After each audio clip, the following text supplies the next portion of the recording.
Chapter 18. The debate over boring from within. Although the major issues in the conflict between the IWW and the Socialist Party revolved about direct versus political action, and especially sabotage, many socialists had criticized the IWW for dual unionism since its birth. Socialist theorists regularly predicted that this policy, along with the IWW's opposition to political action and reliance on direct action, would prevent the organization from growing and stabilizing itself. Unless this policy was reversed and replaced by the policy of boring from within, the IWW would pass into oblivion like the Socialist Trade and Labor Alliance. A number of these critics acknowledged the sincerity of the IWW and admired the courage and militancy of those associated with the organization who adhered to their convictions in the face of imprisonment, terror, and death. But they criticized the IWW for withdrawing the revolutionary blood from the old trade unions at a time when it was most needed, contending that the abandonment of the old unions by the militants amounted to a complete surrender to the conservative labor bureaucracy, and that this was a mortal blow to all revolutionary sentiments of organized labor in the United States. The Wobblies had always heaped scorn on these arguments, and, as relations between the Socialist Party and the IWW became increasingly bitter, this was reflected in the bitterness with which the case for boring from within was greeted in IWW circles. In 1910, the IWW dismissed the socialist call for the Wobblies to use their energy inside the AFL to gradually transform said organization into an industrial organization, with the statement that the AFL is not a labor organization, and that even if its leadership is succeeded by socialists of the SP type, the AFL would be almost as yellow as it is today. The SP proves this itself, as it is becoming more reactionary every year. 1 in December 19, RN Haywood thought he had clinched the argument against boring from within by quoting Eugene V. Debs as having told him, "Bill, there is no other thing than this. There is nothing but industrial 415. Unionism. To work in the ranks of the AFL and try to reorganize the movement is the same as to try to revolutionize the English trade unions. It is impossible, too." In reality, the debate over this issue was just beginning. For the socialists outside the IWW were not the only ones to criticize the policy of dual unionism. In 1911, a group inside the IWW, led by William Z. Foster, also raised the issue. Role of William Z. Foster. Foster, it will be remembered, had participated in the Spokane Freck speech fight in 1909, and as a result served almost 2 months in jail. While imprisoned, he joined the IWW. He wrote later that it was chiefly discussed with the petty bourgeois leadership and policies of the SP. That made me join the IWW. It was an easy step for me to conclude from the paralyzing reformism of the SP that political action in general was fruitless and that the way to working class emancipation was through militant trade union action, culminating in the general strike. 3. Now a convinced syndicalist, Foster decided to visit France to study French syndicalism at first hand, as he rode on board the German steamer that was taking him to Cherbourg. "I don't profess to know a great deal about direct action, but at present writing, I am on my way to a country where I should learn a little, namely, France." 4. Foster stayed in France 6 months, learned the French language, carried on lengthy discussions with the leaders of the General Confederation of Labor, CGT, and read the writings of the French syndicalist theorists. From France he went to Germany, where he also stayed 6 months studying the labor movement. In August 19 North, Vincent Street, John instructed him to go to Budapest, Hungary, to represent the IWW at the socialist-dominated National Trade Union Secretariat. There he challenged the credentials of James Duncan, vice president of the AFL, on the grounds that the Federation was not a revolutionary organization and that Duncan was a member of the National Civic Federation, a fact which alone should disqualify him from representing the American working class. Foster demanded the seating of the IWW, which he described as a revolutionary group of 30,000 members. He received the vote of the French CGT, but the IWW was almost unanimously rejected and Duncan seated. 11. In September 19 then, after receiving a cable from St. John requesting TLUT he attend the forthcoming 1 WW convention, Foster returned to the United States. P. Monnet, editor of La Vie Ouvrière, the semi-monthly syndicalist review published in Paris, informed the IWW that Foster's stay in France had enabled him to penetrate more and more the spirit of the French movement and to get a clear grasp of its different aspects. 6. One aspect of French syndicalism which had deeply impressed Foster was the tactic of boring from within, the policy of militant workers penetrating conservative unions rather than withdrawing from them and trying to construct new, ideal, industrial unions on the outside. This policy was based in the CGT upon the theory of the militant minority, according to which the most revolutionary elements among the masses organized themselves into definite groups, noyaux, within the broad trade unions. Through this organized militant minority, Foster discovered, the revolutionary syndicalists gained control of the French trade unions. 7. It took some time for Foster to become convinced that this policy was correct and should be applied in the United States. In a letter from France, published in Solidarity of November 19, 1910, one of many he sent to the IWW press from Europe, Foster wrote of the A.F. of L. The various unions composing it are reactionary and the cliques controlling them are doing their best to keep them so.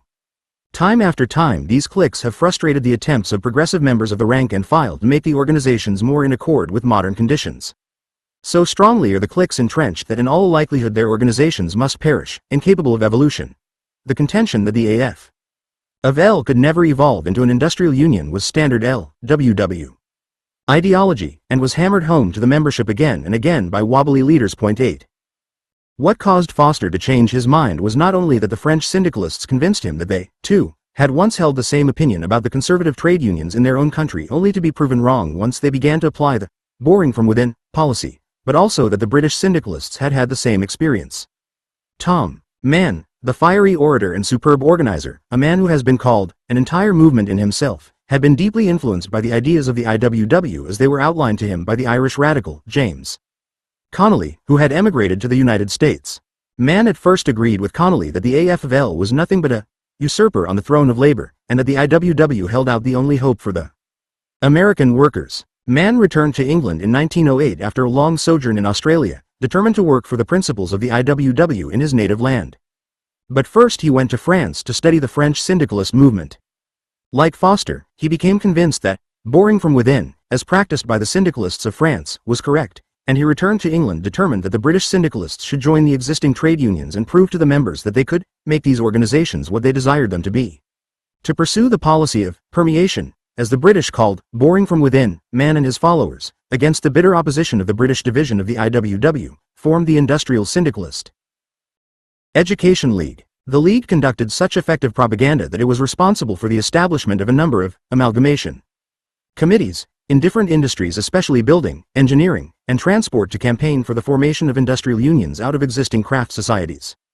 Mann started preaching his gospel of syndicalism in May 1910, and by the spring of 1910, he and his followers had begun to transform the conservative trade unions in England into militant organizations, with their rank and file imbued with a fighting spirit. 9.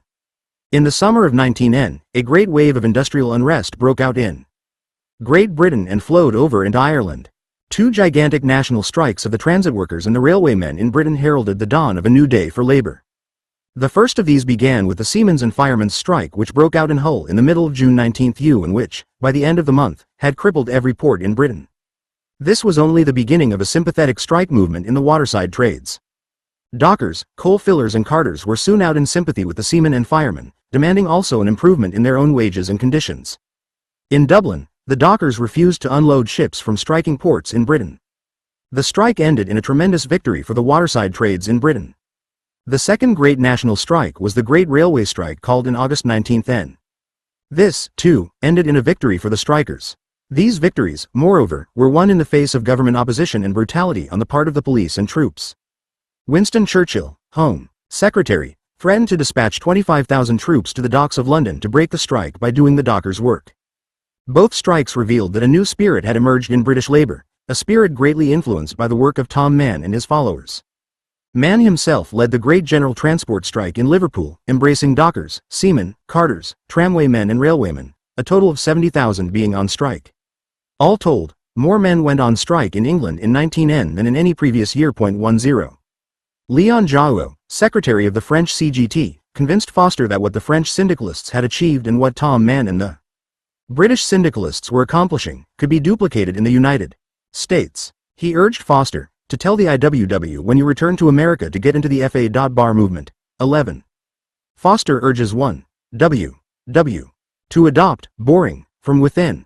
Foster had kept silent on the issue of boring from within in his dispatches to the IWW press from Europe, but he decided to heed Jouot's advice, follow in Mann's footsteps, and, upon his return to the United States of unions, at the WW convention in September 1910, the main point of discussion revolved about the efforts of the decentralizing faction from the West to amend the Constitution so as to abolish the General Executive Board or to strip it of all authority to exercise power in the organization. Both proposals were defeated. Behind the scenes, Foster, meanwhile, was informing the 31 delegates of his experiences in Europe, emphasizing his conviction that the WW should seriously discuss the need for reversing its policy on boring from within. He won the support of about 5 delegates, including J. W. Johnston of British Columbia and Earl C. Ford of Seattle, but was ridiculed by St. John, Etter, Thompson, Troutman, and other WW leaders. To Foster's message from Jaouo urging the WW to get into the labor movement, their reply was that the WW is not only in the labor movement of the United States, but that the IWW is itself the vital and essential part of the American labor movement, and is destined ere long to become the whole thing. 12. Convinced that his proposal, if put in the form of a resolution at the convention, would be overwhelmingly defeated, Foster decided to bring the issue directly to the IWW membership. Having been nominated for editor of the Industrial Worker, he raised as his platform the boring from within policy, and called for wide discussion of the issue in the IWW press. He opened the discussion with a letter to the Industrial Worker in Solidarity entitled, "As to my candidacy." After noting that he had been nominated as editor of the Industrial Worker, Foster said that he felt the members should know that his observations while in Europe had given him ideas conflicting with certain aspects of IWW policy. He then declared bluntly, "The question, why don't the IWW grow, is being asked on every hand as well within our ranks as without. And justly, too, as only the blindest enthusiast is satisfied with the progress, or rather lack of progress, of the organization up to date. In spite of truly heroic efforts of our organizers and members in general, and that the working class is rotten ripe for industrial unionism, the IWW remains small in membership and weak in influence. It is indeed time to examine the situation and discover what is wrong." The reason for this failure, Foster insisted, came from blindly following the dogma of the founders of the IWW that it was necessary to build a new labor organization because the existing craft unions were incapable of developing into revolutionary unions. He, too, had accepted this dogma, without question, like the vast majority of the IWW membership, until he visited Europe. Tyrannized it, and in so doing developed the new working class theory of syndicalism. By propagating their doctrine in the old unions and forcing them to become revolutionary, they have made their labor movement the most feared in the world. In Spain and Italy, where the radicals were copying French tactics, the syndicalist movement was also growing rapidly in power and influence. But it is in England that we have the most striking example of the comparative effectiveness of the two varieties of tactics. For several years the English IWW, with its dual organization theory, carried on a practically barren agitation. About a year ago Tom Mann, Guy Bowman and a few other revolutionists, using the boring from within tactics, commenced, in the face of strong IWW opposition, to work in the old trades unions, which Debs had called impossible. Some of the fruits of their labor were seen in the recent series of great strikes in England. The article concluded, "I am satisfied from my observation that the only way for the IWW to have the workers adopt and practice the principles of revolutionary unionism, which I take as its mission, is to give up its attempt to create a new labor movement, turn itself into a propaganda league, get into the organized labor movement, and by building up better fighting machines within the old unions than those possessed by our reactionary enemies, revolutionize these unions even as our French syndicalist fellow workers have so successfully done with theirs." 18. Basically, of course, Foster's advice to the IWW was that it cease functioning both as a labor union and a revolutionary group.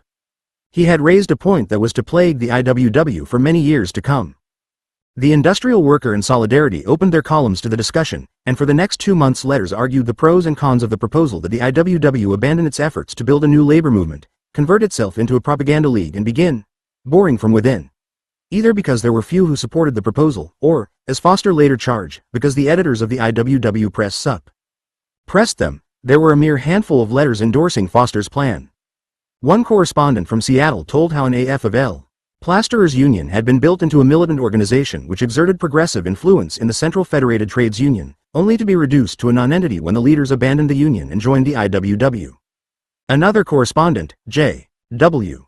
Johnston, who had supported Foster at the convention, argued that the strongest weapon the leaders of the existing trade unions used against the IWW was that it is trying to destroy their organization.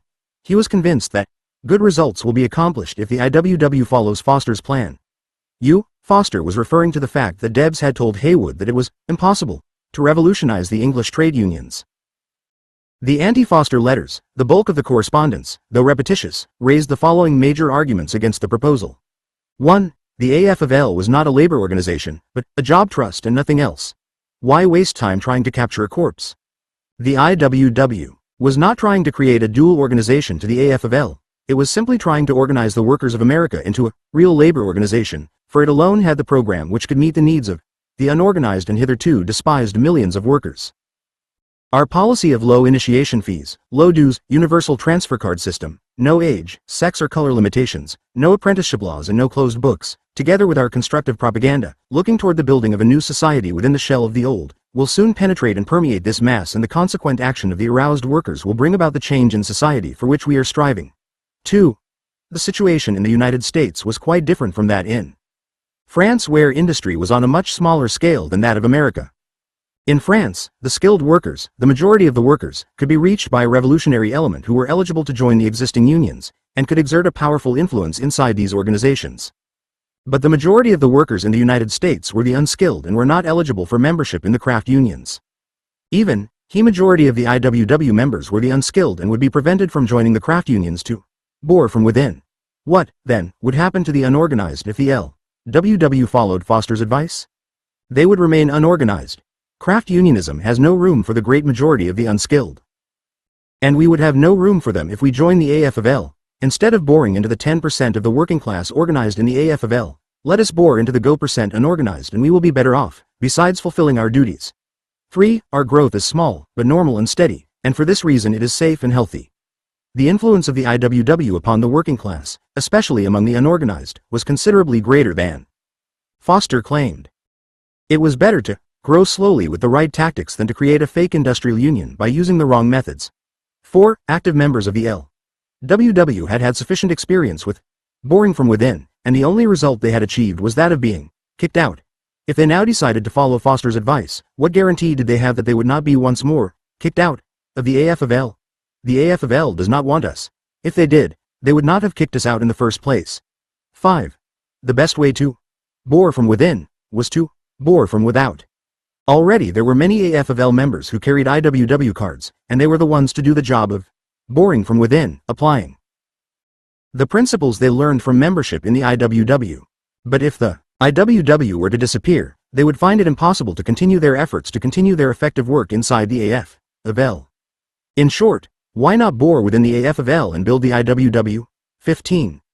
The letter of J.S. Biscay entitled Building from Without was judged by the editors of the WW Press the best reply to Foster. In it, Biscay emphasized that to adopt the boring from within tactic would mean the disbanding of the IWW, and hardly cause a ripple in the crafts. He pointed out that the few wobblies who would be eligible for craft union membership would be overwhelmed in that movement, while the rest of the rank and file of the IWW, being the floating element to a large extent, can't even get into the crafts to bore. Had this been done from the start, there might have been some success, but not at this stage of the game. To change our ideas at this time would only spell defeat. The WW would pass out of being as an organization, and it would remain then for others to start all over, with the disadvantage of defeat against our principles. By building from without, we will demonstrate to the crafts that we are right. Then the men who stand for progress will do their own boring from within and far better than any of us could do it. I know of many such examples already in practice. So let us all buckle down to active work and not talk about what we are going to do, but do it. Action is all that counts. 16. Discussion closed, wrote Solidarity on December 16, 19U, as it called a halt to the publication of new letters on Foster's proposal. Everything that had to be said on the subject had already been said, and it was obvious that there is comparatively little support of Foster's proposition in the IWW. The discussion would prove valuable if it taught LWW members to use more tact and common sense in dealing with craft unionists.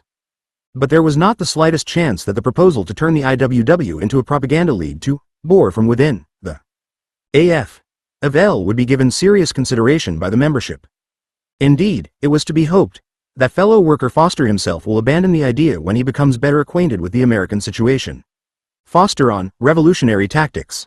Fellow worker Foster, however, objected to the closing of the discussion, insisting that he had not been given an opportunity to state his position fully. 11 When the WW Press refused to reopen the discussion, Foster submitted his articles to the Agitator, a bimonthly anarchist paper published by J. Fox in the state of Washington. In 6 articles in Tix, Foster developed his answer to the question, why doesn't the WW grow, and pointed one way for it to accomplish the mission of organizing the American working class? He emphasized that a basic error had been made by the founders of the IWW when they duplicated in the economic field what had been done in the political field.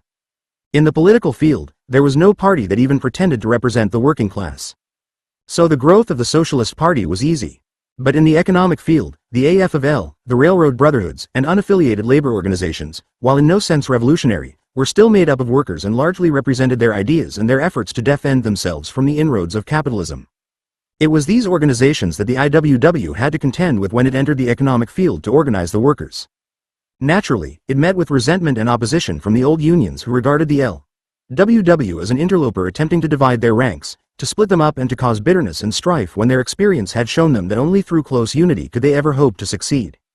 As a consequence of this bitter feeling of rivalry, the existing unions refused and still refuse to listen to the IWW's essential message, the need for industrial unionism.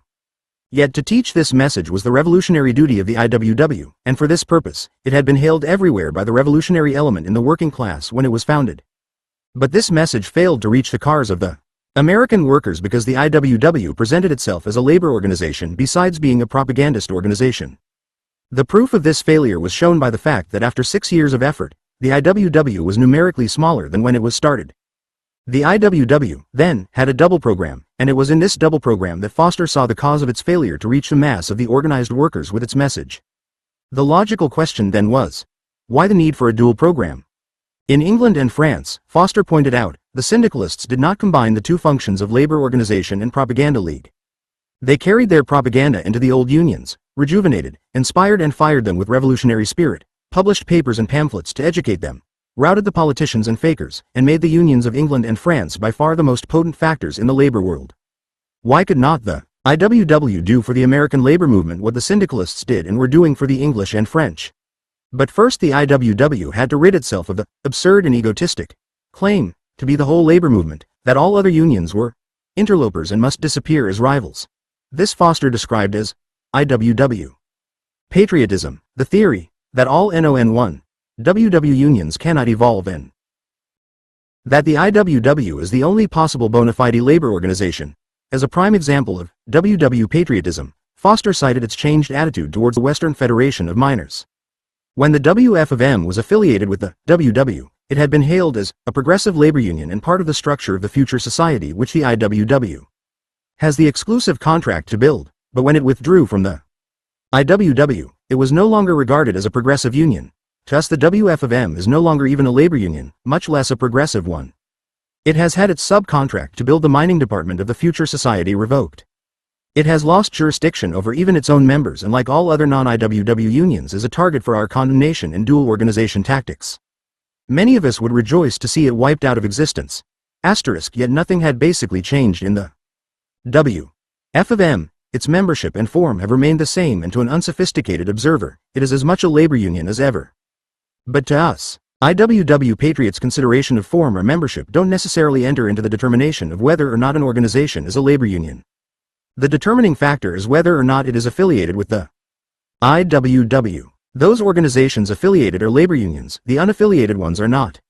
The truth, Foster emphasized, was that the IWW no longer had even a monopoly on industrial unionism, for many socialists who were not IWW members and even non-socialist groups in the AFL now saw the urgent necessity of industrial unionism. Nor could the IWW pass a blanket judgment against all AFL unions.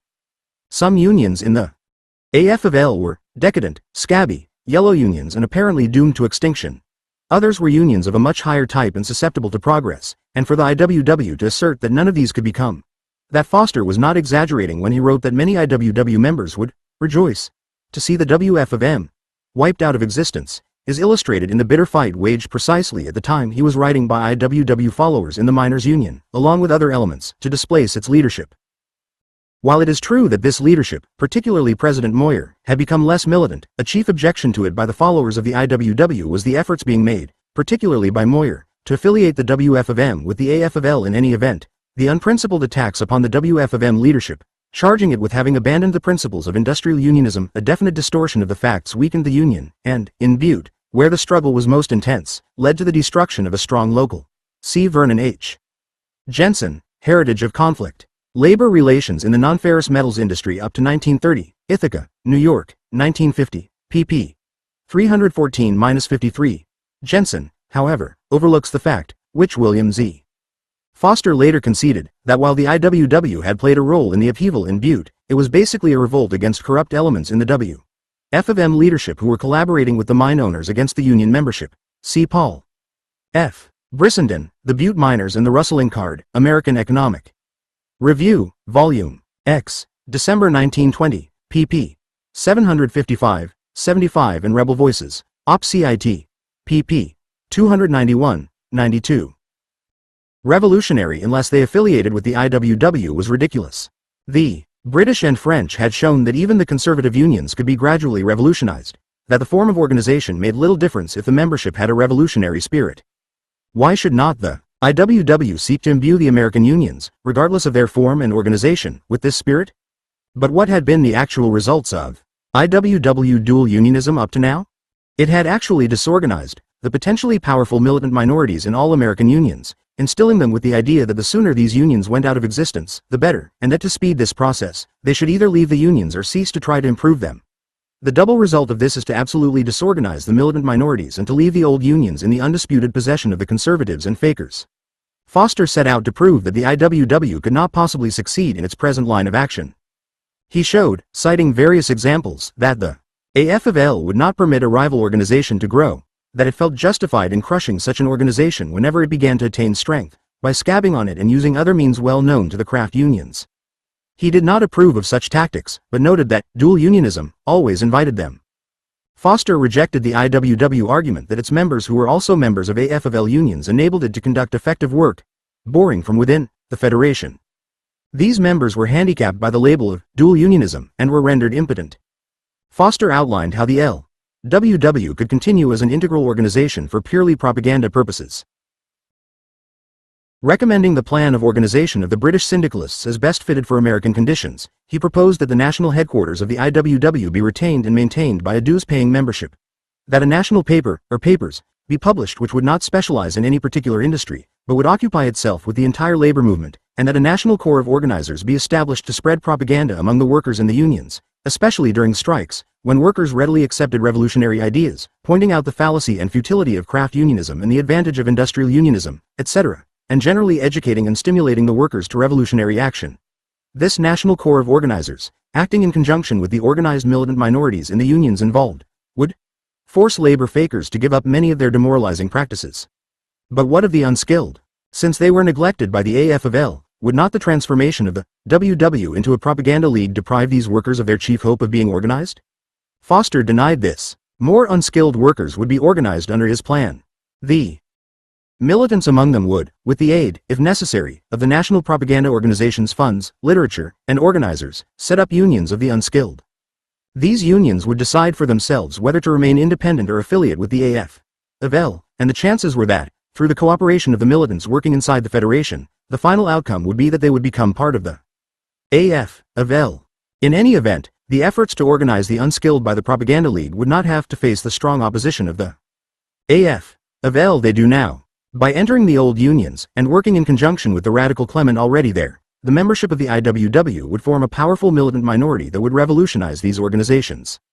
Not only, Foster concluded, was this the best way to propagate the principles of industrial unionism, but it was the only way the IWW would ever become a potent force in the labor world.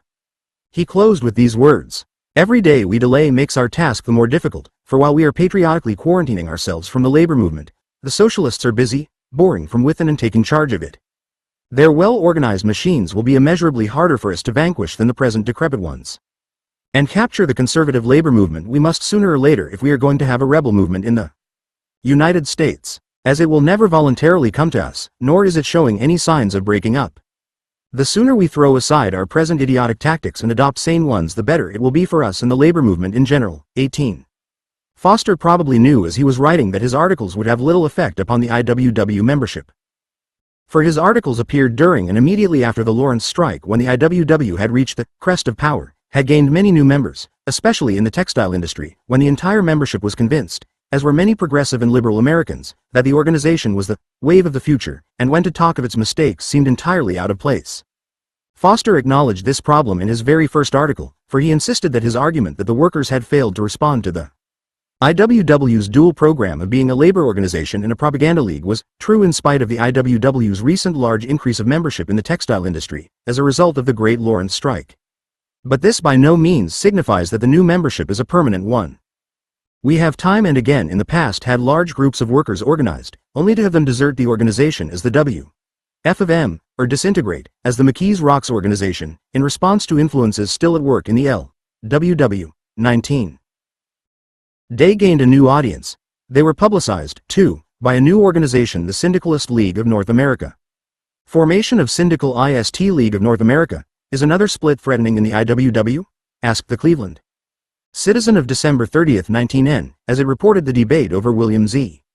Foster's proposal to concentrate the total energy of the IWW on boring from within the A.F. of L and other existing unions. It was an accurate forecast, but at the time this was published and for several months thereafter, Foster and his supporters were still involved in a campaign to win over the IWW to the policy of boring from within an IWW. Syndicalist Militant Minority League was established for this purpose in January 191-2, with Chicago as its headquarters and Foster as its secretary. The purpose was to send to various IWW locals lecturers who would address the members, after the regular business meeting was adjourned, on the merits of boring from within. A.F. of L members would also be invited to attend the lectures. 20 on February 15, 1912. The agitator announced that Foster was setting out on a tour of the West Coast from Chicago, intending to discuss the matter at IWW locals en route. It expressed the hope that he will be given an attentive hearing.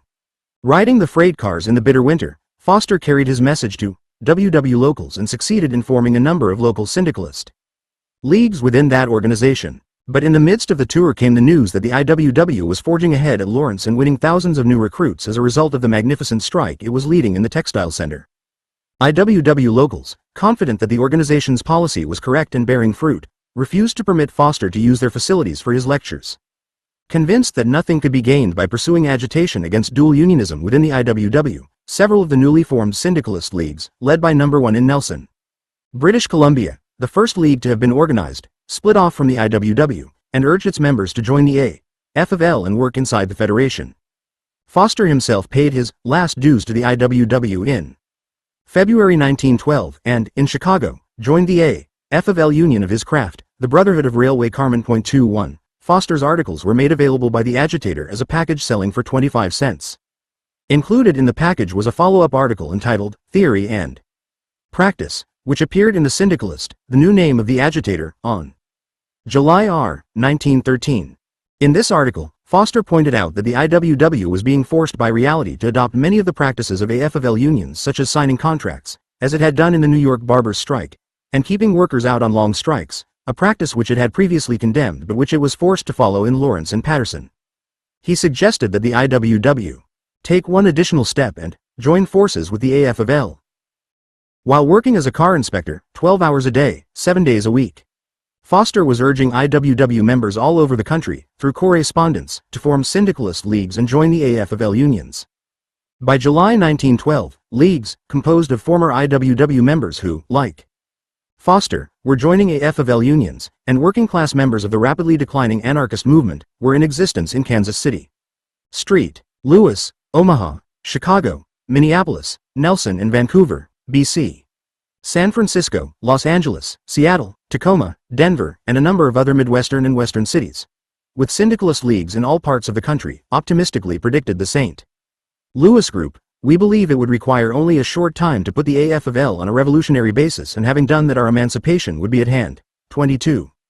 In August 1912, at the request of the various leagues, Foster issued a call to direct actionists, announcing that a national organization of syndicalists was about to be organized, and urging all workers interested in the fight on the forces that are making the American labor movement the laughing-stock of the world's labor movement and a calamity to the American working class, to contact him in Chicago. These forces, of course, were the adherents of the absurd theory that nothing can be done in the old unions. This theory, Foster noted, had already been proven fallacious in France and England, where the syndicalists were revitalizing the trade union movement from within, and a movement to duplicate their achievements is being formed in the United States. It is being organized on the famed principle of the militant minority. That is, the rebels in all the unions are to be organized to concertedly exert their might in these unions against the fakers and conservatives now controlling them.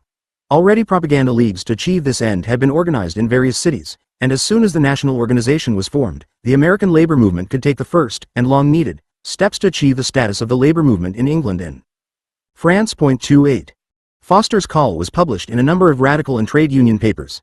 The IWW press refused to publish it, confining itself to the comment that steps were being taken to form a new order, a sort of half-brother to the vomiting SLP. The national organization came into being in September 1912 without the benefit of a national convention, it being agreed that the new movement was still too weak to afford such a gathering. Instead, in agreement with the already existing leagues, the Chicago Syndicalist League acted as the national conference. It drew up a constitution, selected an executive board, and elected Foster as national secretary of the Syndicalist League of North America. This action was subject to ratification by the existing leagues.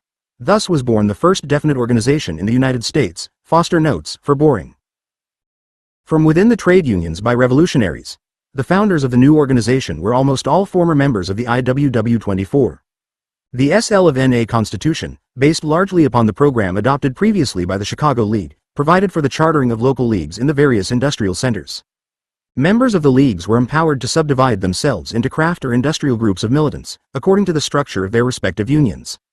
The leagues, in keeping with the SL of NA's belief in decentralization, were completely autonomous. Each league could determine its own qualifications for membership. The various leagues collected their own funds, published their own journals and literature, and adopted and carried through their local policies. The national office received no per capita tax, relying solely upon the sale of its journal, pamphlets, collections, etc. For revenue, Foster received no salary, working as national secretary when he had completed his 12-hour, 7-day-a-week stint as a car inspector. 215.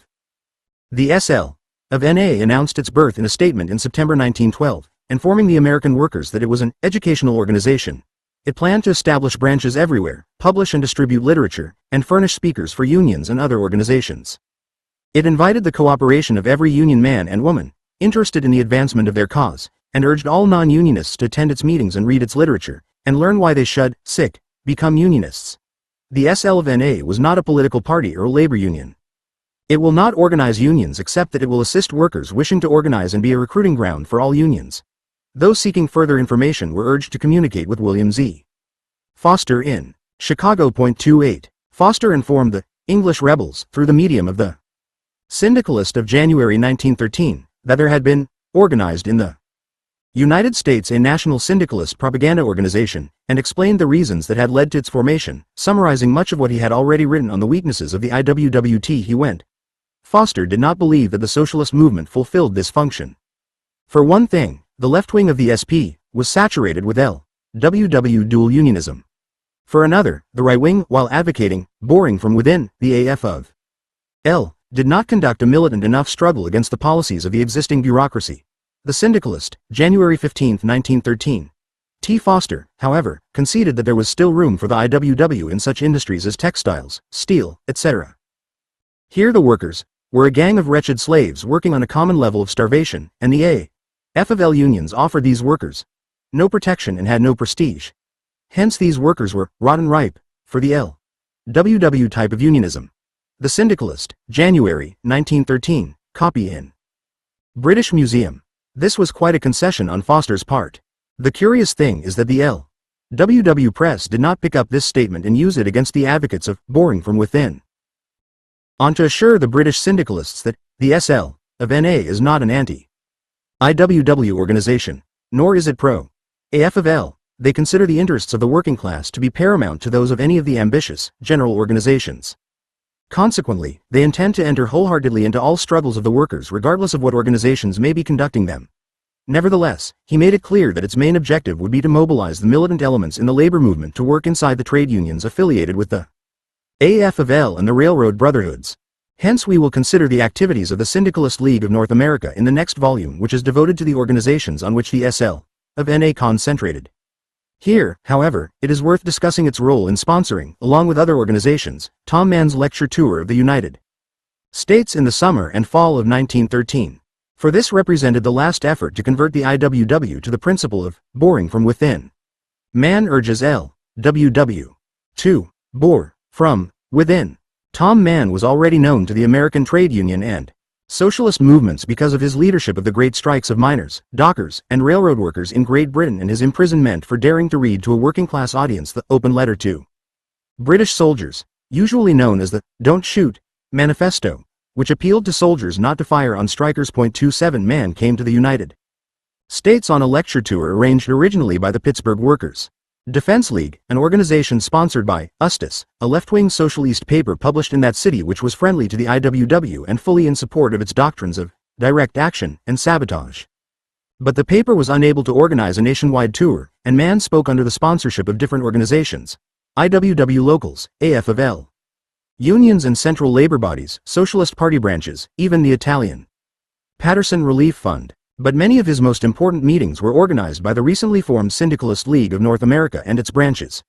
One friend in particular gave much assistance in arranging meetings, Mann wrote later. This was W. Z. Foster, 28. Mann toured the United States for 5 months, addressing meetings in 70 cities from the Atlantic to the Pacific. The Socialist Party grew increasingly cool to him as he expounded his syndicalist belief that political action on the part of the working class was a waste of time. The IWW, of course, was delighted, and at first hailed Mann's tour as a spur to further activity on militant lines. Tom Mann is a tonic for lagging rebels. Ed Rowan, IWW leader in Salt Lake City, wrote enthusiastically after Mann's speech in that city. 29 But the LWW grew cool, too, as Mann began to place increasing emphasis in his speeches on the necessity for the revolutionary forces in the United States to join the existing unions and bore from within the AF of L. Even Mann's original sponsors, who shared the IWW's attitude toward boring from within, were critical of their distinguished guest. When Mann spoke in Pittsburgh, he expressed his belief, based on personal observations during his tour, that there was an immediate possibility for the development of the AF of L. in the West into industrial unions. I do not believe, he added, the old-time trade unions will disappear. I believe they will broaden until they express industrial organization sentiment.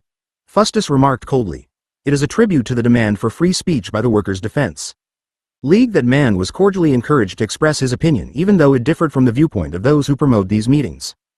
Members of the Workers' Defense League practically see no hope for industrial organization through the existing craft unions of Pittsburgh. Undoubtedly, Mann's experience with the trade unions of England, where there is far less fakery, than in America, evidently encourages him in this viewpoint. 30. Mann made effective use of his visit to Pittsburgh to buttress his argument that the need of the hour for American labor was to join together AF of L and IWW in a united effort to organize the unorganized. In A Plea for Solidarity, published in the International Socialist Review at the conclusion of his tour, he cited his deep disappointment at discovering that in the vitally important industrial center of Pittsburgh, with its 250,000 steel workers, engineers and every variety of machinists, not 3% are organized, and his shock on learning that the steel workers still worked 12 hours a day, 7 days a week. AF of L men criticize the IWW and vice versa, and neither are showing any capacity to organize the workers. Mann praised the IWW for its work among the hitherto neglected migratory workers. But, pointing to the 14,000 IWW members reported in good standing in September 1913, he asked, if this is the net organized result after so much energy, does not the case call for inquiry as to whether the present lines are the right ones? He was convinced, as a result of his tour, that, if the fine energy exhibited by the IWW were put into the AF of L, or into the existing trade union movement, the results would be 50-fold greater than they now are. He went on to urge the advisability, not of dropping the IWW, but certainly of dropping all dual organizations and serving as a feeder and purifier of the big movement. Line up with the rest. 31 L. WW rejects Mann's appeal, although regretting its advice to Wobblies early in Mann's tour to make every effort to bring out big crowds to his meetings, since he is the ablest exponent of revolutionary unionism now on the platform. 82 and chafing under his criticism of the radical elements for not working inside the existing unions, the IWW press had refrained from attacking his position. IWW papers, however, never reported the contents of Mann's speeches except for quoting his attacks upon political action, but with the publication of A Plea for Solidarity, the IWW decided to reply. Haywood, titling his reply, An Appeal for Industrial Solidarity, denied Mann's contention that the membership of the IWW was an indication of its failure to reach the great mass of the American workers. He insisted that the one big union idea had thoroughly permeated and inspired the working class of America. He dismissed Mann's argument that if the IWW's energy were put into the AF of L, the results would be 50 times greater with the comment, it might as well be said that if the fine energy exhibited by the IWW were put into the Catholic Church, that the results would be the establishment of the control of industry. Haywood proceeded to show that it was virtually impossible for the millions of unskilled wage slaves, to become members of the AFL because of insurmountable barriers, such as exorbitant fees, a vicious system of apprenticeship, discrimination against women, and the absolute refusal of some unions to accept colored persons as members. Only the IWW held out the hope that these workers would be organized. Eder endorsed Haywood's attack on Mann, and added the point that the IWW did not want to save the AFL. We aim at destroying it. 83. Asked by the syndicalists in Europe if his trip through the United States had enabled him to answer the question, whether the IWW has succeeded or failed, Mann replied in an article in Le Vic Ouvrier, the French syndicalist journal. There is no doubt that the propaganda voiced by the IWW has done much to educate the mass of unorganized, unskilled workers, particularly those workers who change jobs frequently because of seasonal demands, as well as that floating group known as migratory workers. In fact, it is quite probable that if the IWW had not taken this special interest in this class of workers, recent improvements in their working conditions would not have taken place. But, while I admire the fighting spirit of the militant IWW, I find it impossible to praise their capacity for organization. In a country of almost RNO, 0,000,000 inhabitants, after 8 years of continuous effort to organize, not to have succeeded in building up a group of at least RNO, organized workers cannot be considered very encouraging. In some of the cities where the IWW carried out the most effective struggles, we find, in a number, an embryonic form of union, in others nothing. Mann acknowledged that there was no single explanation for the failure of the IWW to achieve this minimum goal, but he was more than ever convinced, as a result of his trip, that the chief reason was its refusal to abandon the principle of dual unionism. As the situation appears to me after many varied and deep conversations and discussions with working men SF all conditions, I say very emphatically that the IWW should work in harmony with the American Federation of Labor. There is not the least necessity for having two organizations. The field of action is wide enough for all to be able to cooperate in the struggle for better economic conditions. The American Federation of Labor is not on the wane, it is developing. Its concepts are not shrinking, they are enlarging. The American Federation of Labor is no more reactionary than it has been in the past, it is less reactionary. The greatest danger to which it is subject at present is the firm hold the politicians have on it. Their influence grows in the unions as well as in the Federation, and this because the devoted, spirited, militant men who make up the IWW refuse to work in the inside of the unions, so that they leave a free field to the politicians, and make their task relatively easy. I say that it is a great pity and that this could lead to a disaster that the admirable, militant ardor of the industrialists, at present banded together in the IWW, does not operate inside the American Federation of Labor. To continue using the IWW in opposition to the AFL is for me to go see and under to all that I have learned from bitter experience. I am convinced that if these militant workers adopt the tactic that I propose, the working class will respond admirably to the call, that the field of action of the workers would broaden considerably, and that organizing would pick up at a greater speed than has been felt up to the present. 84. The reaction of the IWW to Mann's impressions of the organization and his final advice to it was summed up in solidarity. To man, the salvation of the American Federation of Labor from the grasp of the politicians is more important than the organization of millions of exploited wage slaves. Something wrong here? Oh, no. Only that. Mann has to keep his job in the English safe and sane trade unions. 311. Nothing that had happened in the great offensive of the British trade unions since 1911 had made the slightest impression upon the IWW leadership. It is clear that nothing that could be said by the advocates of boring from within would have any influence in IWW circles. So much animosity is aroused in the average IWW man at the mention of the AFL. A contemporary journal correctly observed that he cannot see the simplest proposition in logic. 36 During and immediately after Lawrence, the WW, as Elizabeth Gurley Flynn later acknowledged, was dizzy with success and had no time for sober estimates or criticisms. 37 After the defeats at Paterson, Akron, and Detroit, the leadership of the IWW still refused to acknowledge that there was anything fundamentally wrong in the organization's policies. There was no room in this type of thinking for the program advocated by the adherents of boring from within. Chapter 19. The LWW and the Unemployed, 1913 to 1915. On April 20, 191, 3, a Midwest correspondent warned Secretary of Labor William B. Wilson that there was danger of an impending economic crisis, and urged that his department take steps at once to prepare to deal with the problem of unemployment. Secretary Wilson acknowledged the letter, but assured the writer that there was no need to be worried about the state of the nation's economy. 1 A few weeks later, there were signs that the correspondent's fears were justified. Beginning in May 1913, pig iron production in the United States declined. On November 7, E.D. Brott, Secretary of the Switchmen's Union of North America, wrote to Secretary Wilson from Chicago, As a progressive labor organization, we view with alarm the present tendencies of certain corporations throughout the country, more especially so with regard to the United States Steel Corporation. This corporation is gradually closing down its mills, different departments at a time, throwing thousands out of employment, all in the face of repeated statements by Mr. Gary, president of U.S. Steel, that there has, Rick, been no men laid off.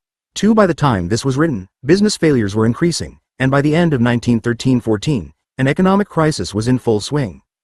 It was to increase in intensity after August 1914, when the war broke out in Europe, severely disrupting American industry and causing food prices in the United States to skyrocket. The economic crisis reached its worst stage in the winter months of 1914-15. Unemployment began to be felt keenly by the winter of 1913-14 as industry throughout the country laid off workers. Early in December 191-3 B.C., Forbes, Wall Street correspondent for the Hearst newspapers, wrote, "The United States, very unfortunately, will be strewn with unemployed this winter. At least 250,000 have already been discharged by 43s. Railroad, industrial and mercantile companies. And retrenchment has only begun." 3. By January 1914, charitable societies were taxed to the limit to meet the demands of applicants desiring their help. 1,000 hungry men and boys lined the Bowery in the cold early morning yesterday from the Bowery Mission to Houston Street, the New York Call reported on January 12, 1914. The line was ever increasing and hundreds were turned away when a bell, rung from the kitchen of the Mission, announced that the supply of rolls and coffee had vanished.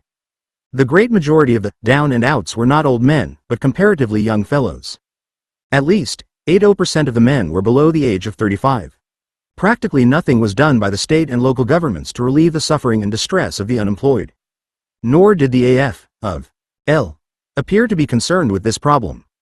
Indeed, Gompers seem to have been unaware that large-scale unemployment existed in the winter of 1913-14, even though the percentage of idleness among representative unions in New York, due to lack of work, had leapt from 17.5% in January 1913 to 31% in January 1914, and the percentage of unemployed among the organized workers in Massachusetts had increased in the same period from U.3 to 16.6%.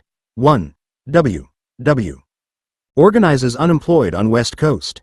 It is to the credit of the LWW that it was the first organized group to recognize the existence of an unemployment problem, call attention to the growing breadlines throughout the country and the increasing number of homeless men sleeping in doorways and cellars, and attempt to do something to relieve the suffering of men and women who were out of work through no fault of their own.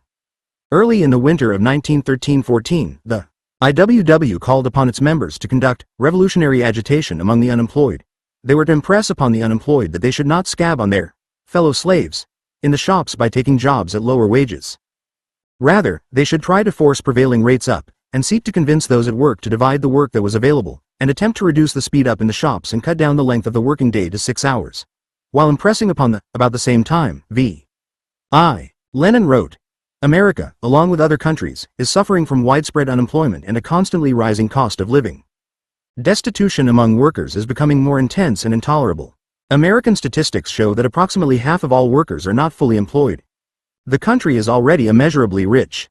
It can treble its wealth in no time. It can treble the productivity of its social labor and thereby ensure for all its workers and their families a decent earning level worthy of a sensible human being, along with a reasonable working day period of 6 hours. He advocated that American unemployed that it was impossible to really solve the problem of unemployment under capitalism. The Wobblies should convince them that they could not afford to wait until capitalism had passed out of existence, but must immediately do something for themselves to end their distress. 11.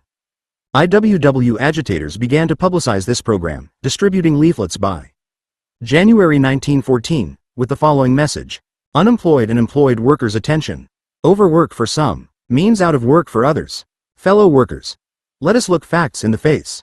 Men and women in want and misery are tramping the streets. Desperate, starving amid plenty. Are we to allow the condition to continue until we die? Conditions right now demand a shorter workday. If those who are now working would take it easy and not work so many hours a day, or so many days a week, there would be plenty of work for all. We should divide the work of the world amongst the workers of the world, then we would be in a position to put the shirkers to work. Let us unite and refuse to starve now. IWW agitation among the unemployed started first on the West Coast. On December 26, 1913, 1,000 unemployed workers, both native Americans and foreign-born, including Mexicans, led by the LWW, demonstrated in the Los Angeles Plaza, denouncing starvation amid plenty. The police, with drawn clubs and revolvers, broke up the demonstration, killing one worker, clubbing many others, and arresting 75. Councilman Fred C. Wheeler demanded an investigation of the Cossack methods, but the police were exonerated on the ground that the industrial workers of the world who were involved in the trouble stirred up the unemployed to violence. This in the face of newspaper reports that the meeting yesterday in the plaza was peaceful and orderly until the police arrived. A few weeks later, in San Francisco, unemployed workers led by the IWW and with Lucy Parsons, widow of the Haymarket martyr Albert R. Parsons, at the head of the unemployed men, dashed with the police. Mrs. Parsons was arrested, but not before the unemployed had voiced demands for work at H for an 8-hour day and called upon Governor Johnson to convene a special session of the legislature to pass. Workers immediately raised the demand for an annual wage of 4,000 rubles, $2,000, for each working family and a 6-hour working day. On January 13, 191, C. Victor L. Berger stated in Congress that the average annual income of American workers was $476, Cong. Record, 62nd Cong. 2nd Sess, page 930. Lenin's article, entitled 4,000 rubles per year and a 6-hour working day, was published on January 1, 1914. I am indebted to Mr. Yuri Perfilayev for furnishing me a translation of the Ardide from the Russian edition of Lenin's collected works. A right-to-work bill. The progressive governor denied that there was an unemployment problem, and blamed the demonstration on a few leaders who preach the tenets of the IWW, who neither wish to work themselves nor desire employment for others, and who preach an anarchistic doctrine at variance with organized government. 8. About the same time, the idea of putting pressure upon the government at Washington by means of a march of the unemployed to the nation's capital was advanced by General Charles T. Kelly, one of the former leaders of the California delegation in Coxey's army, although George Speed, West Coast IWW leader, argued against the move, calling Kelly a faker and predicting that nothing would come of such a march. An IWW contingent, led by W. A. Thorne and called the Union Army of the Unemployed, joined Kelly's army as a separate unit. On February 12, 1914, 1,500 unemployed workers, including the IWW contingent, left San Francisco. When the army arrived in Sacramento, they proceeded to camp on the Southern Pacific Railroad sand lots. Kelly, Thorne and several other leaders were arrested on charges of vagrancy and lodged in the county jail. But the army refused to leave, and further arrests were made. The Southern Pacific offered the men transportation back to San Francisco, but this was refused. District Attorney Wackhorst then appealed to Governor Johnson to call out the militia, but the governor denied the request, observing that the police and sheriffs were quite capable of handling the situation. The Sacramento Bee kept up a steady assault upon the unemployed army, which it labeled a gang of thugs, deadbeats, bummers and vag rants, and called for vigilante tactics to drive them out of the city. 0.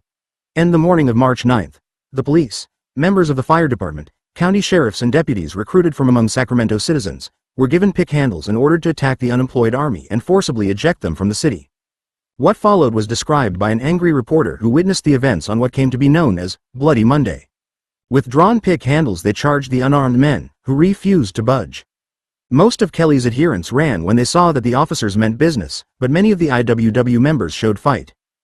The police and sheriffs jumped upon these men, beat them mercilessly, drove them over the fence and set fire to their camp and belongings, thus showing their respect for the rights of private property. The fugitives gathered bricks and stones and hurled them at the officers, and a number were hurt. The IWW press said nothing of the political nature of the demand for a special session of the legislature. A right to work bill meant legislation giving the unemployed the right to work by furnishing jobs. Today, right to work laws ban the union shop. Some unemployed threw themselves on the ground with American FTAGs in their hands and refused to budge, but these men were dislodged by the firemen, who turned powerful streams of water on the men. Others were taken up bodily by husky citizens and thrown over the fence into the street. The men were hotly pursued by the sheriffs and finally driven over the M Street Bridge. Most of them were dripping wet from the streams turned on them by the firemen. 9. 8 of the unemployed were carted away in the Sacramento County Hospital ambulance. One Negro member of the IWW was beaten so severely that reporters could clearly see the several deep holes the blows had indented in his head. In a letter to President Woodrow Wilson and his Secretary of Labor, leaders of the unemployed army complained bitterly of the brutality against the unemployed, assured the federal officials that proof of the death of at least one could be supplied, and called for an investigation by the federal government. The plea was ignored in Washington. 10. When Helen Keller, who was in San Francisco and scheduled to lecture in Sacramento, heard of the barbarous treatment of the unemployed, she declared she would speak in their behalf from the platform. The authorities sent word that if she dared carry out her promise, she would be hauled down and carried from the city in a cart. But Miss Keller was not so easily intimidated. "I think their treatment was outrageous," she told reporters. "It is not a crime to protest for your fellows. It is not a crime to be without bread. They say that these men are IWWs, and that means, I won't work. I honor these men for their protest, and I am going to say that in Sacramento tonight." She did, too, and during her lecture dared the police to arrest her. But the authorities knew better, and she was not molested. 11. For 2 weeks the unemployed army remained near Sacramento, suffering intensely but determined to stay until their leaders were released. Even the Sacramento Bee, while headlining that there were many drug fiends in unemployed army, grudgingly acknowledged that the men could not be beaten into submission. Hunger stalks throughout the camp, but the more determined among the men say they will remain until they have to be taken to the hospital. Volunteer deputy sheriffs aided the police in patrolling the streets of Sacramento to prevent any demonstrations of sympathy for the unemployed army. In addition, 5 companies, 1 troop of cavalry, and the Stockton Battery of the National Guard were encamped at the armory. Finally, after weeks of suffering, the unemployed army faded away. 7 of the leaders were given suspended sentences, but General Kelly was sentenced to serve a term of 6 months in the county jail. 12. Oregon also had its Army of the Unemployed. In January 1914, a group called the Idle Army, by the press formed in Portland and began a march down the Willamette Valley in quest of jobs. 2/3 of the recruits in the army were unemployed wobblies under 25 years of age. At each town the army held meetings, sang songs, made speeches, and distributed literature demanding jobs, food, and shelter for the unemployed. In Portland itself, the wobblies organized the unemployed into a league and petitioned the city council for food and shelter. Knowing from past experience what would follow a rejection of the petition, the council gave the unemployed permission to occupy an unused tabernacle and appropriated $500 for blankets. The men kept their own order. Food was obtained from Portland citizens with the assistance of the Oregon Civic League. By April 1914, when the unemployed league was disbanded, hundreds of unemployed had been fed and sheltered at the tabernacle. 13. Edmonton, Canada. Edmonton, Canada, was an important center for the railroad construction workers, and in the winter of 1913-14, thousands of these men were suffering from unemployment and were without funds to return to New York, Boston, Chicago, and other places from which they had been recruited. As early as December 10, 1913, the Edmonton Journal noted the seriousness of the unemployed problem, observing, "There is no use in shutting our eyes to the fact that there are a good many men in the city at present who cannot obtain work and who are badly up against it." But it was one thing to acknowledge the existence of the problem and quite another to do something to remedy it. The LWW offered a remedy. Through the Edmonton Unemployed League, which it had organized, it raised the demand that the city furnish work for all unemployed, regardless of race, color, and nationality, at a rate of not less than 30 cents an hour, and that during the time the men were waiting for work, the city furnished 3 25-cent meal T4 CTS for every man out of work, which would be redeemable at any restaurant in the city. At first, this proposal horrified the respectable elements of Edmonton. The executive of the Unemployed League is trying to run the city, the Edmonton Journal fumed, and warned that if the IWW proposals were adopted, they will attract outsiders, and those who don't want to work in the regular way will take advantage of the responsibility that the municipality has assumed. 14. But the unemployed backed up the LWW's demands with parades, and neither police clubs nor arrests brought a halt to the demonstrations. James Rowan, IWW leader of the unemployed in Edmonton, warned the authorities that arrests would not stop the movement, for if the leaders were jailed, more would be ready to take their places and carry on the work. 15. The unemployed movement produced results. On January 28, 1914, the Edmonton Journal headlined the news, WW. Triumphant, the mayor and the city council had yielded. A large building was turned over to the unemployed for shelter. Meal tickets of 25 cents, each redeemable in the city's restaurants, were distributed, and 400 men were put to work on public projects at 30 cents an hour. To the Edmonton Journal's disgust, Alderman Joseph Clark commenced an eulogy of the IWWs in the city council, praising them for their work in behalf of the unemployed, and for cooperating with the city. The Journal denounced the city's peculiar and unwarranted procedure, arguing that it was none of the city's business to look after them at all, except to take them into custody when they became a public nuisance. Fortunately, wiser heads had prevailed. As the press committee of the Edmonton Unemployed League pointed out a few weeks after the organization's proposals had been adopted, since this relief work has been started by the city, there has been an almost total absence of crime in the city, and before the winter is over, we think it will be conclusively proved that $1 spent in feeding hungry men is better than $10 spent in the prosecution of criminals. 16. Boston, Detroit, and New York. But in many communities the authorities had a different response to the demands of the unemployed. In Calgary, Canada, the police arrested the wobbly leaders of the unemployed movement, and William McConnell, L.W.W. spokesman, was convicted of sedition and sent to jail. In Boston, a group of unemployed, led by the L.W.W., invaded the Chamber of Commerce building demanding bread. They were clubbed and ejected.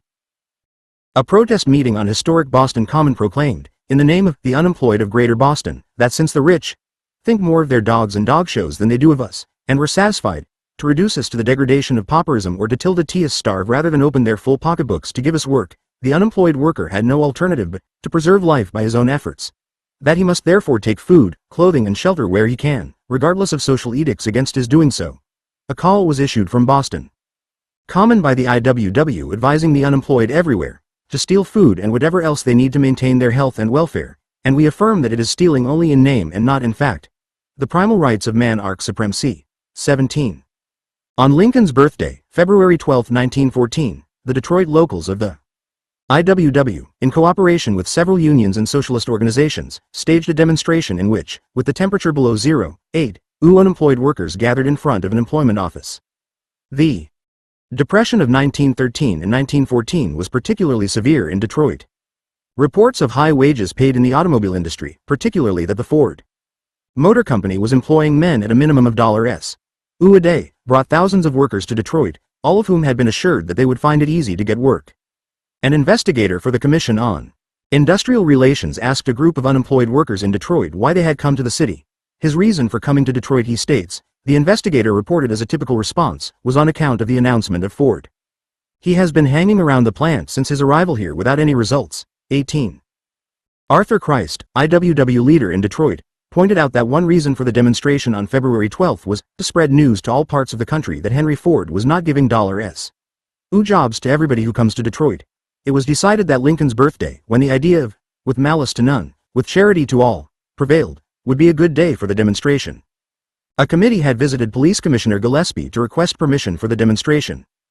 The commissioner refused to grant a permit, but, said Christ, we went ahead and made it anyway. The demonstrators demanded a municipal lodging house for workers who were without shelter and work for all willing to work.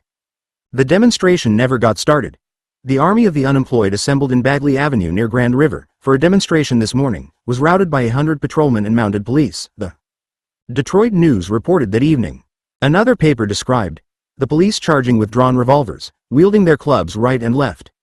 A man in a gray overcoat with long hair almost covering his eyes was the particular object of several patrolmen. It was said he had raised the sign reading on one side "Bread or Revolution," and on the other "We want work not charity, LWW." In the first rush he was felled by a nightstick, and before he could get up and make off, he received several raps more. 19. Although the Detroit press conceded that the demonstrators were victims of an unfortunate condition unemployment, the fact that they had agreed to protest under the leadership of the LWW was enough to justify the use of police clubs in place of effective relief measures. The IWW and its agents are public menaces, open enemies to the American nation and not to be tolerated. Since the demonstration was started by the distribution of circulars by the IWW, the press applauded the news that the police put a ban on LWW and the distribution of circulars by the organization. 20. IWW agitation among the unemployed in New York attracted nationwide attention. The winter of 1913-14 was a hard one for the workers of the Empire City. It snowed continuously and was bitter cold. According to a survey conducted by the Employment Bureau £0, the Society for Improving the Condition of the Poor, there were more than 300,000 unemployed men in the city in February 1914. Conditions were reported to be the worst since the winter of 1907-08. Reformer John Poroy Mitchell was mayor of the city. He conceded late in January 1914 that a greater number of unemployed exists right now than usual, and that unemployment is a problem for the city administration. But his plan to solve the problem was totally ineffective. He advocated a day of rest law for all the people who were fortunate enough to hold jobs. Meanwhile, he appealed to businessmen to give work to the unemployed, and set up a committee to organize a central employment exchange, a public employment bureau under the Department of Licenses, for the purpose of bringing the manless job and jobless man together. But the businessmen ignored the appeal. By the end of March 1914, the only concrete proposal for dealing with the problem of unemployment was the establishment of official employment bureaus. Up to March 27, these bureaus had helped a total of 3,973 persons get jobs, 3,646 as snow shovelers, 126 as farmhands, 70 as laborers, 17 as drivers, and so forth. What a bloody satire, commented the New York Call.21. During these months the number of unemployed in the city mounted and the lines of hungry men waiting for hours at the doors of charitable institutions to get a cup of coffee and a slice of bread grew daily. But shelter from the cold was practically unobtainable. The municipal lodging house sheltered 93,807 men in December 1913 and January 1914, compared with 37,780 in a similar period in the winter of 1912-13, but this scarcely took care of the need for shelter, and unemployed women were not even admitted. On the night of February 12, 1914, 6 unemployed workers slept on the recreation piers. 22. On February 15, 1914, P.A. Speak, an investigator for the Commission on Industrial Relations, visited the Municipal Exchange in New York City. By 7:30 a.m., he found hundreds of unemployed waiting to register for any kind of work. Their appearance was a sorrowful sight.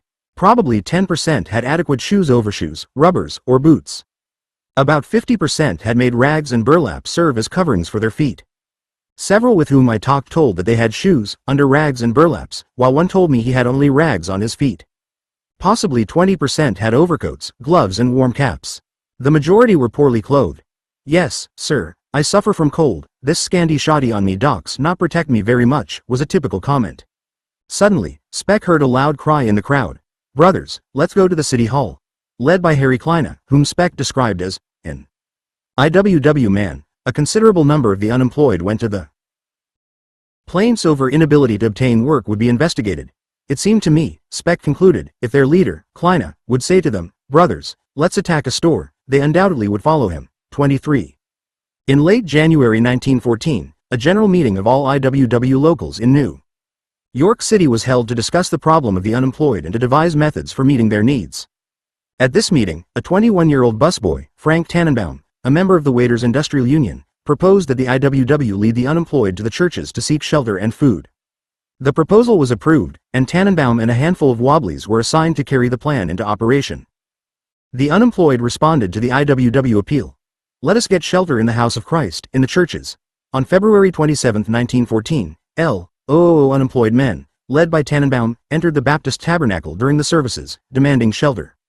The following evening 6 entered the Labor Temple. On March 2, the Fifth Avenue First Presbyterian Church was invaded while the Reverend Howard Duffield was conducting the evening service. We are hungry, Tannenbaum told the Reverend, and we are homeless. We want something to eat and a place to sleep. 24. In each invasion up to this point, the orderly army of unemployed had received food and lodging. It had also received widespread publicity in the press and had brought down an avalanche of criticism upon the IWW. The New York Times declared furiously on March 3, the invasion of the churches while services are in progress, by bodies of men under the direction of the IWW, is an offense against property, and a defiance of law and order which ought not to be tolerated for any reason whatever. Whenever such an invasion occurs, police reserves should be summoned without delay and all attempts by the invaders to interrupt the services should be sternly discountenanced. New York World, on the same day, referred to Tannenbaum's army of unemployed as a criminal menace, and warned that, unless energetic measures are used, we may expect gangs of professional gunmen and thugs to join the professional unemployed in terrorizing public assemblies from the Battery to Harlem. The IWW leaders, who are inviting the worst elements of a great city to plunder, do not want work, they seek a social revolution. New York City and AFL officials joined the press in condemning IWW activities in behalf of the unemployed. They charged that Tannenbaum and other wobbly agitators were stirring up the workers needlessly since the city is doing its duty. The acts and statements of the IWW, declared Herman Robinson, member of the New York State Federation of Labor Executive Committee, are wholly insincere.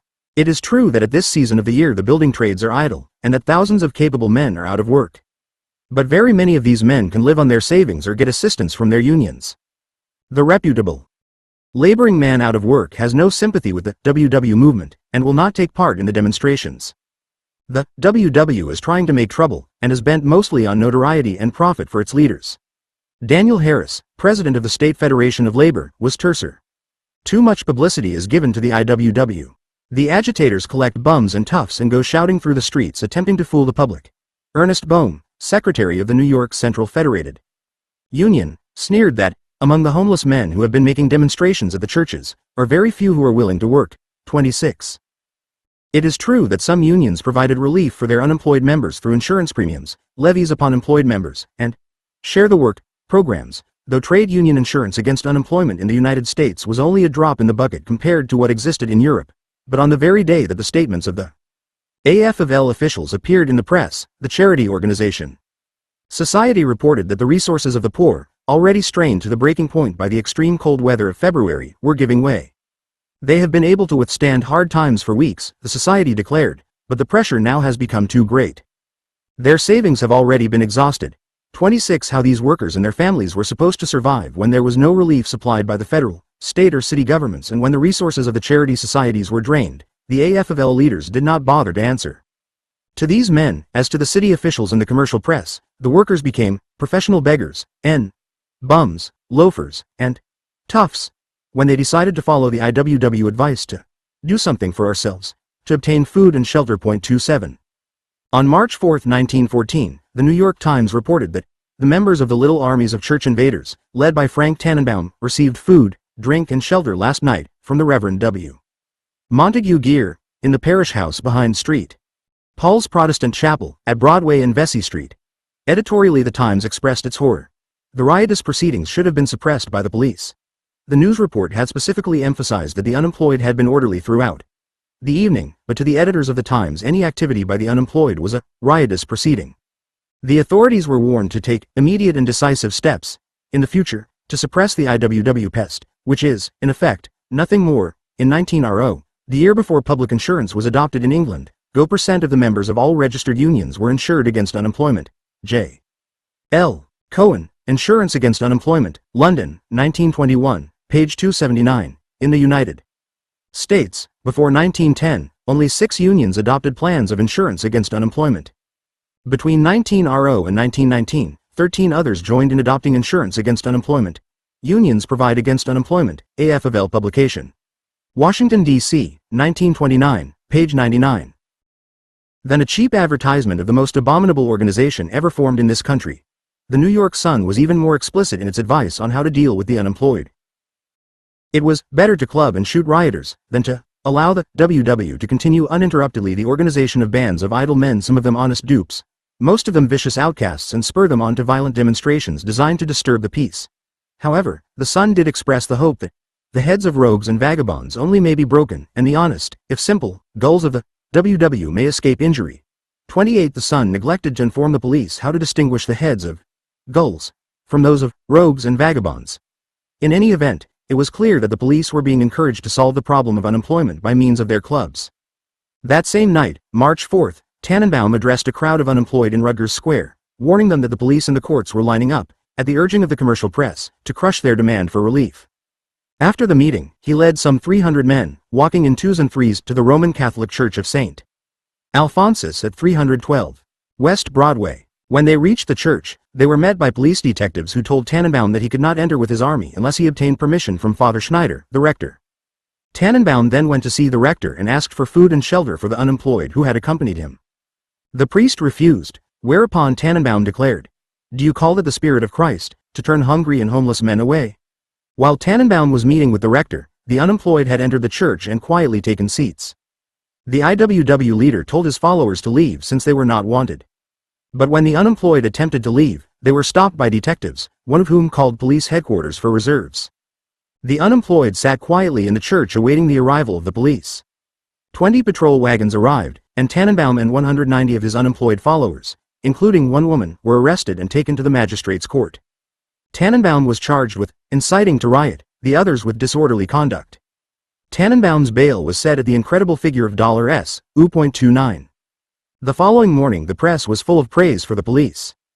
The New York Times conceded that the unemployed had been peaceful, but declared that the conduct of the police towards the outlaws was justified, for there has been too much temporizing with so-called socialism and anarchy in the churches. Several newspapers were infuriated because Joseph O. Carroll, an IWW leader, had told the arrested men, Jesus Christ was a hobo. He, too, was arrested and persecuted as we have been. I tell you, we unemployed men here tonight are 20th century replicas of Jesus Christ. This was denounced as a gross perversion of the name and teachings of one sacred to many. 30. The New York Sun felt that the community owed a debt of gratitude to the Catholic Church in general and to Father Schneider in particular. Other religious groups had been foolish enough to help the men led by the LWW, because of the professedly philanthropic objects of its crusade. It had remained for the Catholic Church to assert the rights of order against disorder, and for Father Schneider to act firmly against the revolutionary organization. A priest has put into operation the machinery to suppress this portentous and carefully contrived onslaught on the institutions of law and order.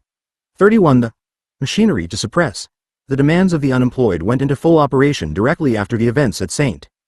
Alphonsus Church. From that day on, practically every day, IWW meetings of the unemployed were disrupted, the speakers arrested, and the unemployed clubbed and arrested as vagrants. The police announced that the IWW leaders are to be suppressed at all costs. 83. The Free Speech League denounced police terror and suppression of unemployed meetings, and demanded their right to assemble and speak. The authorities yielded, and the IWW was given the right to use Union Square for its meetings. The IWW promptly announced that it would continue to rally the unemployed, to convince the city authorities that they have not settled the unemployment problem by imprisoning Frank Tannenbaum and 190 others. We want to let the people know that there are thousands of idle, starving men in the city. We want to show them that the cause of the present depression is the inevitable result of overproduction and improved machinery under the capitalistic order of society. 83. A Ministers' Unemployment Committee was started, and a number of churches opened their doors to the unemployed led by the IWW. Relief stations were opened. A Fair Play Committee was organized in behalf of Tannenbaum and the 190 unemployed workers arrested in St. Alphonsus Church. All this infuriated the press. The New York Times wrote angrily, "The respectable defenders of riot and disorder, the churchmen who are weak enough to dally with anarchists, the ill-informed sentimentalists who are always ready with fair-sounding words on occasions like this, but who would be absolutely useless in the protection of themselves or others in case of dangerous riots, are really more dangerous to society than an army of hobos." 8. Meanwhile, the Socialist Party was becoming increasingly worried by the publicity received by the IWW, and on March 3 the New York State Executive Committee issued an appeal to all locals to become active on the unemployment front. Henry L. Slobodin, who was put in charge of arrangements for an unemployed demonstration, wrote angrily to Julius Gerber. The Socialist Party was inexcusably derelict in not taking a strong hold of the unemployed problem and letting freaks to be the only ones to call public attention to it. An unemployment protest meeting was called by the Socialist Party at Cooper Union on March 19, and the unemployed were urged to come to the meeting and demand unemployment insurance. Fellow workers, our families must have food, clothing and homes, whether we work or are thrown out of work. We want the law to provide it. 81. At the meeting, a program for immediate relief measures was proposed. It included demands for an appropriation from the legislature for food and clothing for the needy, the building of schools and other public works, reduction of the workday to 8 hours, the abolition of child labor, the payment of decent wages to workers, and, if these did not suffice, workmen's insurance against unemployment. On March 23, the Brooklyn Conference on Unemployment, composed of socialists and AFL unionists, proposed that the legislature empower the highway department to hire the largest possible force of workers immediately, and put them to work on the state highways at prevailing rates of wages for an 8-hour day.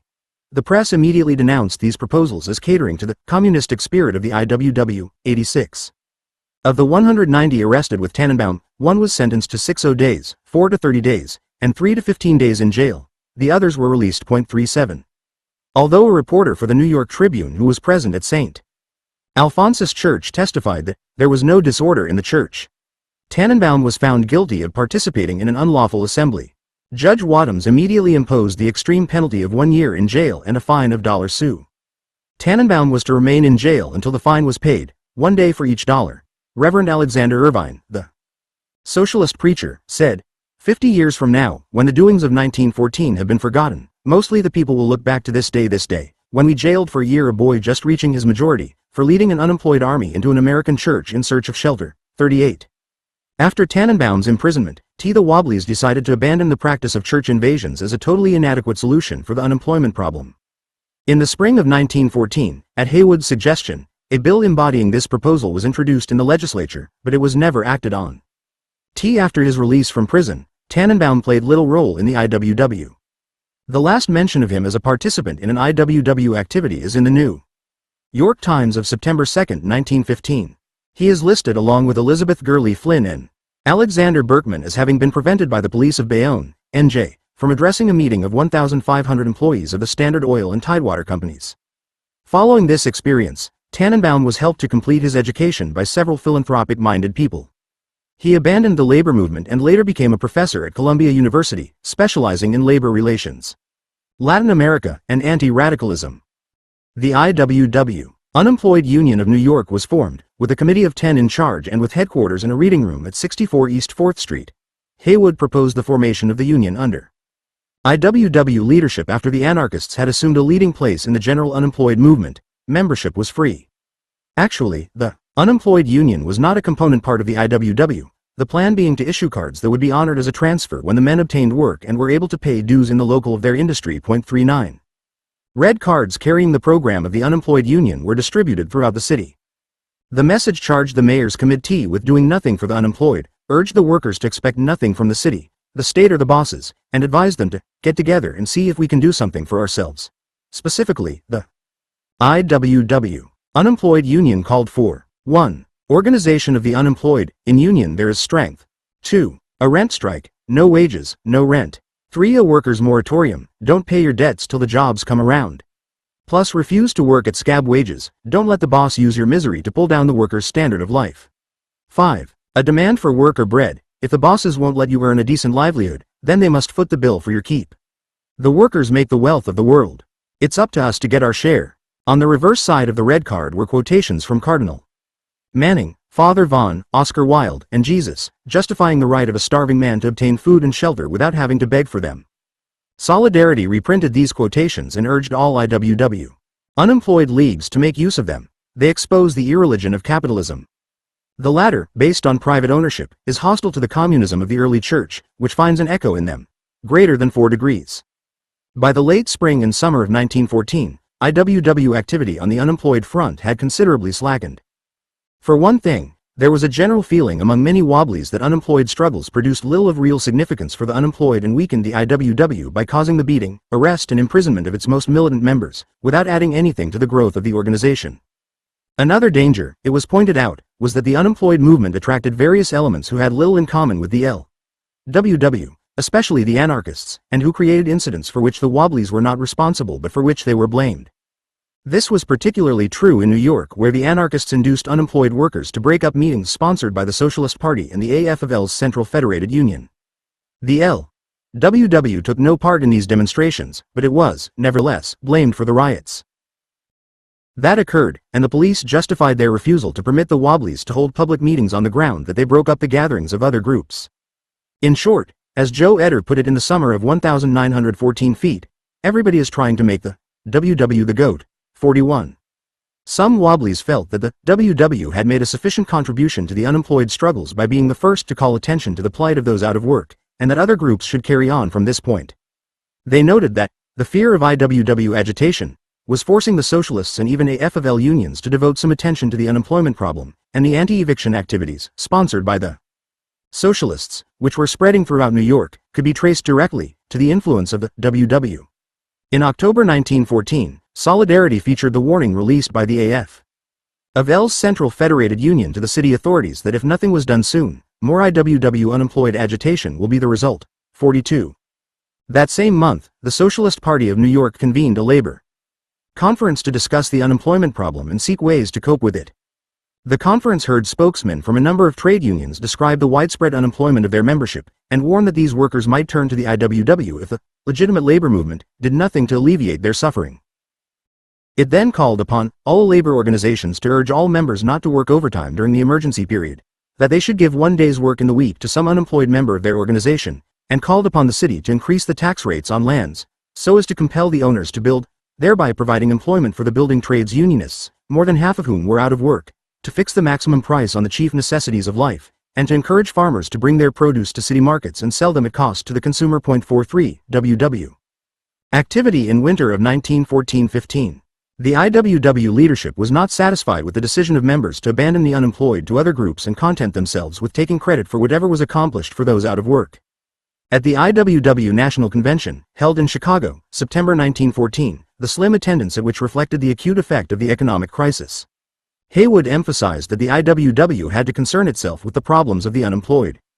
He urged the necessity of bending all efforts to ward off the impending suffering of the unemployed during the coming winter, when the number out of work would mount sharply. Brissenden, who attended the sessions of September 22, 23, and 24, reported that on the 22nd he counted 10 delegates actually present, and on the 23rd and 24th about 16 delegates. Op-ed. Page 326. Haywood presented a direct action program to meet the plight of the unemployed, which the delegates adopted. It condemned the food merchants and the government for shipping bread to warring countries while no single thought is given to the peaceful army of production. Millions are appropriated for the militia and the army of destruction, but not a cent to provide work for the wealth producers. The workers were told to meet the situation of rising unemployment with grim determination by going to the granaries and warehouses, armed with pickaxes and crowbars, and helping themselves. They were advised not to waste time on demonstrations before municipal, state or national legislative bodies, as nothing more substantial than hot air is to be found in these political centers. Rather than congregate around city halls, capitals and empty squares, go to the marketplace and waterfronts where food is abundant. If food is being shipped, confiscate it if you have the power. Where houses are vacant, occupy them. If machinery is idle, use it, if practical to your purpose. Wobblies were urged to organize the unemployed into the WW. The new members were to be given propaganda cards which were to be deposited in the industrial unions when they obtained work. Haywood predicted that if this plan was adopted, the unemployed, as soon as industries resume operation, will become an integral part of one big union and through organization will be in a position to levy tribute on the prosperity that the privileged class is anticipating and the newspapers are promising as a result of the devastation of war. 44. Haywood's prediction that the winter of 1914-15 would be a hard one for American workers proved to be accurate. 3 independent investigations by the Mayor's Committee on Unemployment, the Metropolitan Life Insurance Company, and the U.S. Department of Labor showed that in the early months of 1915 from 400,000 to 440,000 wage earners in New York City were simultaneously unemployed, to say nothing of those workers who were kept on part-time or were employed irregularly. In short, 18% of the two greater than 455,000 wage earners in the city were unemployed. In other cities, estimates and surveys gave proof that unemployment existed in somewhat the same proportion as in New York. 65,000 in Cleveland were looking for work, 150,000 in Philadelphia, an increase of as much as 130,000 over the previous year, 40,000 in Rochester, 75,000 to 80,000 in St. Louis, 133,000 out of 1,300 wage earners in Chicago. In his study of unemployment during this period, Maxwell Birch has estimated that the number of unemployed in the winter of 1914-1915 reached as much as 4 million and possibly higher. In addition, there were several million working only part-time. 45. This is a good deal higher than the estimate of the National Progressive Service, which stated that at least 2 million people were out of work. American Labor Legislation Review, Volume V, November 1915, page 483. But, in the absence of truly accurate nationwide statistics, it was impossible to do anything but guess at the actual. Reports from 36 charitable organizations located in 29 cities in the United States gave proof of the great increase of unemployment. Combined figures showed that from October 1, 1914, until April 1, 1915, a period of 6 months, in 29,039 or 48% of the family cases handled by them, the chief wage earner held no job at the time of application, even though physically and mentally fit to work. In 1912-13 for the corresponding months, in only 7,60 or 23% of the cases had the chief wage earner been out of work. The comparison shows that such applications in 1914-15 were more than double those of 1912-13. The same was true of the number of homeless men. 43 charitable organizations in 30 cities reported that whereas during the 6 months preceding April 1, 1913, they had received applications from 35 free and homeless men, during the same period in 1914-15, the number had jumped to 77,735, an increase of 120%. 8. From the Atlantic to the Pacific, hunger and cold stalk among the great armies of men and women without work, noted a newspaper in January 1915.47 in Philadelphia. The sign, "No more applications received," hung in the doors and windows of the Home Relief Emergency Committee. A new phase of suffering throughout the city was brought to light yesterday, the Philadelphia Public Ledger reported on January 30, 1915, when it was learned at the committee's headquarters that hundreds of children are starving through lack of milk, a necessity which their parents have no money to buy. The European war had multiplied the cost of living and rising prices had sharpened the misery of the unemployed. 5-cent bread became a thing of the past. On February 1, 1915, Mayor John Poroy Mitchell wrote to President Wilson, "There is in immediate prospect much hardship and suffering in New York and other cities caused by the recent increase in the price of bread. In the last few days this increase has amounted to 20%, which is a very considerable burden on our poor people. 6-cent bread, Samuel Gompers noted, meant tragedy to East Side New York and similar localities where wage earners lived. 48. But when an attempt was made to involve the AF-of-L in mass demonstrations to assist the unemployed, the Executive Council rejected the idea. In January 1915, Chester M. Wright, managing editor of the New York Call, urged the Executive Council to endorse mass demonstrations of the unemployed, called by the Socialist Party for February 12, 1915, and to lend its support. Gompers reported the decision in a letter to Wright. He began with the usual words of sympathy for the plight of the unemployed. The Executive Council of the AF-of-L requests me number. Guesses are our chief source of information on this vital business of UNC employment, Alvin Johnson wrote, in the spring of 1915. The New Republic. April 17, 1915, page 1-2. To say that they, like all other thoughtful, humanity-loving men, feel keenly the unemployment of one man or woman and much more the unemployment of large numbers who suffer through no fault of their own. We realize the fact that to every unemployed man who is willing to work all the progress of the world is a hollow mockery. Then followed the usual, but if demonstrations, as you propose, could meet the present situation and solve it, there would be no hesitancy on the part of the Executive Council of the American Federation of Labor to cooperate, but to follow the leadership of any one or any body of men when the matter presented to us is for mere agitation purposes alone, without any practical results occurring. We must respectfully decline to permit our movement to be used for any such purpose. 049. Since Gompers did not then or later propose any other way to achieve practical purposes, it is clear that for all the words of sympathy for the unemployed, the AF-of-L leadership simply did not want to concern itself with their problems.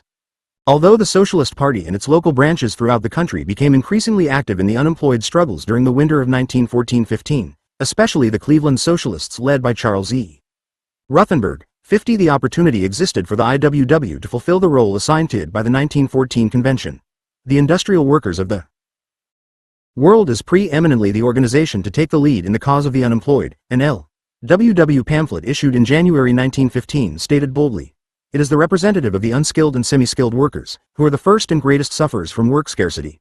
51 On January 9, 1915, Solidarity stressed the need for a special organizing drive among the unemployed. Agitation among the unemployed appears to be all that the L.W.W. can do effectually at present, and every possible effort should be made in every locality to line them up in the W.W. without requiring dues or admission fees, and with a view toward keeping them permanently in the organization. In New York, Portland, St. Louis, Sioux City, Des Moines, Detroit, Salt Lake City, Providence and other cities, the IWW established unemployed leagues during the hard winter of 1914-15. All of them distributed a message to the unemployed from the industrial workers of the world, calling upon the unemployed to join with the IWW to the only concrete proposal offered by the AF-of-L on the unemployment issue during the period 1913-15 was the action of the 1915 convention urging Congress and the states to enact laws providing for the erection of buildings in which the unemployed could find lodging and meals during the winter. Proceedings, AF-of-L. C. Onvention, 1915, page 313. Sue also Barry M. Goldstone, The American Federation of Labor Views Unemployment, 1881-19 J2, unpublished. B.A. Thesis, University of Pennsylvania, 1957, pp. 29-31. Force the employers to cut down the daily working hours to 6, 5 or 4 or any number that may be necessary to make room for all our unemployed fellow workers to make a living. Some leagues demonstrated before city councils demanding that they appropriate funds for relief in public works, while others rejected this type of activity as a violation of the position adopted by the 1914 convention to depend primarily upon direct action methods. A number set up kitchens in buildings furnished by friendly organizations and offered unemployed workers a combination of public forums and mulligan stew. Some sent volunteers daily to centers where old clothing collected for the unemployed during city-wide bundle days were distributed, and, after fitting themselves out in overcoats, shirts, shoes, and suits, would turn them over to the needy gathered at the unemployed league. Others sent groups of hungry men to restaurants, instructing them to eat and charge the meals to the mayor. 112. Some, as the following account in the Seattle Post-Intelligencer of December 18, 1914, reported, simply raided restaurants and food markets. 200 howling men, operating from a base on Washington Street, terrorized the patrons and proprietors of the New York lunchroom on 2nd Avenue last night by marching into the dining room and forcibly taking all the food in sight, including the meals that were spread for the diners. Following this raid, the mob paraded the downtown streets and within an hour made an onslaught on the Westlake Market, seizing everything edible within reach. To make sure the diners knew who was responsible for the raid, the men distributed WW literature among them. Such stunts, the IWW argued, accomplished two things. They gave hundreds of hungry men 1 or 2 meals, and they attracted attention to the plight of the unemployed. Unemployed Wobblies were urged to come to cities where restaurant visits were taking place, i.e. and participate in this form of direct action until it brings results. 53. Not all Wobblies, however, favored this method. James Larkin, addressing an L.W.W. mass meeting of the unemployed in New York City on February 1, 1915, declared that, while he did not blame the individual worker who went into a restaurant and ate his fill without paying, it was an ineffective way of solving the problem. He favored mass action, such as a rent strike by the unemployed, rather than the single act of the individual. However, like most L.W.W. spokesmen, he reminded the unemployed, the only real and lasting cure for unemployment is to secure for the workers the full proceeds of their toil. Only when they owned the industries for themselves would they be guaranteed the right to live and to work. 54 *. James Larkin, the militant leader of the Irish Transport and General Workers Union in Dublin, left Ireland for the United States in October 1914. He was supposed to return to Ireland within a few weeks, but did not set foot in his native. Actually, this theme was also stressed in much of the IWW literature addressed to the unemployed.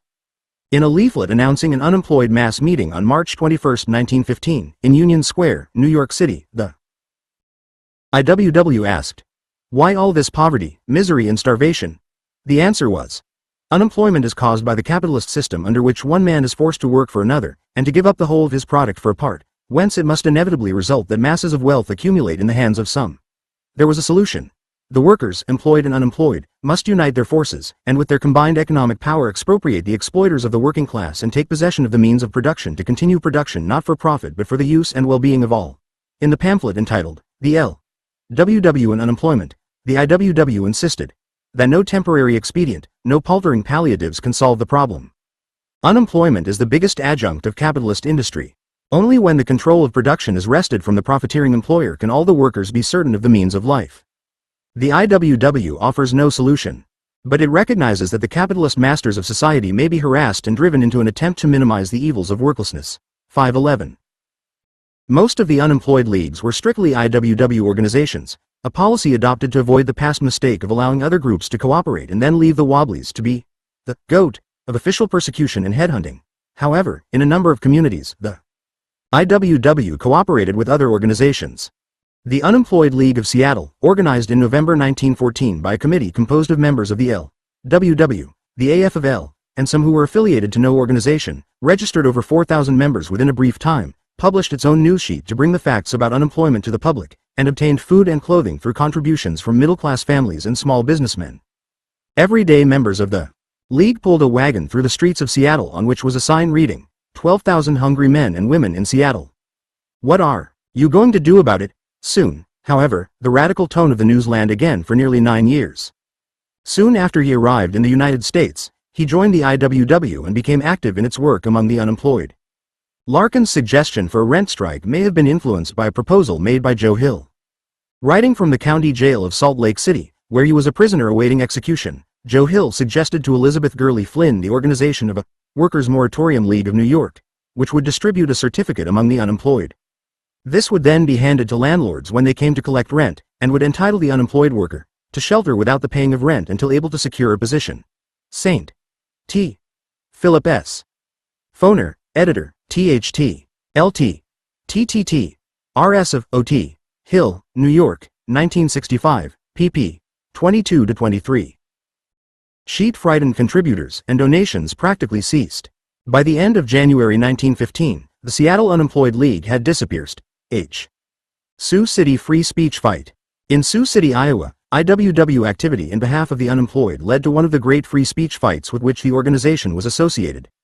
In October 1914, several Wobblies arrived in Sioux City, organized an unemployed league, and began speaking at street corners to the unemployed.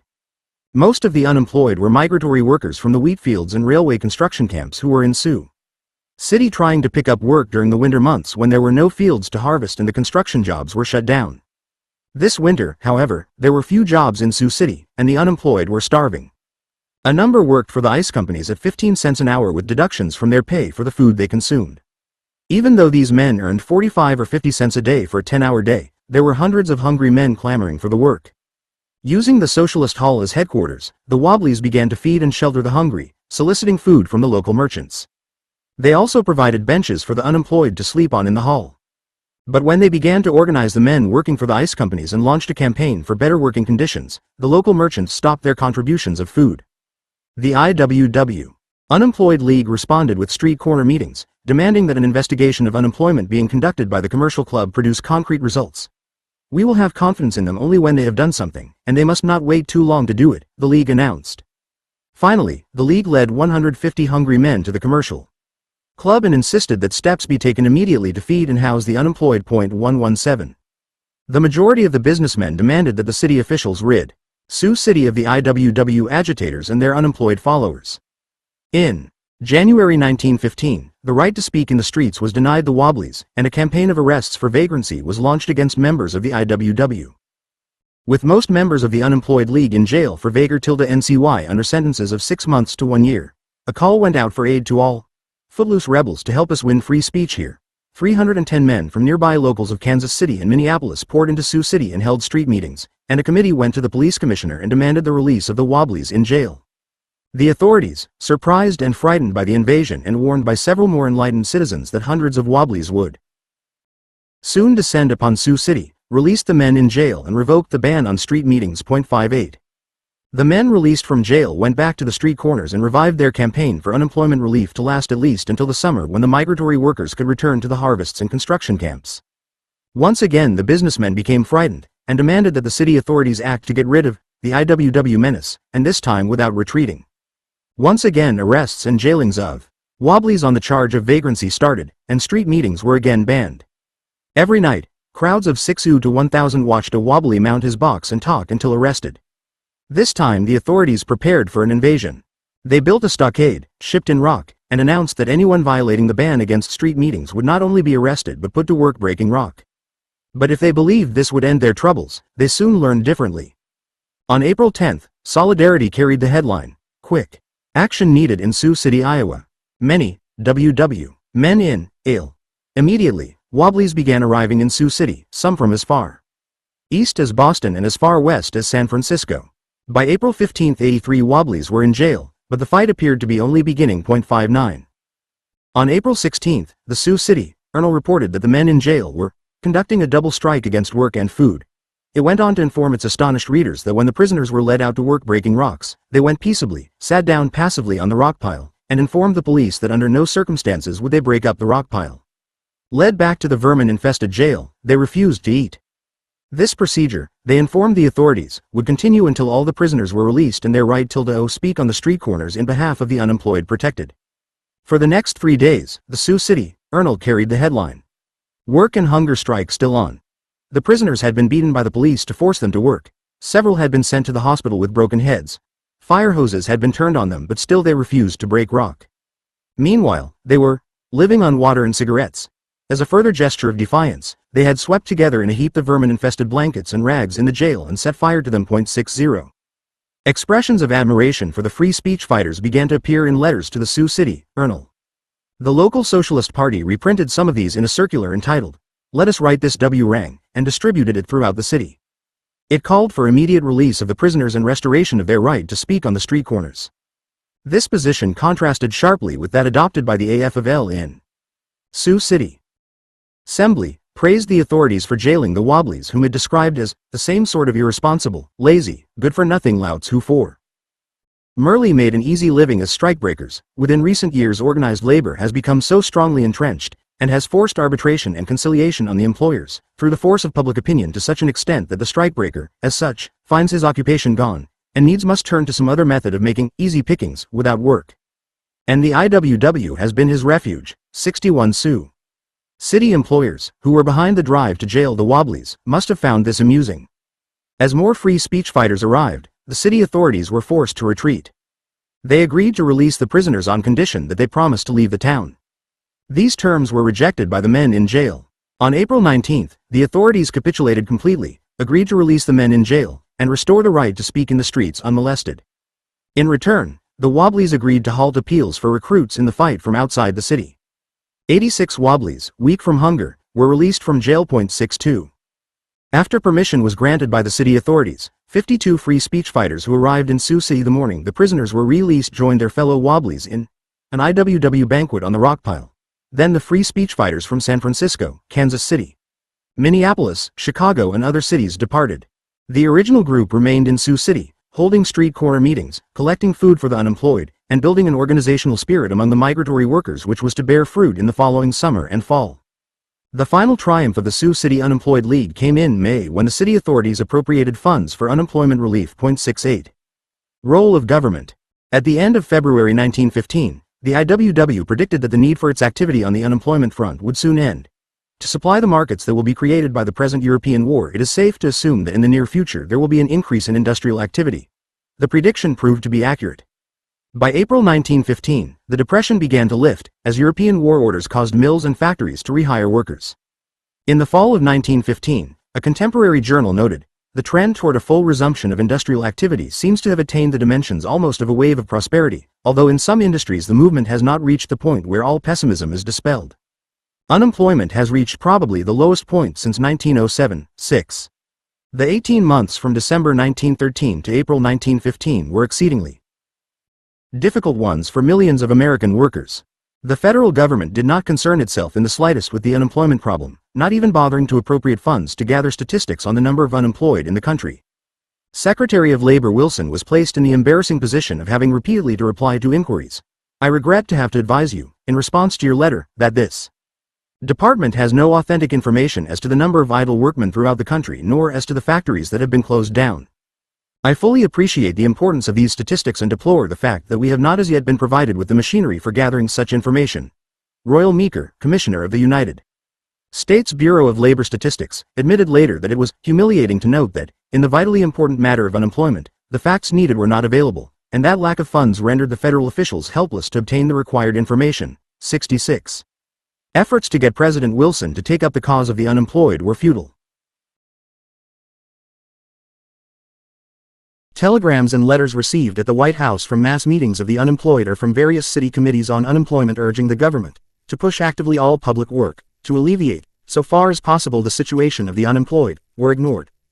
Hundreds of letters from all over the country describing the serious plight of the unemployed were filed in a folder headed "Pessimistic Letters on Crisis," and forgotten. 66. Indeed, the only time President Wilson expressed himself publicly on the economic crisis was to deny the accuracy of a statement by Frank P.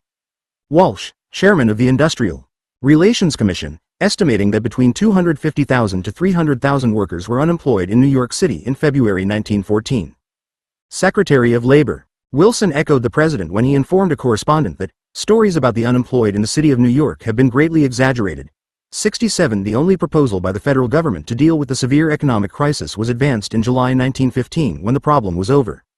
And this was a plan for the federal government to finance workers desiring to take up farm land. 68. In the report of the Industrial Relations Commission, signed by the labor commissioners and Frank P. Walsh, the federal government was sharply criticized for having ignored the problems of the unemployed during the crisis of 1913-15. Surely there is no condition which more immediately demands the attention of Congress than that of unemployment, which is annually driving hundreds of otherwise productive citizens into poverty and bitter despair, sapping the very basis of our national efficiency, and germinating the seeds of revolution. 69. The same criticism could have been directed at the cities and states, for the measures adopted by them during this period were neither adequate nor systematically planned. In almost every part of the country, concludes one student, nothing was done until it was approaching a matter of life and death for those out of work. 70. When the situation became so bad that something had to be done to relieve the suffering and distress, nearly every city resorted to what seemed the most expedient method, which usually amounted to the same thing as charity, even though disguised in many cases. One can understand this more clearly when it is realized that during these months of unemployment, Philadelphia was the only major city in the country to vote public funds for relief. All the others raised whatever funds they disbursed through private contributions. Generally, the unemployed had to depend on soup kitchens and shelters provided by municipal lodging houses which were taxed to capacity and furnished beds only for a few nights. Efforts of social agencies to find jobs for the unemployed were fruitless. Odd jobs for a limited number of people might be found, but the great mass of the unemployed could not be helped even by frantic attempts to find every available work opportunity. 71. Significance of work of 1. W.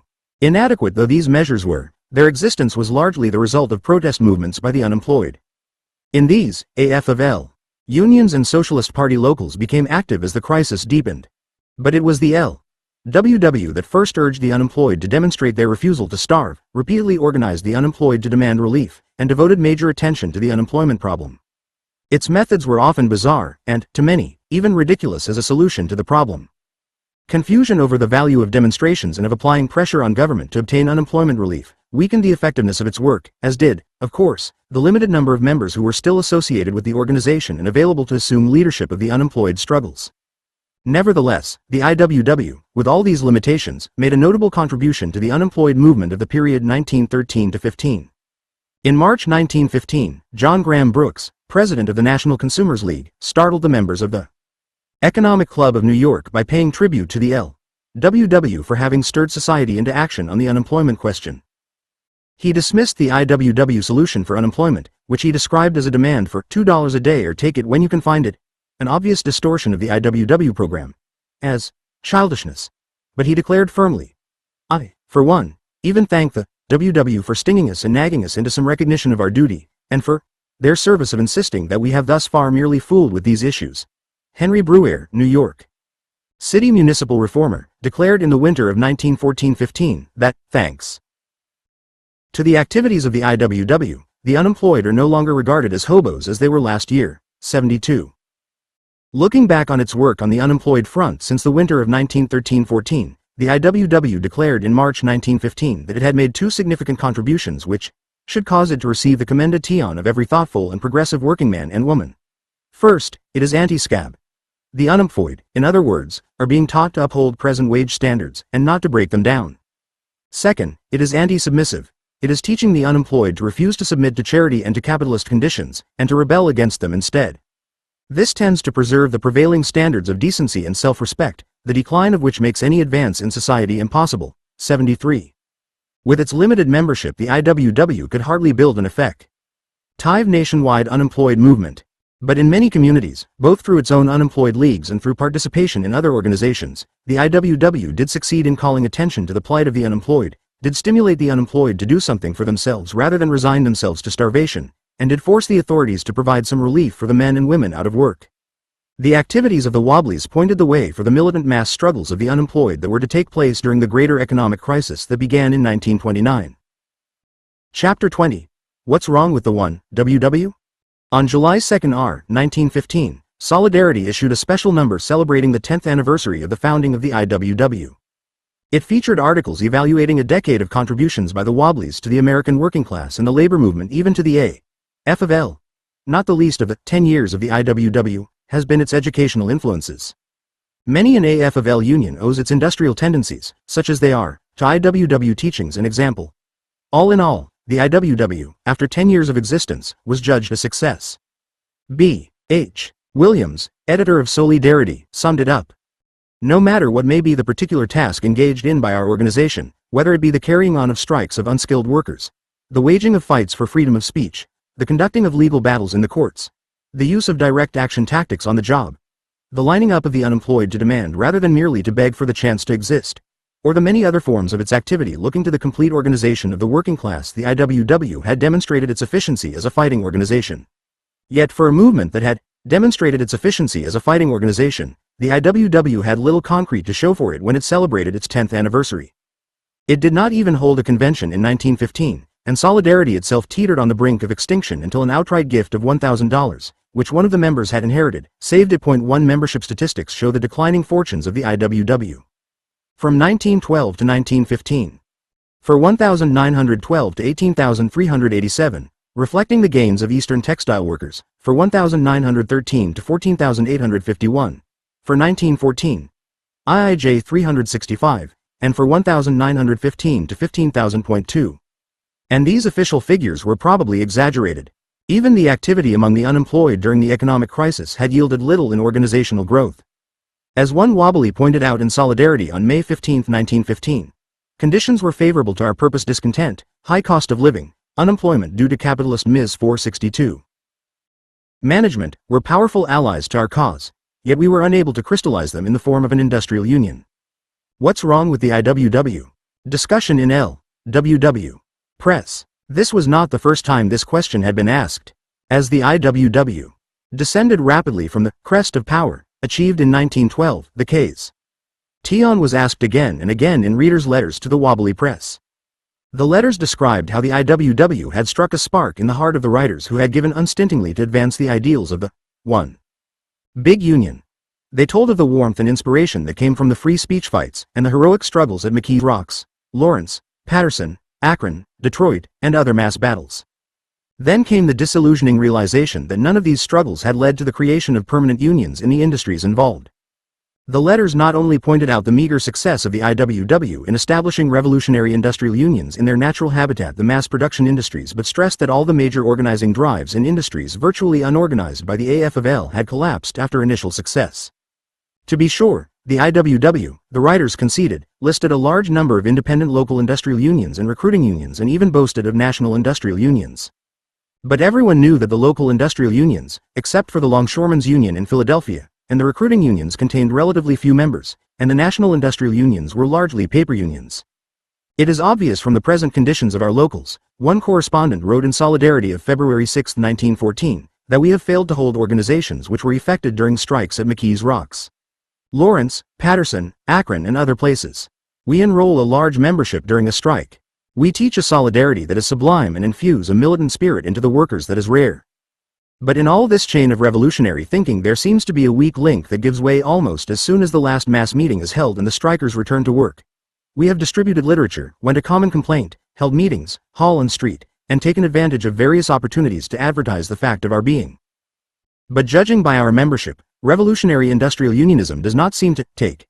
Some letters complained that in industries where the AF-L was already established, shoemakers, hotel workers, barbers, piano makers, building trades workers, and garment workers, the forays of the IWW organizers, their attacks on the motives and philosophies of the AF-L leaders, their efforts to promote dual unions, and their boast of the plan to drive the AF-L out of existence and emancipate the workers through revolutionary industrial unions, had produced nothing of consequence organizationally and had only made enemies of workers who had once been sympathetic to the Wobblies. Other letters pointed out that the LWW had lost so much prestige that it was no longer a force to be reckoned with among the Italians, and stressed that this was a serious blow to the organization since in many LWW strikes, the Italians had been the most numerous and militant of the strikers. Some readers, with pens dipped in irony, pointed to the less than Jew votes cast in the election for a secretary-treasurer, the highest office in the organization, early in 1914, and contrasted this with the 25,000 or more members the 1WW claimed publicly. Others, noting that Vincent Street John, who had been the previous secretary-treasurer, refused to become a candidate for re-election, cited this as evidence of the growing disillusionment of a veteran unionist with the possibility of building mass trade unions through the IWW. It was all summed up by a letter in Solidarity of November 14, 1914, which asked, if the principles of the IWW are right, why has it failed to attract the workers or hold them when organized into locals? This bill of particulars against the IWW, compiled from readers' letters, was, as we have seen, mild in tone compared to what was published in the socialist press during the same period. But even many Wobblies who attacked the socialist critics admitted that by 1914, 2 years after the spectacular Lawrence victory, the IWW seemed completely spent. What's wrong with the IWW? They asked. Most of the LWW leaders agreed that there was a value in raising this question. We must know the weak spots as well as the strong. Disclosing and examining an obstacle seemingly hard to overcome should not dampen our ardor or discourage us in the least. We'll meet with a lot of these in the course of our development. They should, and will, serve to make us more determined than ever to overcome every obstacle that hinders us in our sure and onward march to industrial freedom. 11. But they insisted that there was nothing fundamentally wrong with the LWW, and that all talk of defeats suffered by the Wobblies was nonsense. For one thing, the decline in membership meant nothing, since the IWW had always maintained that its influence was immeasurably greater than its membership, and if it had been primarily interested in a large membership, it could easily have achieved this goal. Certainly the capitalists knew better than to regard the size of the IWW membership as the measure of the organization's influence among the workers, and their fear and hatred of the organization was as great as ever. Secondly, this statement was advanced in the face of Solidarity's admission that the capitalist press was stating, the WW is a waning menace following the retreat of the Patterson silk strikers back into the mills. August 16, 1913. The strikes at Patterson, Akron, and Detroit were not defeats, since the workers went back to the plants and won concessions from the employers through sabotage the strike on the job. No evidence was offered to prove this assertion. It was simply stated. Moreover, even if these strikes were defeats, the low-paid slaves, under IWW guidance, had put up fights that brought universal attention to the fighting qualities of unskilled workers and the IWW which led their fights. The workers gained a wealth of experience for themselves and for other slaves that would have been impossible without the application of the IWW. Theory. The IWW, by teaching workers the inspiration of defeat, was preparing them for future victories, for only through such constant struggles can the working class finally be brought to sufficient unity to overthrow capitalism. Finally, the IWW should not become involved in petty insignificant sham battles over the status of the organization and the correctness of wobbly strategy and tactics. What is the matter with us? Asked Matilda Rabinowitz. Thousands are waiting to be educated and organized in fighting battalions. This is our work, degree. Reasons for failure to grow. Many members of the IWW were not to be put off by such reassuring words. They felt that it was foolish to deny the validity of much of the criticism raised in the letters to the wobbly press, and sought to provide explanations that might satisfy the critics. They distinguished, however, between honest criticism by IWW members and that by former disillusioned wobblies and socialists, which they dismissed as the howling of agents of the capitalists. 7. They attributed the IWW's problems and difficulties to the following causes. 1. The LWW had done what no one had even dared to think of before. It had organized the migratory workers in the West into agricultural, construction, and lumber unions, and the unskilled workers in the mass production industries of the East, including steel, rubber, textile, and auto. But this was no easy task. For one thing, it was difficult to build stable unions among the migratory workers. Because of the very fact of their moving around, they were not in continuous association with each other and hence difficult to keep organized. Then again, in the West, the law was still the law of the jungle, and the vigilantes had been brutal in hunting down, beating and murdering IWW organizers who were without legal protection. The main power of the workers was concentrated in the East. But the power of the capitalist class was constant. I suppose it is almost hopeless to try to maintain a permanent union of itinerant workers. John R. Commons, the noted labor historian, wrote in 1915. Commons to Henry Parker, April 6, 1915, Labor Collection, Miscellaneous Papers and Articles, folder marked, Migratory Labor, U.S. MSS, 18A, Box 3, WSHS. Traded there too. The capitalists had fought the new revolutionary industrial unionism with all the power at their command. Against the program of the WW and its little band of agitators, they had brought up the heavy guns of their financial resources, public opinion molded in their favor by press and pulpit, their private armies of labor spies and detectives, and always and everywhere, the police and military power of the city and state governments. They had arrested LWW leaders and members, usually on trumped-up charges, and forced the organization into long court battles which sapped its resources and vitality. They intimidated foreign-born workers with threats of deportation and denial of citizenship if they joined the IWW. Dependent on their jobs to support their families, and thus more easily subject to intimidation by the employers, the workers in the eastern mass production industries were hard to keep organized. Under these circumstances, no labor organization, no matter how correct its message of unionism, would be able to make rapid headway. It would take time to break down the fortified walls of the open shop trusts in the East and the factories in the fields of the West. But the IWW had made a beginning, and with continued effort and by avoiding past mistakes, it would yet succeed in achieving this objective. 8. 2. In addition to this fundamental reason for the failure of the LWW to win its battles and to grow, certain mistakes were committed that had made it easier for the capitalists to triumph. These were not mistakes in ideology so much as in an incorrect application. In their zeal to obtain propaganda for their ideas, some members of the IWW unfortunately employed means obnoxious in the eyes of a great part of the working class, and have been instrumental in increasing the prejudices towards the IWW. Too often, workers had been antagonized unnecessarily by anti-religious and anti-patriotic agitation, by organizers who had advocated that a banner with the inscription, "No God, no Master," should be carried by us into the shops and factories, and who advised making nightshirts out of the American flag.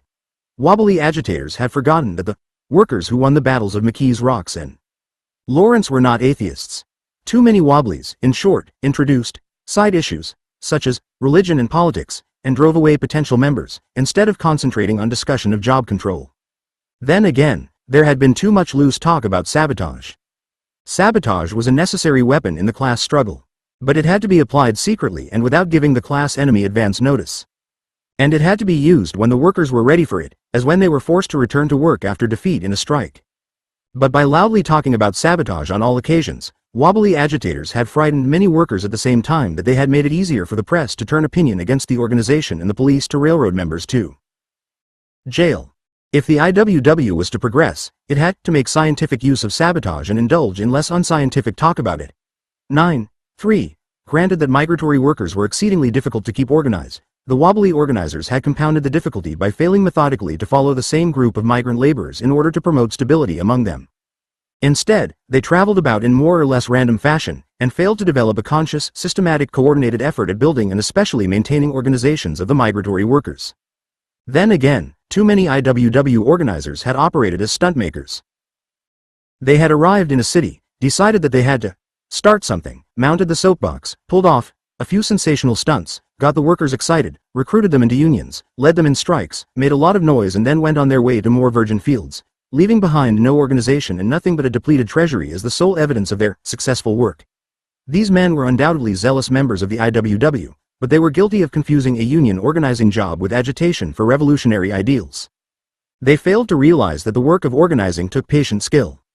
Many of them found street agitation and free speech fights easier than union organization. We have been very energetic in fighting free speech fights but begrudge anything spent in the direct work of organizing. The soapbox approach had to be abandoned. Organization cannot be accomplished on a street corner. It was not enough to arouse exploited workers to a spectacular and sudden fight. It was also necessary in the future to carry the message of the IWW to the workers in the shops, factories, mines, lumber camps, and the harvest fields the year round. And for this, persistent, patient, unending campaigns rather than spectacular stunts are required. A mushroom growth of an organization may be better than no organization at all, but it rarely accomplishes any lasting results. 4. Too many wobblies had unnecessarily antagonized socialists who were ready to lend support to the IWW. It was correct to condemn the socialist leaders who were allied with the AF bureaucracy and acted as spokesmen for the capitalists in denouncing direct action and revolutionary industrial unionism. But many left-wing socialists did appreciate the mission of the LWW and did aid the wobblies in their struggles. It did not help the cause of the LWW when their work was not appreciated, and they themselves subjected to attack for believing in political action. The result was that when the LWW called upon them again for help, they refused to cooperate, and the locals organized by the wobblies suffered by reason of this inability to obtain support from their natural allies. The same mistake had been made in relations with rank and file, a cheeky smiley face of L members. Often they had been antagonized unnecessarily because of a tendency on the part of wobbly agitators to lump them with the bureaucrats. How could the LWW succeed in attracting these L members to join with the wobblies in building new industrial unions if it looked upon them as hopelessly attached to the labor bureaucracy? IWW agitators often turned away potential members among craft unions by denouncing, ridiculing and anathemizing the only unions they have known. Moreover, no permanent organization would be built in a community unless organizers abandoned the attitude that the workers who were not ready to join the IWW were hopelessly backward. These were the workers who would have to be recruited if the IWW was to grow, and no headway could be made if organizers continued to treat the non-class conscious workers as a hopeless block. 11. 5. The loose form of organization in the IWW had operated against its growth and stability. The whole concept of mixed locals and propaganda leagues had to be abandoned. Since the members of the former were not oriented to any particular job, shop, or industry, they were rarely union-minded and spent their time philosophizing. A mixed local will always remain a discussion club. The same was true of the propaganda leagues. One wobbly complained that the leagues were dominated by spellbinders and professional spiders. Another weakness of these two organizations was the opportunity afforded for all sorts of unreliable and unscrupulous characters to join the IWW and worm their way into positions of leadership. They often did so for the purpose of absconding with what little funds the mixed unions or the leagues had or to spy on the IWW for employers. As Mortimer Downing noted in a letter to Bill Haywood, "We also had the misfortune to get Ben Wright here as secretary of the mixed local. Wright, as you know, was a full-fledged detective. He had several men of the small membership of the local canned. Wright is a peculiar product of the times. He had a 4-year card in the LWW. During that 4 years none ever knew when he had done a day's work. Yet he would blow into a town, loaf around the locals, spend money quietly, and gather his information." The same thing was true about F.W. Goebel. Goebel even went so far as to spend $150 of his money to organize the F.T. Bragg local. When will we reach the day that men without visible means of support will be suspected of the parasitism they openly practice? 12. 6. The LWW conception of democracy and individual freedom had been so loose that all sorts of ism peddlers, including the anarchists, had, since the stolen funds of the locals were often listed as $12.97 or even $2.80. It is clear that both the members and the organization were impoverished. Sec Indu. SJRIAL worker, May 28, 1910, July 13, October 26, 1911. Been able to preach their doctrines in the organization's halls and from its platforms. The result was that the LWW was associated in the minds of the workers with principles which it neither upheld nor approved. The IWW had to stop being simply a clearinghouse for ideals and isms, which it did not endorse, to institute a firmer discipline within its local unions, particularly in the West, and cease to worship the great God, individual freedom. This new policy would undoubtedly help open the door to many workers who had hesitated to join and keep them from leaving once they joined. 18.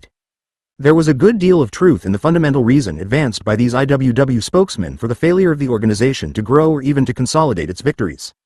It is true that by attacking the great unorganized centers of industrial America, the IWW brought down upon itself the implacable hatred of the employers and their powerful allies. As we have seen, all types of violence were unleashed to defeat the IWW in its organizing drives, and no amount of endeavors by the Wobblies to keep the workers from resorting to violence in their struggles prevented it from being used against the organization and its followers. With its limited finances and resources, it is doubtful, even if it had not committed many errors, that it would have been possible for the LWW in pre-World War I America to achieve great success in organizing the mass production industries. The largest percentage of the workers in the eastern mass production industries and a large percentage of the migratory workers in the West were, of course, the foreign-born. But an alien who was an LWW member after 1912 found it difficult to obtain citizenship, and in the Northwest it became almost impossible. During 1912 and 191.3, federal officials in the Northwest disqualified applicants for citizenship if there was the slightest proof that they had been associated with the IWW, even if they had simply joined during a strike to improve wages, hours or working conditions and left the organization after the battle. In fact, an alien who was no longer a wobbly but had been a member of the LWW at any time in the 5 years preceding his application could not become a citizen. The same applied to an alien who was married to an LWW member or one who had an LWW member as a witness. In Minnesota and Wisconsin, some judges even refused to issue first papers to IWW members. In short, after 1912 it took special courage for an alien in Washington, Oregon, Minnesota or Wisconsin, who was desirous of becoming an American citizen or even of remaining longer in this country, to join the W.14. While this vicious practice was not widespread in the East, it was used to intimidate foreign-born workers from joining the LWW or remaining in the organization. Wide publicity was given in 1913, for example, to a statement by the authorities in New Jersey that efforts would be made to debar applicants from citizenship who had taken part in the Patterson strike. Indeed, Munson Force, assistant prosecutor of the county, announced that the authorities will take good care that they do not become citizens. 13. It is not difficult to imagine that when this was brought to the attention of the immigrants in the basic industries through the foreign language press, many of them would hesitate before joining the WW. The foreign language press also devoted considerable space to the debates and votes in Congress on an immigration bill which included a clause permitting the deportation of an alien advocating or teaching the unlawful destruction of property, a law specifically aimed at members of the IWW. The bill, with its sabotage clause, passed Congress in 1913, but was twice vetoed by President Wilson. The first time the House lacked by 5 votes the necessary 2/3 majority to overrule the president. The second time it failed by only 4 votes. 18, but there is little doubt that the threat of passage of the law made immigrants chary of joining the IWW or staying with the organization. Reasons not mentioned by Wobblies. A flow of letters to the LWW press corroborated the correctness of the point that past mistakes had contributed to the organization's failure to grow. But there were areas which none of these correspondents would touch. No one mentioned such a basic error as the IWW's opposition to political action and how this mistaken position isolated the organization from many of the most significant struggles of the American working class. Nor was there reference to the policy of dual unionism, on which the organization was founded and to which it continued to adhere. Linked to this was the fundamental mistake of combining a revolutionary propaganda group and a trade union, even an industrial union. Not only were the two functions often confused, but just as often activities that were logical and necessary on the trade union front had to be rejected because they conflicted with revolutionary aims. Thus, the no-contract practice of the WW made stability impossible. What protection could the WW give the worker if it could not control the job? And how could it control the job if it refused, on revolutionary principles, to enter into agreements with employers? To be sure, a powerful WW union like the Marine Transport Workers No. 8 of Philadelphia was able, for a time, to obtain recognition by force of numbers. But the weaker IWW unions, and most of them were K usually lost job control as hostile employers, not bound by a recognition contract, resorted to hiring non-wobblies. Thus, ironically, while the refusal to sign contracts was justified, in part, as a means of keeping the capitalists off balance, experience proved that it had the opposite effect of enabling the employers to use it to their own advantage. Other examples of how the combination of revolutionary propaganda functions with trade union activities resulted in practices which made for instability of the WW were 1. Its refusal to institute a dues checkoff which would guarantee its unions a stable income and a hold on the job through steady membership. 2. Its scorn for the common union practice of making provisions for unemployment, sickness and death benefits to members and their families. 3. Its refusal, in most cases, to build a strike fund and provide strike benefits, and to rely almost exclusively on emotional appeals for relief funds. 4. Its universal transfer system which kept its locals in constant flux. 5. Its low initiation fees and dues which kept the treasury pitifully small and hampered its ability to conduct prolonged organizing drives. Although some of these practices were recognized as harmful to the organization and resulted eventually in modifications in IWW policies, in the period between 1913 and 1915, they were uniformly regarded as sacred and any suggestion to alter them was rejected as conflicting with basic IWW values. WW theorists conceded that the AF of L was able to enroll new members because of its use of the contract, protocol, checkoff and benefits, and then to hold on to these members. They conceded, too, that if the Wobblies adopted these practices the WW would also increase its membership and its stability. But they maintained that their use would only compromise the purity of the revolutionary unionists. The whole concept of higher dues and initiation fees, of strike funds, of unemployment, sickness and death benefits, of contracts with employers and dues checkoffs was based, in the eyes of most Wobblies, on the idea that workers' organizations had to be held together by incentives other than class consciousness. This was true for the craft unions, but then, as the Wobblies saw it, these were not real labor unions but only coffin societies. They would collapse if their insurance features were removed, their contracts with employers ended, and compulsory membership abandoned. True class-conscious unionists, like the Wobblies, did not need all of these incentives to keep them in one big union. They were acting together to better the conditions of their class and to end the vicious capitalist system. Joseph J. Etter summed it up neatly when he asked, "Can there be any dispute that if the LWW struck bargains with employers, compromised its principles, signed protocols, contracts, had the employers collect the dues and acted as good boys, generally, we should have 500,000 members?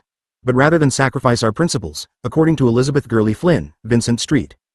John, unlike Haywood, realized the contradiction in trying to function as a revolutionary propaganda organizer. Tion in a trade union, and his conviction that nothing could be done to convince the majority of the Wobblies that this was a fundamental reason for the organizations in Ilur to grow and achieve stability led to his resignation as General Secretary in 1914. Miss Flynn feels that this was the basic weakness of the IWW. Interview with Elizabeth Gurley Flynn, January 31, 1964. Kowtow to all sorts of freak notions, declare a practical truce with the enemy, and have a large number of dues payers, we have preferred to be true to our own purpose in spite of all opposition. Our men have sweated blood in carrying on the propaganda for a revolutionary labor body, revolutionary in methods as well as final purpose. The two major points in the IWW program, education and organization, when correctly applied, would be enough to enable the workers to achieve its revolutionary goal. Many mistakes had been made in applying the LWW program, but once they were corrected, the decline of the WW would be checked and the principles advocated by the industrial workers of the world will undoubtedly triumph. 17. Results of the discussion. The discussion of the question, what's wrong with the LWW? Prolonged though it was, failed to come to grips with many of the fundamental problems facing the organization. Yet the self-critical attitude in the LWW, reflected in letters to the Wobbly Press, beginning with the defeat at Paterson and continuing into 1915, was not without its positive contributions. The fact that the LWW had failed to hold its membership was at least publicly acknowledged, as was the growing demand for building a constructive and permanent organization, rather than a purely agitational apparatus, a demand that even the most uncritical leaders in the organization had to recognize as both correct and necessary. Thus it was that despite its meager membership and despite a practically empty treasury at national headquarters, the LWW appeared supremely confident as it celebrated a decade of existence. True, there had been many failures in the past, but from them the IWW had gained valuable experience which it was now prepared to apply in such a manner as would make 1915 the banner year in the history of the one big union. 18 Already in the spring of 1915, a development had occurred which proved that the LWW was capable of learning from past mistakes and which promised to build it into a powerful economic organization of unskilled and semi-skilled workers. This was the emergence of the Agricultural Workers' Organization 4U, the famous AWO. Chapter 21. the Agricultural Workers' Organization. By the time of the harvest season of 1914, it was clear that IWW agitational work among the harvest hands had reaped few permanent results, and that conditions in the Middle Western Grain Belt, Oklahoma, Kansas, Iowa, Nebraska, Minnesota, the Dakotas, Montana, and parts of Canada were still intolerable. Wages of $2 to $2.50 for a day's work, which began at 5:30 a.m. and ended at 7:30 p.m., plus inadequate board, was the norm. Harvest workers noted ironically that they enjoyed an 8-hour workday DGHT in the morning and 8 in the afternoon. An investigator for the Industrial Relations Commission reported that 14 hours a day was not unusual.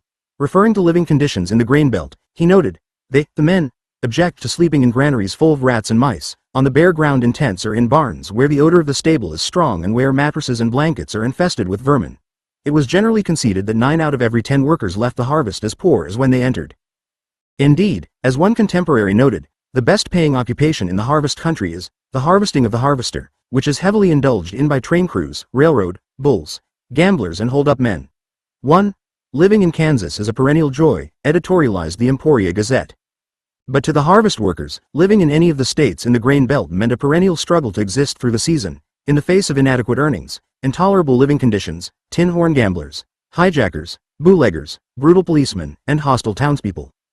The latter's contempt for the workers in the grain belt was illustrated in an editorial entitled, The Harvest Hand, published in the Emporia Gazette. The harvest hands are arriving, and, as usual, they are arriving hungry. But a harvest hand never gets so hungry that he forgets to be howled one and stick for higher wages when offered a job. 02. In its earliest attempts at organizing the harvest hands, the IWW had relied primarily upon soapboxers who addressed these workers as they passed through Kansas City and St. Joseph, Mo, Omaha, Neb, Sioux City, Iowa, Minneapolis, Minnesota, and other cities which bordered the grain belt. But by 1913 it was clear that street agitation not only reached a small percentage of the workers, but produced nothing concrete in an organizational sense. Street and hall meetings are good in a way. Solidarity conceded in evaluating the poor organizational results of the 1913 harvest, but work on the job among the slaves is the only way to build up the IWW. 3. Heeding this advice, in the spring of 1914, the local unions of the IWW in the cities bordering on the grain belt began sending their delegates into the harvest fields in an effort to recruit members among thousands of migratory workers. Although this method of organizing was a vast improvement over soapboxing, it still had weaknesses. Delegates from locals in Kansas City, Omaha and Minneapolis competed with each other in recruiting drives. Initiation fees and dues varied among the different locals, and, in general, the work was haphazard. In an article entitled, After the Harvest, a wobbly organizer wrote in the fall of 1914, "Our chief shortcoming this year was in insufficiency of trained job agitators to cope with the situation, and also a deplorable lack of the thing called cooperation among locals conducting this particular kind of work, which is positively inexcusable and which must be remedied." Formation of AWO. The need was obviously to establish cooperation among the different locals so that a united organizational drive could be conducted in the grain fields. During the 9th Annual WW Convention, in September 1914, Frank Little, the one-eyed, half-Indian organizer and member of the General Executive Board, suggested that some means should be taken for concerted and efficient action in the harvest fields next year. It was proposed that a conference be called composed of members from different locals bordering the harvest district, and that this conference determine ways and means for harmonious grouping of hitherto spasmodic efforts of harvest organization. A resolution embodying Little's proposal was carried, and a few months after the convention, Haywood announced the formation by the IWW of a Bureau of Migratory Workers to set up the conference, coordinate information on jobs, and further organization among the harvest workers. One of its chief duties would be to circumvent the schemes of the labor bureaus and employment sharks, whose exaggerated accounts of labor shortages produced a surplus of labor, driving down wages and forcing many unemployed harvest hands to resort to begging and stealing. 11. Following intense discussion in every issue of Solidarity during the winter and early spring of 1915 on the best way to organize the harvest workers in the following summer, a conference of locals adjacent to the grain belt took place in Kansas City on April 21, 1915. 7 locals were represented at the conference: Des Moines, Fresno, Portland, Kansas City, Salt Lake City, San Francisco, and Minneapolis, and a fraternal delegate from the International Brotherhood Welfare Association. Delegate after delegate urged that street agitation or soapboxing in harvest towns be avoided, as it would dissipate energy in free speech fights and conflict with a hostile public opinion. Such slogans as "Get on the Joby," and "Never mind the empty street corners, the means of life are not made there," became the keynote of the conference. After voting, That street speaking shall not be used in the harvest towns as a means of propaganda. The delegates established the Agricultural Workers Organization 400. A secretary-treasurer and an agitation committee, later to become the organization committee, were chosen. W. T. Neff was elected secretary-treasurer at a salary of $18 per week. Field delegates were to work without pay, and each local could nominate as many of them as they saw fit, and they were to report regularly to the secretary. The conference closed with the delegates singing the Harvest Song 1915, to the tune of I Didn't Raise My Boy to Be a Soldier, part of which went. The fields and jungles now are full of slaves. They are waiting to be put wise. And one big union is the way. That all workers should organize. Lee.ne them all up solid, union makes us strong. And header hours and wages is our song. 1915 organizing campaign. Although the conference adopted resolutions calling for higher wages, shorter hours, and better food for harvest workers, no specific demands were set forth. Shortly afterwards, the Agitation Committee decided to advance the following set of demands for the 1915 harvest season. A minimum wage of $3 for not more than 10 hours a day, 50 cents overtime for every hour worked above 10 in one day, good, clean board. Good clean places to sleep in, and plenty of clean bedding, and no discrimination against members of the IWW. Farmers of Kansas and Oklahoma were notified. The above demands are asked of you, and if granted, satisfactory work will be done. 7. A shudder ran through the grain belt at this announcement. The Kansas City Post, which did not even report the organization of the AWO in its own city, now carried a dispatch from Topeka, Kansas, announcing that the wheat growers of Kansas were openly proclaiming in alarm that they will be at the mercy of the IWWs this summer. At first they had dismissed the AWO as a wild-eyed plan, but it now appeared definite that the IWWs intended to carry out their schemes. The farmers, the report continued, looked to the U.S. government to defeat the IWW.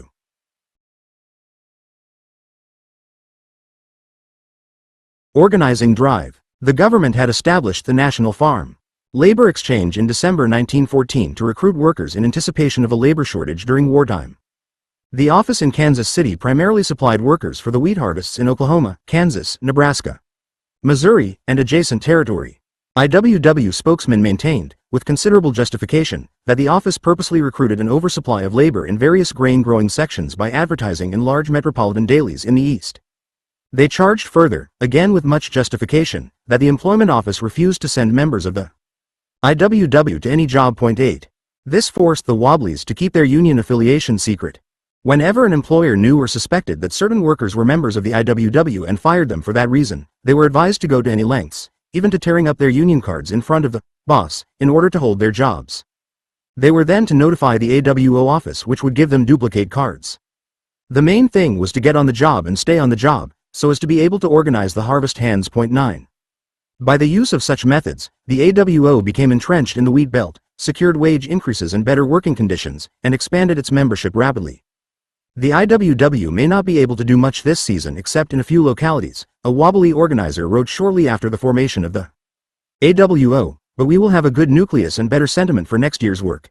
Actually, the first organizing campaign of the AWO was very successful. It began in June in the wheat fields of Oklahoma and Kansas, and in October, the AWO announced that it had netted shorter hours, 10 hours where formerly the harvesters worked from 12 to 16 hours a day, and $3.50 to $4.50 a day instead of $2.50. Similar gains in wages were reported from the cornfields of the Dakotas, $3.50 a day and in some quarters $4. Hours, however, were still long, and the 10-hour day was a rarity. 10.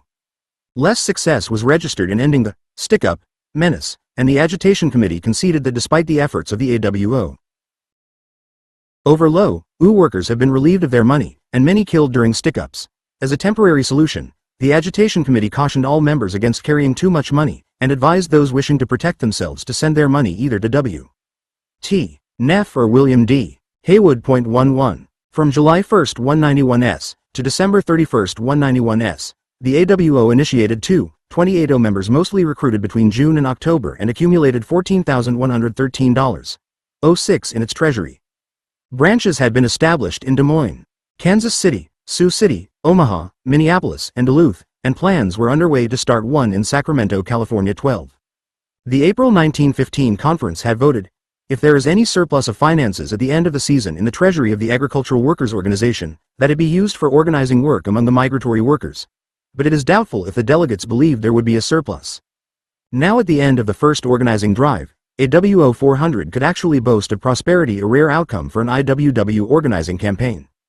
No wonder Solidarity boasted of the new lease of life that the IWW has taken on, and exulted that the AWO had demonstrated that the IWW has capabilities of organization when it utilizes for that purpose men familiar with the conditions of a given industry, and determined to apply that knowledge in accordance with a given plan to the places where they work. Solidarity urged workers in all industries to take heart from the success of the drive in the harvest fields. Look at what the migratory workers are doing in the harvest this year, under the banner of the WW. The farmers of the Middle West section declared before the season opened that they would not pay more than $3 a day for the harvest hands and would work them from dawn to dusk. But the WW started organizing, and as a result ran the wages up to $3.50 and $4 a day and brought down the hours in many places to 10 or less. What these and others have done, you can do, if you only make up your minds to try. All that the workers in auto, lumber, mining, steel and other industries had to do was to apply the methods of the AWO. The AWO conquers all things in its line. 13. The AWO, in short, stimulated the resurgence of the IWW. Beginning in 1916, the WW launched determined campaigns to organize a number of industries. Indeed, a detective agency warned employers in the spring of 1916 that unless they launched a counter-offensive, the AWO appears to have been the main organizing wing of the JWW in the summer and fall of 1915. Most of the issues of solidarity for these months were filled with reports from the harvest fields, and rarely was there a report of activity in the industrial areas. Fluence of the IWW propaganda will spread until it has covered every industry. On April 1916, the Industrial Worker began publication again, and, in keeping with the idea that there was practically a new IWW in existence since the formation of the AWO, announced, "This is a new Industrial Worker, not a revival of the old 1916 organizing campaign." Meanwhile, the AWO was preparing to begin its 1916 organizing campaign in the harvest fields. Even before the new season opened, the Agitation Committee learned that in order to cope with the IWW, Midwest farmers were planning to import 30,000 Southern Negroes for the harvest fields. The committee broadcast a notice warning, John Farmer, that the LWW has some good Negro organizers, just itching for a chance of this kind. 30,000 Negroes will come and 30,000 IWWs will go back. The red card is cherished as much and its objects understood as well by a black man as by a white one. 15. This was the last heard of a mass importation of Negroes for the harvest. On May 23, 1916, the first annual conference of the AWO took place in Kansas City. Walter T. Neff was unanimously re-elected secretary, and demands were drawn up for the forthcoming season: $4 a day for 10 hours worked, 50 cents overtime for every hour worked after IO hours. Good, clean board and places to sleep in, with clean bedding. However, in place of the previous year's demand for no discrimination against members of the IWW, the AWO now asked that all men be hired either at the IWW halls or through the delegates on the job. This last demand was advanced with confidence, delegates voicing the opinion that a closed shop and an open union in the harvest fields is practically assured. The conference closed with the singing of Richard Brazier's Michael Shea of the AWO, and the shouting of the slogan, "Come on 4001. The delegates then adjourned to the harvest fields. 16. The organizing campaign in the summer of 1916 has been called one of the most marvelous union organization jobs ever performed in the history of the world. 11. It was certainly brilliantly executed under the direction of the AWO Organization Committee. Stationary delegates were located at principal points in the grain belt during the harvest season, such as Enid, Oklahoma, Wichita and Ellis, Con, Fargo and Minot, N. Dock, and Aberdeen, S. Dock. The actual organizing was carried on by about 300 delegates in the field who were given credentials by the stationary delegates or by members of the organization committee. Meetings were held in the towns, in boxcars, in the jungles. Literature was distributed in vast quantities, and the message, oral and written, was always geared to the realities and conditions of the harvest workers' life. 18. A commission of 50 cents was paid to the organizers for every new member they brought into the union. And bring them in they did. Late in July, the Industrial Worker published the following dispatch from Kansas: "Cannot write any news just now. We are rushed to beat hell. Lined up 500 members here in 4 days. So you can guess what it is like." The WW Journal added, "This is only one of the branches of the AWO, and other branches and the numerous delegates in the field are sending in hundreds every day." By November 20, 1916, the AWO received dues from 20,000 paid-up members. 19. This was 1/3 of the IWW's total enrollment. The best picture of how the campaign of 1916 was conducted was furnished by a reporter for the Aberdeen, S. Doc. Daily News in his story of an interview with a group of AWO delegates at the organization's headquarters, 3 shacks in the railroad yards rented by the WW. You can tell the readers of the Aberdeen Daily News that, in the main, we are aiming to do 2 things in your city. We want to run out all the hijacks, bootleggers and gamblers that would fleece the harvest workers, and we want to establish and maintain a proper minimum wage for harvesting. Single quote. What do you do with these hijacks and bootleggers? Hazarded the reporter. We take care of them in our own style and they never bother us anymore. We don't call any bull or fly cop, but we give them our own brand of justice. But recruiting members from transient men as you do, you can't help but let some of them in. Sure we do. You'll find crooks in any organization. But we put ours out. We investigate an applicant with more strictness than you know. Inside of 3 days we can know an awful lot about him. Somebody in the crowd will know how he has worked and what he has done. And if we line up a man and he proved to be a hijack or stick-up man, he only pulls his stuff once. He'll never do it again, until he gets a long ways away. In a separate column, the Aberdeen Daily News published the text of a leaflet distributed by the AWO which read, "Warning to hijacks, bootleggers, gamblers, etc., in the harvest fields. To anyone who has any schemes of personal advancement to exploit where the wage earners are calculated to be the victims, we wish to say, you had better get out of the way. Your game won't go." Reprinted in Industrial Worker, August 5, 1916. Even members of the IWW voiced such concern. A correspondent in Solidarity described the shooting and robbing of a member of the AWO by a bandit who had joined the organization merely as a shield and with the view of using the union as a means of self-protection. Nor was this an isolated case, he noted, for others had informed him of tin horns, hijacks and other undesirables, who had joined the IWW as a cover for their criminal activities. Solidarity, December 22, 1916. Are you going to establish a minimum wage in Brown County here? Inquired the reporter. We sure are. What'll it be? It'll be $4 so a day and a 10-hour day. It was $4 here last year. Is this scale stationary now? Hardly, said another man. The wage varies in different localities. It doesn't depend on crops or number of demands either.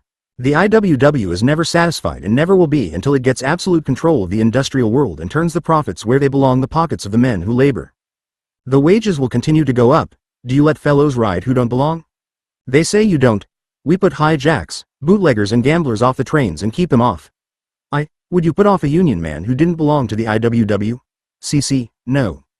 But we wouldn't let him work in the harvest fields. Because the harvest fields are ours. They belong to the tradeless transients. A union plumber wouldn't think he could go into a union barbershop and work on his card. Why should a union barber or plumber think he should come into our harvest fields and work on his card? He can do it, only if he will line up. The IWW will accept men, union or non-union, Catholic or Protestant, deaf or dumb, just so they're wage earners. They can all join, but they can't work in our fields unless they do join. I notice one thing this year. None of the IWW seem to be going hungry. You bet we don't. We have got $20,000 for organizing, and we have got plenty of money to see that no one starves. If they won't pay us our prices, we won't go hungry, and that's where we have them. No one around here looks hungry, nor do you see cannons sticking out of their pockets or blackjacks. How many members have you got in Aberdeen now? We did have 600 or 700, but in the last 2 days hundreds have gone out to work. We have sent out a lot in this country and many into other districts. This is a distributing center here and more are coming in all the time. 20. AWO. Organizing methods. When the reporter for the Aberdeen Daily News asked, "Do you let fellows ride who don't belong?" They say you don't, he was being exceedingly polite. Most newspapers in the grain belt charged that a reign of terror had been unleashed by the AWO to force the initiation of thousands of harvest workers. AWO organizers and their aides were described as armed with clubs, pick handles and guns, which they used to take over control of the freight cars entering the harvest fields and to compel everyone on board to sign up with the IWW. Men who refused to join were said to be kicked off the trains. Indeed, no one was allowed to ride unless he showed a card issued by the AWO 400 or another IWW unit. A lawless condition has been created on the freight trains entering North and South Dakota by these men who claim no country and no flag, raged a Midwest paper. 21. The response of the AWO delegates that hijacks, bootleggers and gamblers were the only ones put off the trains convinced none of the newspapers. And with good reason. There was considerable evidence that many AWO delegates resorted to intimidating workers who could not be convinced to join by appeals. Complaints of terrorism, ranging from outright murder to crippling non-cooperative workers by leaving acid in their shoes, were recorded in the press. 22. How many of these complaints were true is difficult to determine. Certainly it was true that the harvest worker who wanted to ride the freight trains was well advised to carry an IWW card. .231 Wobbly even warned another member in the fall of 1916. Say Phil, if you go to the Orange County, don't go without your card because it is damned unhealthy down there just now without a card, as they are sapping hell out of those that have not got a card. They won't let them ride on the trains and they won't let them light in the jungles, and the winches, non-unionists, are catching particular hell, too. Many of the older members of the IWW were critical of some of the organizational methods of the AWO. FHEY argued that joining the IWW should always be a voluntary act based upon sympathy for and understanding of the principles of the one big union. Leaders of the agricultural drive conceded that to old-time IWW men, the methods of the 400 feet seemed too severe. They conceded, too, that coercion was used to sign up members. But they insisted that stories of terrorist tactics were exaggerated, and that the majority of the new recruits among the harvest workers were organized by convincing arguments proving to them that only through the AWO could they obtain higher wages, shorter hours and decent working conditions. Where argument failed, they noted, the AWO organizers had no alternative but to apply pressure. Yet all they did was to prevent those who would not cooperate with the union from reaching the harvest fields, just as union members in industrial centers kept scabs away from the struck plants. In organizing the harvest workers, every freight car, every freight yard, every jungle was a picket line. Since the non-cooperative harvesters rode the freight cars, they had to be kept off unless they joined up. This was legitimate trade union procedure, and that it was acknowledged to be such was proven by the fact that the union railroaders cooperated by asking all free riders for their red membership cards. Basically what the AWO had done was to establish a picket line over 1,000 miles from the harvest fields of northern Oklahoma to the northern wheat fields of Canada. This simply represented an effort to keep non-union men off the job. 26T. The question of the AWO's organizational tactics was long a disputed issue in the IWW-27, but there was no dispute over the fact that the agricultural drive of 1916 was exceedingly successful in spite of considerable opposition from the farm communities. This usually took the form of arresting AWO members, or forcing them to leave the community, although brutal beatings and killings of wobblies were also part of the pattern of opposition. However, these actions rarely halted the organizing drive. AWO members, abandoning the passive resistance tactics of previous struggles with police and vigilantes, fought back, giving them blow for blow. Pitched battles in South Dakota towns with IWW armies, read the headline in the Sioux City, S. Doc. Daily Argus Leader of July 28, 1916. In Mitchell, S. Doc. The Wobblies fought back so vigorously against 200 citizens carrying big guns and boys with 22 rifles and revolvers, who comprised the posse of vigilantes, that Sheriff E. Owens appealed to the Secretary of War in Washington, pointing out that the Vigilance Committee is now much exhausted, and requesting the services of Company F of Mitchell, members of the South Dakota National Guard, to help fight the LWW. In the end, the request was withdrawn and a truce worked out under which the authorities agreed to prevent the vigilantes from interfering with the IWW. The AWO repaid this assistance by warning the railway companies, when the roads were threatened by a strike in the summer of 1916, that its members would go all out to assist the strikers. Officials of the Great Northern Railway Company asked the governor of North Dakota for protection, stating, because of the large number of IWW members employed in the harvest fields of the state, it is feared they may mock sympathetic demonstrations should the railroad operate trains after the strike is called. Duluth News Tribune, August 3, 1916. In his discussion of the 1916 organizing campaign, Philip Taft leaves the distinct impression that the only workers recruited by the AWO were those forced into the organization by the use of force and strong-arm tactics. The IWW in the Grain Belt, Labor History, Volume I, Winter, 1960, page 59. He cites no evidence to substantiate this claim. He repeats the charge, again without citing any evidence, in his Organized Labor in American History, New York, R96. OJ, page 2 G6. No free speech fights took place in communities which arrested AWO members. Usually the problem was handled in the manner revealed by the following item in the Sioux City Daily Argus Leader of July 29, 1916. Lecture, July 29, 300 harvest hands, mostly IWWs, stormed the city jail here yesterday and forced the release of 2 of their number who had been arrested for disorderly conduct. The IWW also called for a boycott of merchants in such towns so as to hit them in the pocketbooks. Industrial Worker, August 26, 1916.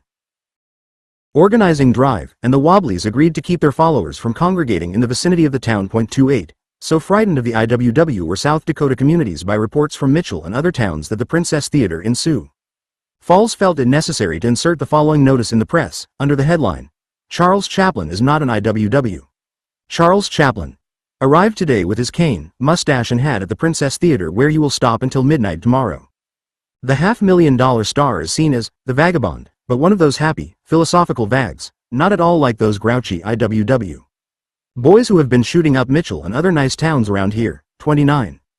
The Duluth News-Tribune had a simple explanation for the failure of the anti-AWO offensive in the grain belt. Big industry, if necessary, can provide its own protection. The farmers and isolated storekeepers cannot do this. 30. It was unfortunate, in other words, that the farmer and storekeeper, unlike big industry, could not afford to hire gunmen to shoot down union workers and organizers. Years later, a leader of the AWO summed up the results of the 1916 drive. The 400 had scared most of the hijackers of the area. They had taught the local town clowns to respect the migratory workers and to refrain from getting gay at his expense. They had cut the dawn to dusk working day into something resembling a civilized working period. They had taught the farmer wives how to cook and how to serve decent grub. They had more than doubled the going wages, so that a harvest hand remaining in the field for the run from Texas to Montana had some hope of leaving the harvest with a few nickels in the poke. They had educated the threshers into the supplying of blankets with a few less than 1,000,000 lice in each one. They had inculcated trust and friendship among the workers so that a man could rely upon and trust his fellow man. These conditions prevailed generally throughout the entire field. They had been gained and retained without any written agreement with any farmer or with any group of farmers. 31.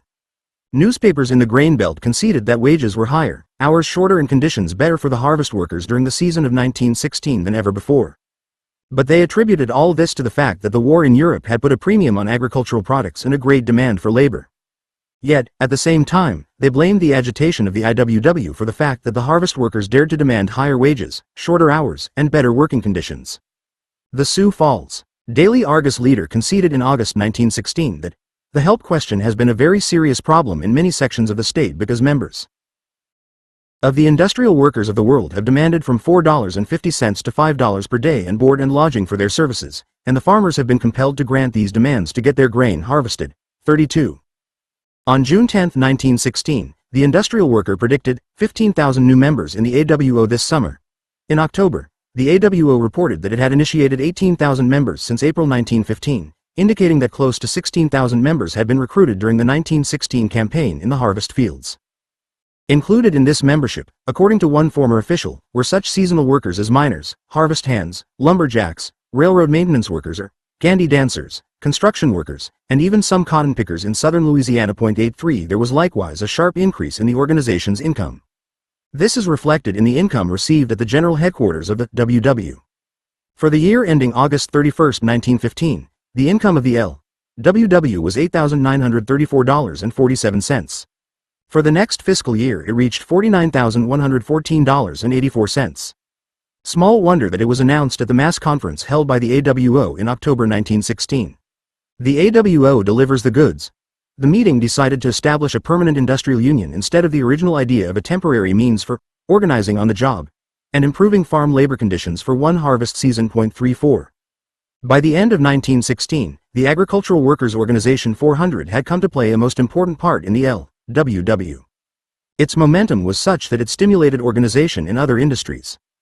On July 29, 1916, the industrial worker reported that it had just received a list of new unions organized since May 1. It is almost as long as the list of all the locals in the LWW used to be a few years back. It was the funds provided by the AWO, in the main, that enabled the LWW to establish its new headquarters in the 4-story building in Chicago, from which General Secretary Haywood issued his famous call for all Wobblies to emulate the AWO organizers and get out of the jungles and on to the job. 3. The 10th annual convention of the IWW held in Chicago, November 20 to December 1916, heard a glowing report on the job delegate system on which the AWO was based. To the delegate system, declared General Secretary Haywood in his report, is largely due the thousands of new members, especially those initiated by AWO. Number 400 during the last year. The convention endorsed the job delegate system of organization with little discussion. This method has proved to be the most effective system of organizing ever adopted. 36. The influence of the AWO in other industries was more than a moral one. Its organizers were sent into other fields, and it supported financially. The AWO contributed 15 cents of a member's monthly dues of 50 cents to the general treasury. It gave 25 cents of each initiation fee to Solidarity as a subscription card for the new members. Solidarity, April 24, 1915, December 2, 1916. As well as organizationally, campaigns in these industries. This was especially FDT, as we shall now see, among the metal miners and the lumber workers. Many of the non-agricultural members of the LWW during this period first entered the organization through the AWO. In March 1917, IWW General Headquarters stripped the AWO of its non-agricultural members and changed the name of the organization to the Agricultural Workers Industrial Union No UO. Chapter 22. The Mesabi Range Strike. The Workers and the Industry. Located in northeastern Minnesota and lying some 60 miles inland and northwest of Duluth is the Mesabi Range, the greatest iron ore mining center in the world. Iron ore was discovered on the Mesabi Range in 189 less than greater than, and soon thereafter mining began in vast open pit and underground operations. Soon, too, settlements sprang up in the wilderness surrounding the open pits and mine shafts, and in time became villages and towns bearing the names of Mt. Iron, McKinley, Biwabik, Virginia, Eveleth, Hibbing, Nashwauk, Keewaydin, and Bovey. Into these early rough, frontier settlements and later into some 20 villages and towns, extending over a distance of 80 miles, poured an immigrant population of more than 30 nationalities. In the first wave of immigration to the range came Native Americans, English from Cornwall, English, Scotch, Irish and French from Canada, Scandinavians and Finns, as well as some Slovenians, Italians, Bohemians, Poles, and Lithuanians. After 1900, the Slovenians, Croatians, Serbians, Montenegrins, Italians, Bulgarians, Greeks, Poles, and Russians came in great numbers. By 1910, there were at least 35 different nationality groups on the range of sufficient size to be easily identifiable, while scattered numbers were present from at least 10 other nationalities. 1. Each nationality group fitted into the mining activity on the range according to the requirements for labor at the time of arrival. Since early mining activity on the Mesabi was predominant, MTLY in underground mines, the earliest arrivals usually secured mine jobs. After 1905, when pit and stripping activities increased, the new arrivals usually found employment in surface operations. Thus, the Carpatho-Russians, Montenegrins, Serbs, Bulgarians, Romanians, Italians, Galician Poles, Lithuanians and Greeks, who arrived in these years, went into pit and stripping work, while the Finns, Slovenians, Croatians, and Italians, with smaller numbers of Poles, Slovaks, Bohemians, Lithuanians, and Bulgarians, 486. Worked underground. In any event, as one student points out, whatever work required hard, physical labor and back-breaking effort was performed by the foreign-born. The machine and skilled jobs continued to be handled by the English-speaking groups and Scandinavians with a gradual infiltration into their ranks of the native-born sons of the immigrants. 2. The English-speaking groups, particularly the Cornish, known on the Mesabi as the cousin Jacks, became the predominant group of mine captains and shift bosses. Others with previous experience on the Michigan or Vermilion ranges, such as the Irish and Scandinavians, were made bosses in smaller numbers. Later, some shift bosses were chosen from among the main nationality groups, such as the Finns, Slovenians, and Italians, but the bulk of the mine captains and the shift remained the English-speaking element. 8. After 1900, the vast majority of the workers were employed by large and powerful companies. During the preceding decade, a vast consolidation had occurred among the ore properties on the Mesabi. John D. Rockefeller took over the Lake Superior Consolidated Iron Mines Co., an empire in itself, controlling the largest deposit of ore in the Mesabi Range. When the Merritt brothers, with whom Rockefeller was associated, could not pay off loans, he had extended them. The Carnegie Oliver Company took over the ore properties of small, independent operators who were forced to sell by the hard times of the Depression of 1893. In 1898, the Federal Steel Company, organized as a holding company, absorbed the Minnesota Iron Company, which had already acquired huge ore properties in the Mesabi, the Duluth and Iron Range Railroad, and a fleet of lake vessels and barges. Then in 1901, with the organization of the U.S. Steel Corp., there occurred the greatest combination of all. The Oliver Iron Mining Company was established as a subsidiary of U.S. Steel, and into it were absorbed three previous combinations: the Lake Superior Consolidated Iron Mines Company, the Carnegie Oliver Company, and the Federal Steel Co. With this consolidation, 41 mines, nearly 1,000 miles of railroad, and a lake fleet of 112 vessels, more than half of the entire Mesabi ore properties, came into the control of U.S. Steel through the Oliver Company. In 1902, Oliver mined 60% of the total range production. This trend continued as Oliver acquired additional parcels of property. In 1908, Oliver, or U.S. Steel, controlled 912,768,830 tons out of a total reserve tonnage of 1,192,509,757 tons. The other concerns that owned mines and ore reserves were, like Oliver, subsidiaries of steel and furnace companies, Republic Iron and Steel Company, Pickens Mather Company, Jones and Laughlin, Union Steel Company, Corrigan and McKinney, and Todd, Stambro and Company. Point 4. It was against these giant corporations, and particularly the greatest giant of all, U.S.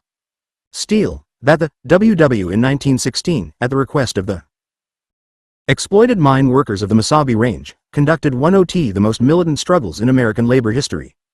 The grievances of the workers were of long standing. Dominated by finance capitalists who lived in the East, the companies were concerned only with obtaining the highest profit at the lowest cost, regardless of what this meant to the workers whom they had enticed to the range from European villages, with promotional literature promising them plenty of work at high wages and an easy life in general. 11 hours of work were gradually reduced from 12-hour shifts for a 6-day week during the first years of operation after 1900 to 8 hours in 1912. However, these were not portal-to-portal hours, but were reckoned only from the moment the picks were in the miners' hands, so that the day's work was considerably longer. Then again, with each reduction in the hours worked per day, the work was speeded up. Now 2 of us must do the work that 4 of us did formerly, was the complaint soon after the 10-hour day was introduced. Likewise, after the 8-hour day was instituted, a miner wrote, "We are driven much more than we were before." Another complained, "The work which before was done in 10 hours must now be finished in 8, 6. The average daily wages of miners and laborers in 1909 were $2.40 and $2.12, and they remained at this level up to 1916. But for many miners, employment was seasonal, so that annual earnings were far below what the figures might imply. The cold winters which prevailed on the range and the freezing of the lake ports virtually closed the open-pit mines for from 3 to 5 months during the year. To keep their families from starving, the open-pit miners were compelled to leave them for a winter spent in the lumber camps or at odd jobs in other parts of Minnesota or Michigan. But the immigrant press is full of letters telling of miners who could find no work during the winter months. 7. Underground miners were able to work the entire year. But these miners had a special grievance: the contract system used for determining wages. The miners were paid according to the amount of ore they shoveled. This was basically a speed-up device to compel the miners to work at full speed. But, in addition, since prices for contracts were oral and never written, the mine captains simply lowered them when they thought a miner was earning too much.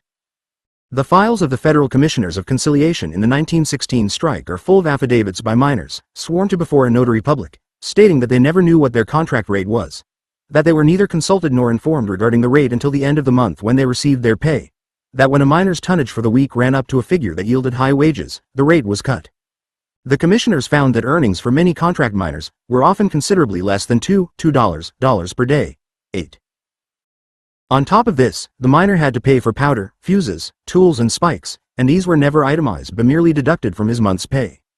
Consequently, the miners never knew in advance what their take-home pay would be.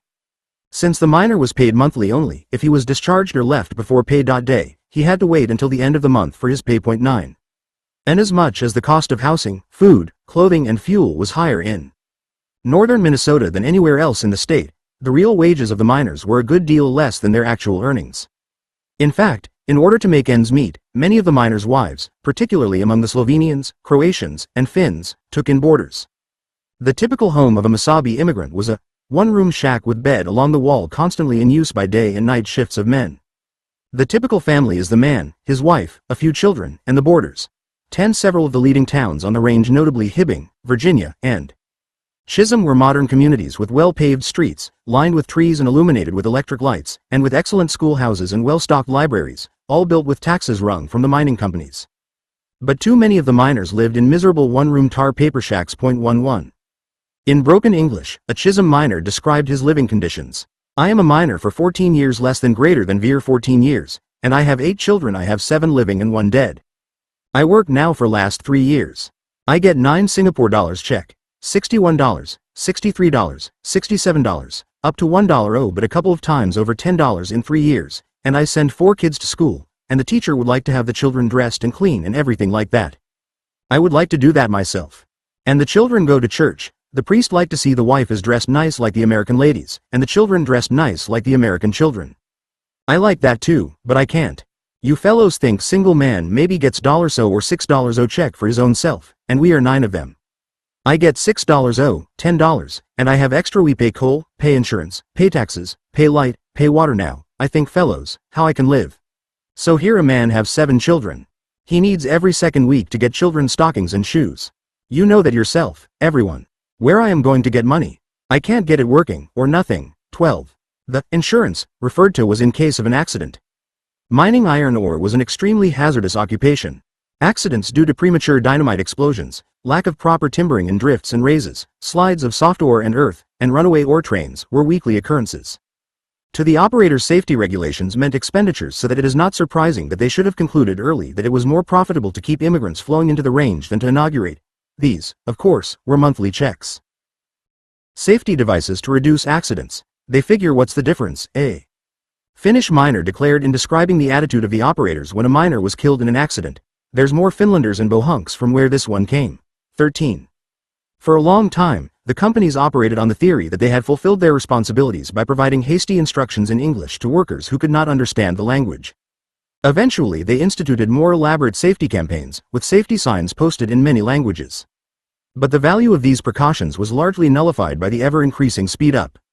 As one miner complained, how can a person look after his safety when everything is so arranged that he must drive himself if he wants to earn anything? If he only looked after his own safety, he would not earn anything. 14. Compensation for injuries was so small that an accident, with its period of hospitalization, brought real tragedy to the miner's family, living from month to month on the earnings of the father. 15. The despotic tyranny of the bosses, mine captains and foremen was a complaint most frequently voiced by the miners. It started when the new immigrant applied for a job at the mines. It was not enough for the applicant to have a robust appearance, he frequently had to pay a bribe to the foreman to be hired as a laborer or trammer. To hold on to his job, and especially if he wanted a good spot from which he might be able to remove a large quantity of ore, the miner would have to keep paying bribes to the boss, in regular gifts of money, compulsory. Christmas gifts, sharing his moose or deer felled in the hunt, treating to drinks, and, in some cases, submitting to propositions made to his wife and daughters. An Evelith miner even complained that he was not given a job because he refused to buy a home which the shift boss had for sale. 16. But it was the callous, driving attitude of the bosses that the miners most resented. They pushed the men to the limit day in and day out. Always they're driving us in all manners of way, protested in Evelith miner. We must work like former slaves in the South, until the sweat rolls off every hair on our head. A miner recalled years later that mules used for tramming in the mines were treated better than the men. 17. Is it any wonder that it was a common saying on the range that 5 years in the mines was enough to ruin any man in body and spirit, however strong he was physically? 18. Little wonder, too, that an immigrant miner wrote bitterly in Proletaric, a Slovene paper, in February 1911. We escaped the old country tricksters in the hope of creating a better existence for ourselves on this continent. But we are convinced that this is not the land of liberty described by old country newspapers and the American Constitution, but the land of humbug and big capital. Thousands of Slovene workers are enslaved in the Minnesota mines and are exploited on all sides and to the limit. For many of these immigrants, the bright hope that they would be able to save some money and return to their European villages quickly vanished. I came over to the United States to work and earn money, a miner said. I intended to go back to Galicia, yes. If you had told me I would still be in this country after 30 years when I left, I would have said you were crazy. 19. Early organization and strikes. Unable, or unwilling, in most cases, to return to their native lands and finding it impossible to advance on the job ladder in the mines, the majority of the workers had only one way in which to improve their working conditions: by concerted effort and action through unions. Only through organization can the worker live like a man in freedom. A Slovenian miner wrote. 20, but this was difficult to achieve on the range. The size and power of the companies, the control they exercised over the political and economic life of the range village and towns, the support they received from the local newspapers, business and professional interests, and the many diverse nationality groups, each speaking its own language, discouraged the workers and, for years, convinced many of them that unionism could not thrive in such surroundings. The mining companies quickly stamped out the unions and strikes that were attempted in the 189 less than greater than s and early 1 goos. But the need for unionism remained, and it was kept alive by the growth of socialist ideology among the foreign miners, especially the Finns. By 1903, Finnish societies and workers' dubs on the range were becoming more and more socialist-oriented, partly because the conditions in the mines forced the workers to conclude that socialism was fully justified, and partly because of the influence of Finnish intellectual radicals who preached the doctrines of socialism to the Finns, gathered in their temperance halls and workers' dubs. Soon the socialist Finns established their own halls in opposition to those of the temperance group. These Socialist halls served as headquarters for whatever union organizing campaigns were started on the range and for the strikes that followed. 21. In the spring of 1907, as a result of an organizing drive by the Western Federation of Miners on the range, led by Teofilo Petriella, an Italian socialist, who was assisted by Vincent Street John, approximately 2,500 miners were enrolled in the ranks of the Union. On July 20, 1907, a strike began on the Mesabi Range. 22. President Thomas F. Cole of Oliver received instructions from the New York offices of U.S. Steel to make a stand and use any methods necessary to break the strike. 23. This he proceeded to do. Special deputies were sworn in and additional special deputies brought in from Duluth, Chicago, and New York. Professional strikebreakers and gunmen were also imported to the range. Pressure was applied to the local businessmen not to extend credit to the striking miners for their daily needs. 24. Using the Finnish socialist halls as headquarters, groups of striking miners marched each day from mine to mine, notifying everyone in the mining towns that the strike was on. They were not intimidated by screaming headlines in the press, blood-red flag flaunted by the Federation strikers. Finns marched through streets of Sparta, led by Amazon bearing the emblem of anarchy. But the strikers found it difficult to hold out against the barrage of company power. Mother Mary Jones visited the range on August 10 and shored up the strikers' confidence as she hurled defiance at the deputies and gunmen, challenging them to shoot and be damned. But in mid-August carloads of strikebreaker Serbians, Montenegrins, Croatians, and some Italians and Greeks arrived to work in the mines, most of them new arrivals in this country who had no knowledge that a strike was underway. This, together with the use of strong-armed deputies and gunmen, broke the back of the strike. By the middle of September the strike was over. Army of deputies overawed the Western Federation of Miners was the Duluth News-Tribune's jubilant explanation for the failure of the strike. 21. The mining companies were not satisfied with their victory. They blacklisted many of the strikers, especially the Finns who had been the most active unionists and strikers. Before the 1-07 strike, 18% of the miners employed by the Oliver Iron Mining Company had been Finns. After 1907 only 8% of the miners in its employ were Finns. 27. The economic depression of 1907, following on the heels of the strike, added to the misery of the defeated workers. Thousands of miners were laid off, including the Montenegrin and Croatian strikebreakers imported to the range during the strike, and starvation stalked through the mining towns, none of which furnished relief for the unemployed. 28. The failure of the strike and the hard times put an end to the miners' organizations. By the end of 1-08, the W.F.M. had disappeared from the range, and new organization was held back both by the feeling that it was futile to battle the powerful Steel Trust, and by an espionage system used by the mining companies, particularly the Oliver, which used informers or stool pigeons among the various nationalities to check and report upon potential troublemakers. The latter, when uncovered, were promptly fired and blacklisted from future employment. With the help of informers, intimidation, and the solid support of a vivid and detailed account of the espionage system of the Oliver is given in Frank L. Palmer, Spies in Steel, an Exposé of Industrial War, Denver, Colorado, 1928. Palmer, who had worked for the Oliver, published photostatic copies kept by the company and reports of stool pigeons, naming persons, places and dates. The businessmen of the mining communities, the companies had the workers completely under control. Nevertheless, a small core of miners, especially among the socialist Finns, kept the idea of unionism alive. These workers continued to hold meetings and discussions in and around the workers' halls.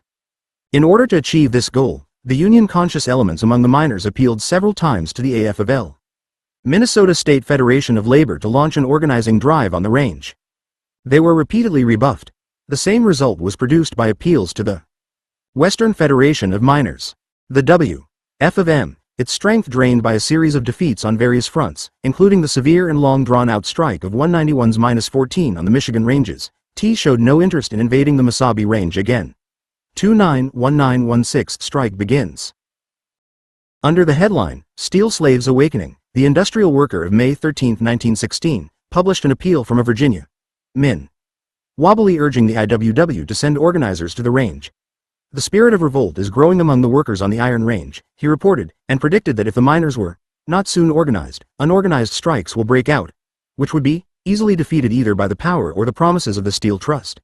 The need was for workers who have an understanding of the tactics and methods of the IWW and who would go on the job, and agitate and organize on the job. The IWW, of course, was not unknown on the range, especially among the Finns. After the strike of 190 feet 7, the issue of craft or industrial unionism, or more specifically the F of L or the IWW, was constantly debated by the Range Finns. In 1914, as we have seen, the supporters of the IWW were either expelled or withdrew from the Finnish Socialist Federation and established their own headquarters in Duluth.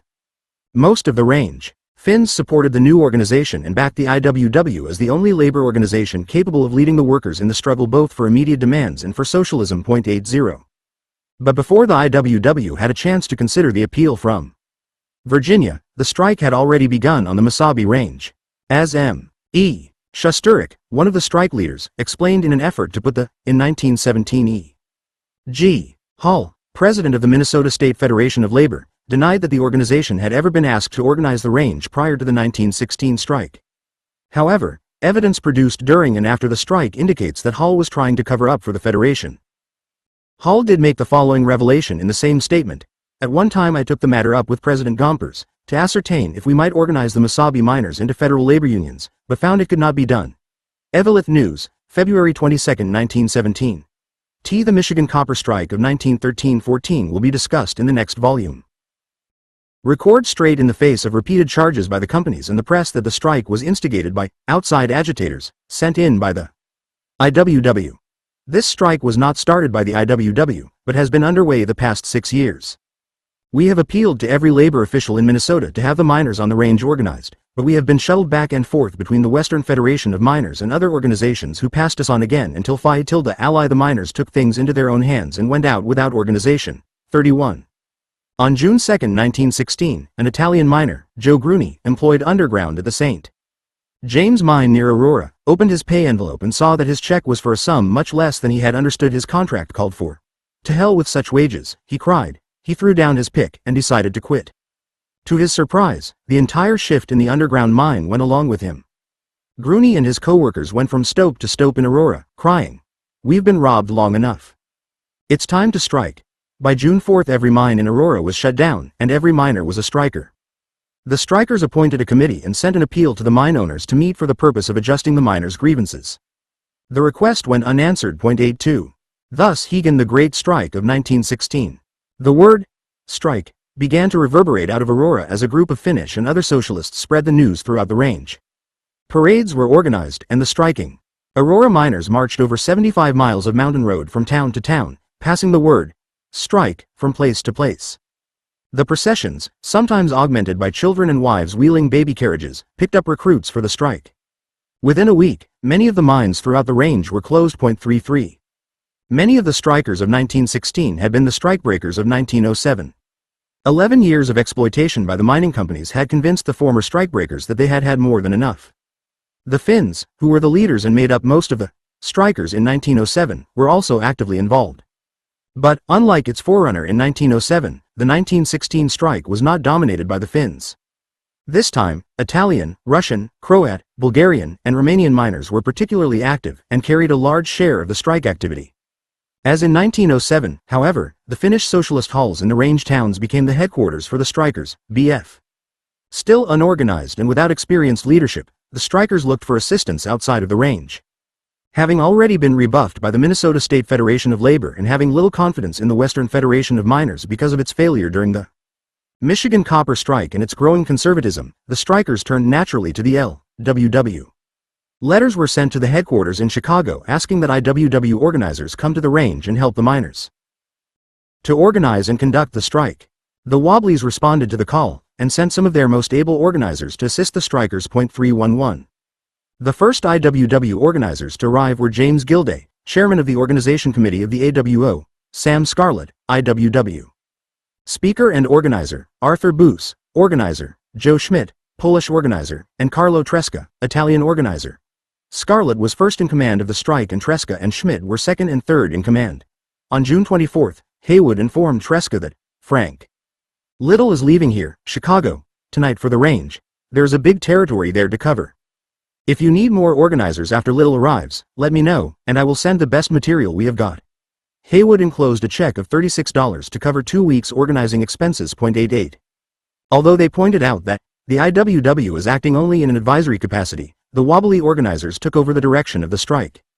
However, a number of local leaders played an important role in the early stages of the strike, especially George Andreychine, a Bulgarian civil engineer working for the Oliver in Hibbing, who joined the IWW and was an active participant until his arrest on a deportation warrant. William Weirtola, a Finnish socialist miner, also emerged as a leader of his people during the strike. 87. The IWW leaders held meetings in the Finnish halls with speakers in several languages: Finnish, German, Croatian, English, Italian, etc. And here the votes were taken by the miners to spread the strike to mines which were not yet closed down. Here, too, committees were elected by the strikers to carry through the struggle. Usually, 2 representatives of each nationality were elected to each committee. At Haywood's suggestion, a strike committee was established in each town and a general strike committee for the entire district. The Central Strike Committee consisted of 15 miners from the different towns of the range, and was made up of Italian, Finnish, and Slavic nationalities. Tony Schragle, chairman, was from Virginia, as was F. Pertinelli, secretary, while M. E. Shusterich, the treasurer, was from Chisholm. 38. The Finance Committee was chosen with great care and publicity, first, because in the 1907 strike, money collected for initiation fees and dues had disappeared, and second, because the local press charged that for the WW the strike was only a money-making proposition, and that the WW strike agitators are here for the sole purpose of enriching themselves, and when they secured sufficient funds will decamp and leave the miners to shift for themselves. In each town, therefore, a strikers' finance committee was elected to act as custodian of funds, initiation fees, dues, and contributions taken in during the strike. The money was placed in the bank in the name of the IWW local. By the 3rd week of June, there were already 5 locals of the metal mine workers.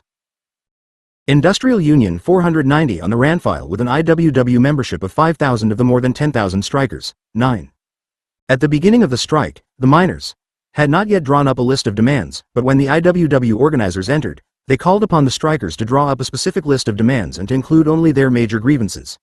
The demands of the men, Haywood wrote to Tresca, should be reduced to the lowest proportions so that each striking miner can understand what he is fighting for.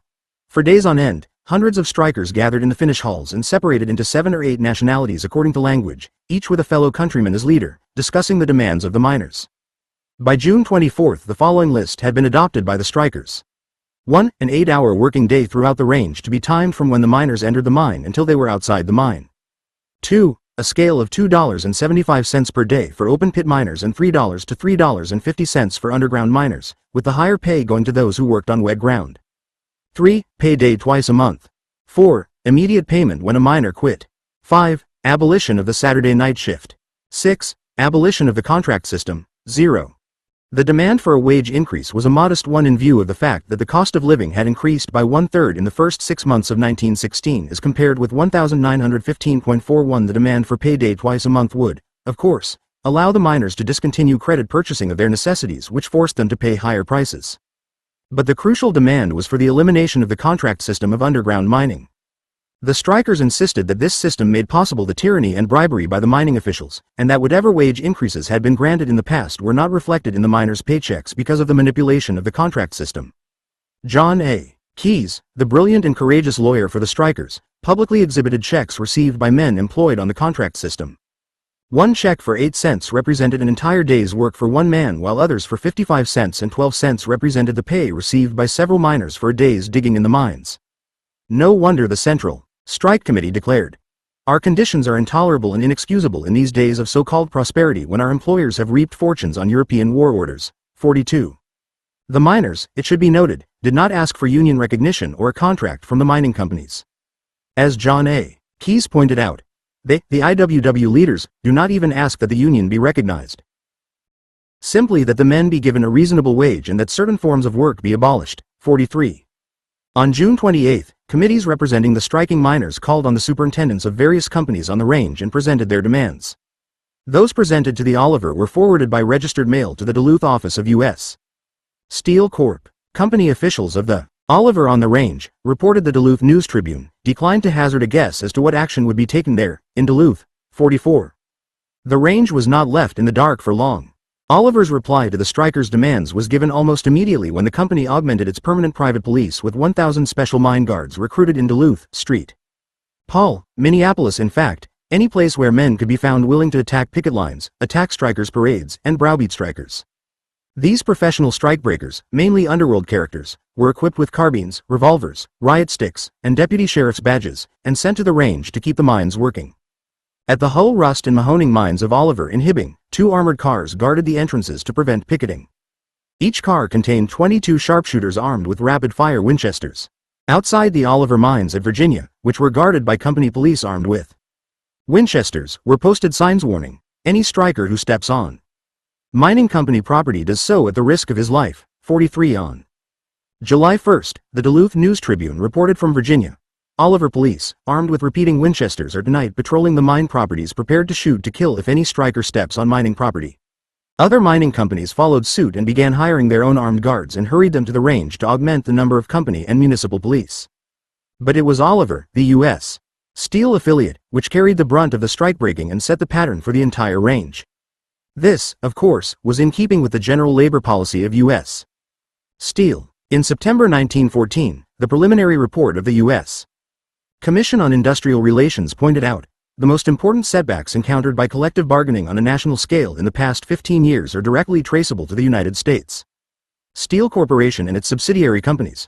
46. It was this tradition, set by the most powerful corporation in the United States, that the miners of the Mesabi Range were courageously seeking to break. Although some strikebreakers were imported into the range during the strike, their number was never large.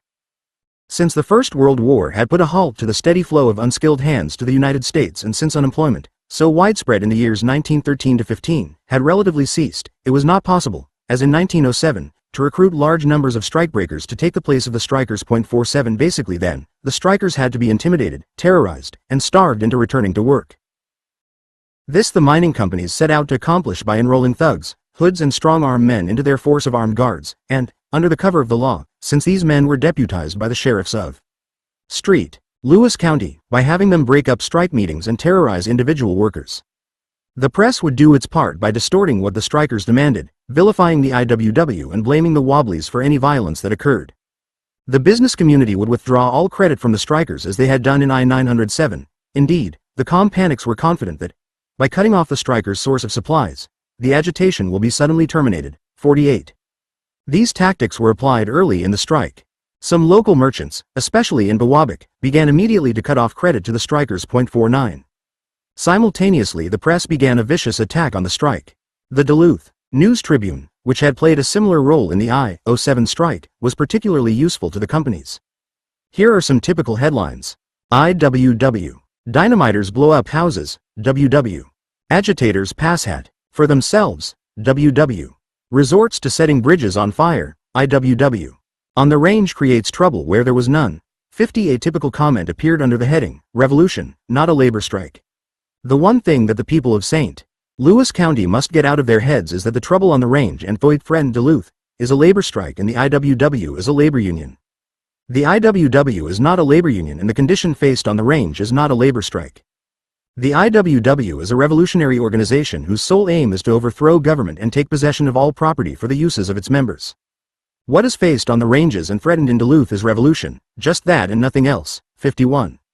Violence against strikers. On June 14, miners from Aurora, Biwabik, Eveleth, and Gilbert arrived in Virginia to help close down all the mines in the town. The following day, the businessmen of Virginia, acting at the behest of the mining companies, met and adopted a resolution denouncing the strike, condemning the IWW as industrial wreckers of the world, banning all parades and demonstrations, and asserting that all miners who were neither working nor living in Virginia had to be out of the town by noon. The reference to Duluth was to the effort made by the IWW to get the Duluth ore dock workers employed by U.S. Steel to join the striking miners on the range and walk out for better conditions. Although this move won some support, the Duluth authorities prevented further steps by the IWW to organize the dock workers by arresting all Wobblies. The city council did its part by passing an emergency ordinance empowering the police to imprison the Wobblies for distributing handbills to the dock workers or to arouse public support and raise funds for the striking miners. Duluth News-Tribune, June 28, July 21, 27, 1916. The following day they would be removed by officers and officials of the community. Precisely at the same time, 1,500 miners were meeting at the Finnish Socialist Hall. Scarlett, Tresca, and Schmidt addressed the workers by turn in English, Italian and Polish, and their words were translated into a half-dozen languages in as many minutes. A special strike police, composed of 150 strikers, was set up to keep the peace and instructed to arrest anyone who attempted to interfere with the parades and other orderly demonstrations, and turn them over to the authorities. The strikers were advised to keep their hands in their pockets and avoid violence. But Scarlett won tremendous applause when he said that while the strikers advocated peaceful methods, there was a point at which these would cease. If we are deported, others will return. Then this strike becomes a violent strike. I want to say to those who are advocating the shanghaiing of the leaders of the movement and thus openly advocating violence, that if any committee or anyone else in Virginia starts violence, the strikers will finish it. Scarlett warned that for every striker shot down by a company gunman, summary vengeance would be meted out. Before the meeting was over, the miners of Virginia had voted for a general walkout. From Virginia, the strikers marched through the range towns, headed by Scarlett, Tresca, Schmidt, and other IWW organizers, mobilizing striking miners along the way.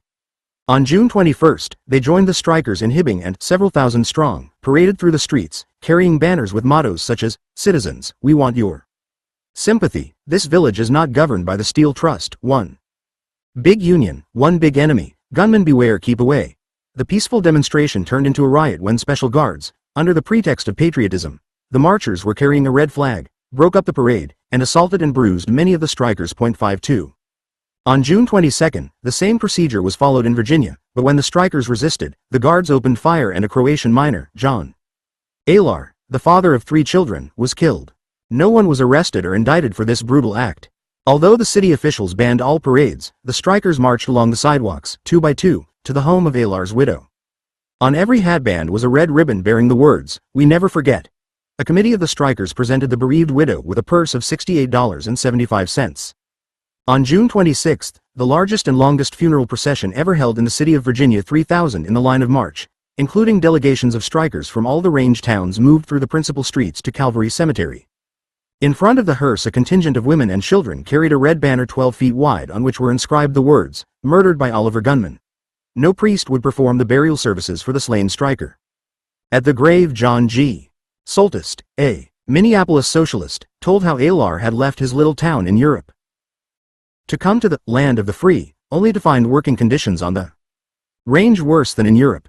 John Alar asked for bread and they gave him lead, he concluded. Scarlett declared that, although Alar is dead, his spirit, as that of John Brown, goes marching over the range country. But it was Carlo Tresca who stirred the huge crowd most when he asked for a standing vote to carry out an eye for an eye policy. "Fellow workers, I want you to take the following oath. I solemnly swear that if any Oliver Gunman shoot or wound any miner, we will take a tooth for a tooth, an eye for an eye, or a life for a life." Everyone in the audience took the oath. 113. Despite this ultimatum, the LWW leaders, as even the hostile press conceded, continued to urge the strikers to keep their hands in their pockets. Be peaceful, brothers. Let the mining companies be the ones to incite disorder. We will put them to shame. 54. But the companies had lost any understanding of the meaning of the word shame when it came to dealing with the strikers. As soon as the proceedings at Alar's grave were reported in the press, they rushed to Governor John A. W. Burnquist with the news that the law was being violated on the range by the striking miners, that riot and bloodshed were widespread, and that life and property were in danger of destruction from the WW-led mob. Without bothering to ascertain the truth or falsity of the charges made against the strikers, Governor Burnquist, on June 30, sent the following telegram to Sheriff Mining. Arrest forthwith and take before magistrate, preferably at Duluth, all persons who have participated and are participating in riots in your county and make complaint against them. Prevent further breaches of the peace, riots and unlawful assemblies. Use all your powers, including the summoning of a posse, for the preservation of life and property. 5. This telegram was generally accepted as an order to the sheriff and his deputies, including the deputized gunmen, to go the limit in breaking the strike.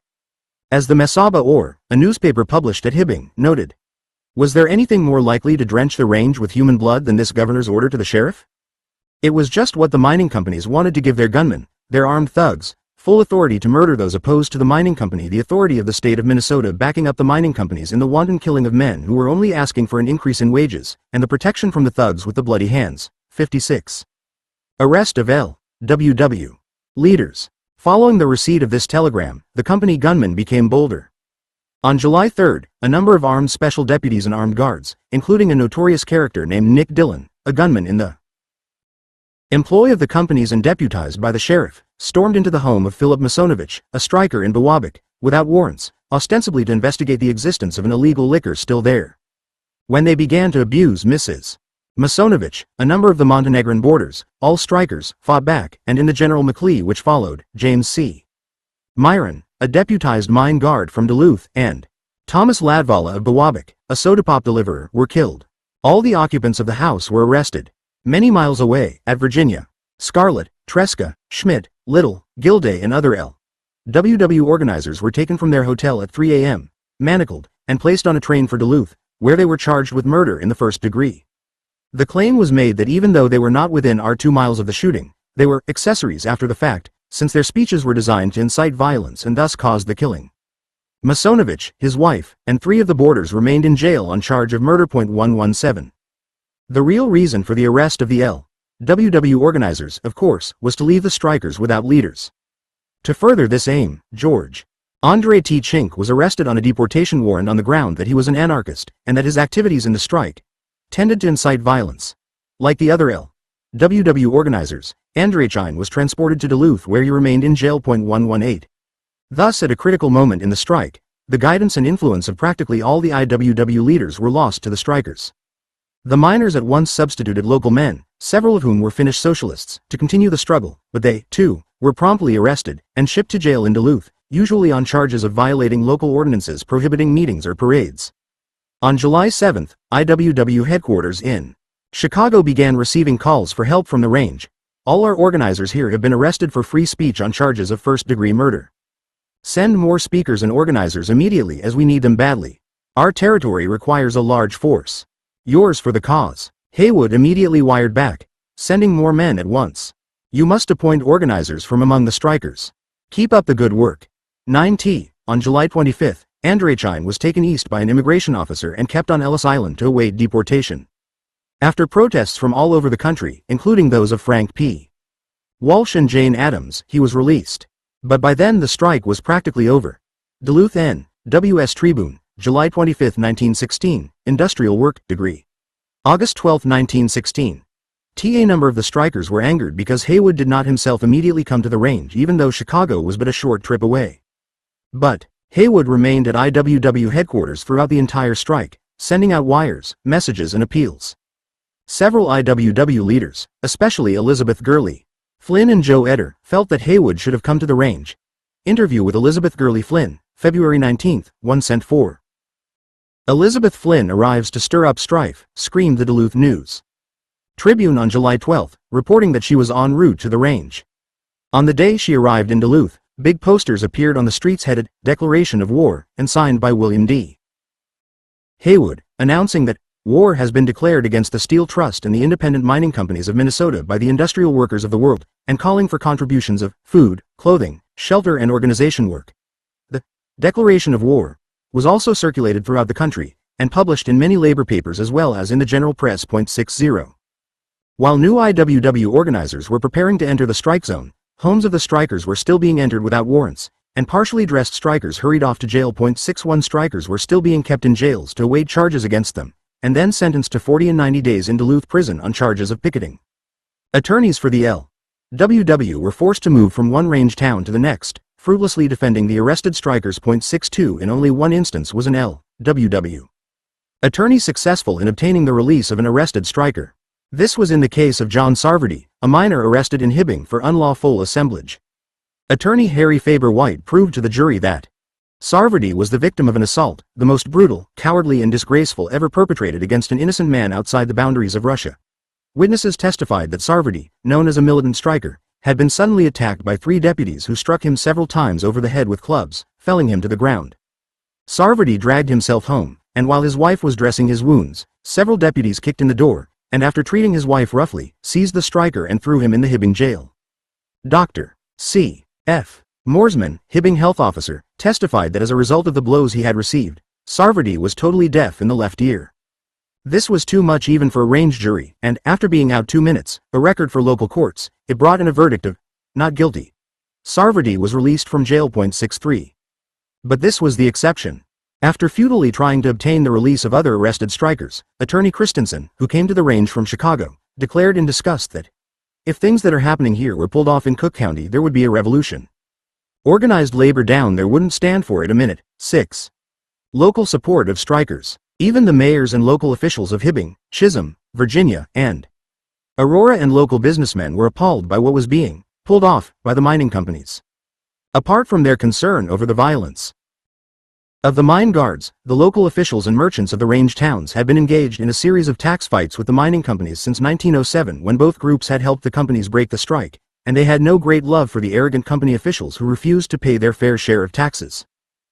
Finally, while the local merchants had, in many cases, cooperated with the companies at the outset of the strike, most of them knew they would suffer from a prolonged battle, and they were anxious to achieve a speedy settlement. 65 Consequently, unlike their practice in 1907 when they cut off credit sales to the miners as soon as the strike began, many merchants now allowed the strikers to purchase their necessities on credit until the Duluth wholesalers, pressured by U.S. Steel, curtailed their own credit. On July 3, 1916, the Duluth News Tribune reported, "Retail stores in some of the range cities and villages have been compelled to notify patrons that they will go on a cash basis if the strike continues. The action of wholesalers in curbing the credit of the retailers is responsible for the notice to customers. The range mayors refused to comply with the strikers' request that company guards and police be kept from the streets of their cities, claiming that they had no power to remove men who were now deputy sheriffs. 66 Nevertheless, they did try to achieve an early settlement of the strike. On June 25, Sam Scarlett appealed to the mayors and citizens of the range towns to call a conference between the mine operators and representatives of the striking miners. He made it clear that it was not necessary for an WW spokesman to be present. The suggestion was hailed by a number of prominent citizens, but the mayors appealed to the strikers to first return to work and leave it to the officials to mediate the differences between the men and the companies. 67 When their proposal was rejected, they formed a Mesaba Range Municipal League with Michael Boylan, mayor of Virginia, as chairman, to protect the local interest in the towns and to guarantee that the strikers would receive a fair hearing. On July 7, an open meeting was held under the sponsorship of the League, at which miner after miner voiced his grievances.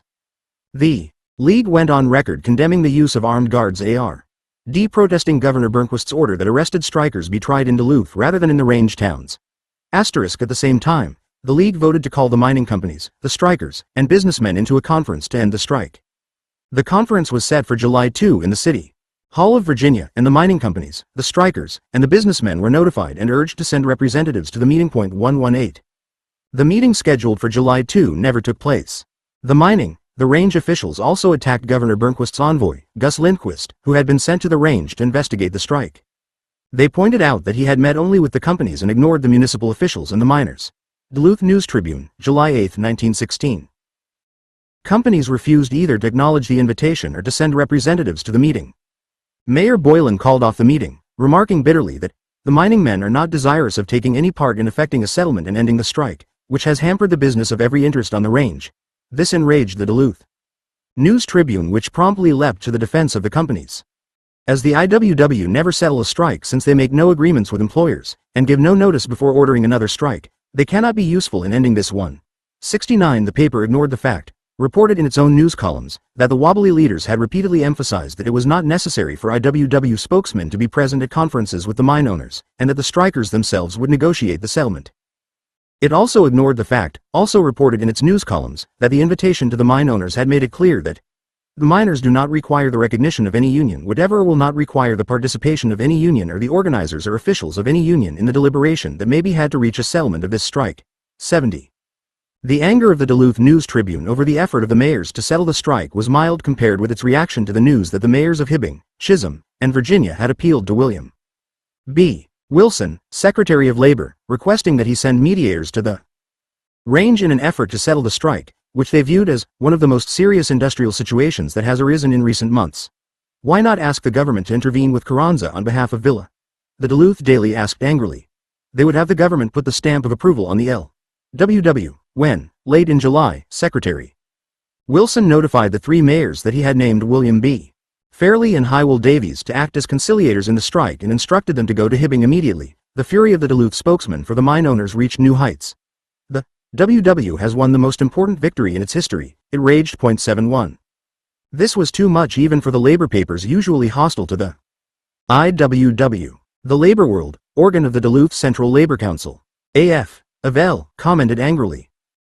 The aim of the News Tribune, speaking for the Steel Corporation, is to harp on the IWW continually in the hope of blinding the people of the state to the depredations and lawlessness of the mining companies, and in doing that it cares not how malicious and barefaced be its lying effort to discredit the men of the range who stand for the rights of the people against corporate greed, who are trying to bring about a better condition on the range, a condition that can come only when the laboring men are paid the worth of their hire, a decent wage. 7. Action of State AF.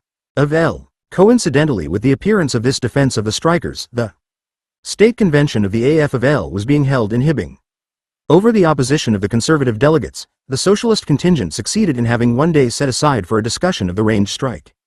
On that day, July 18th, a communication from the Central Strike Committee was read to the delegates.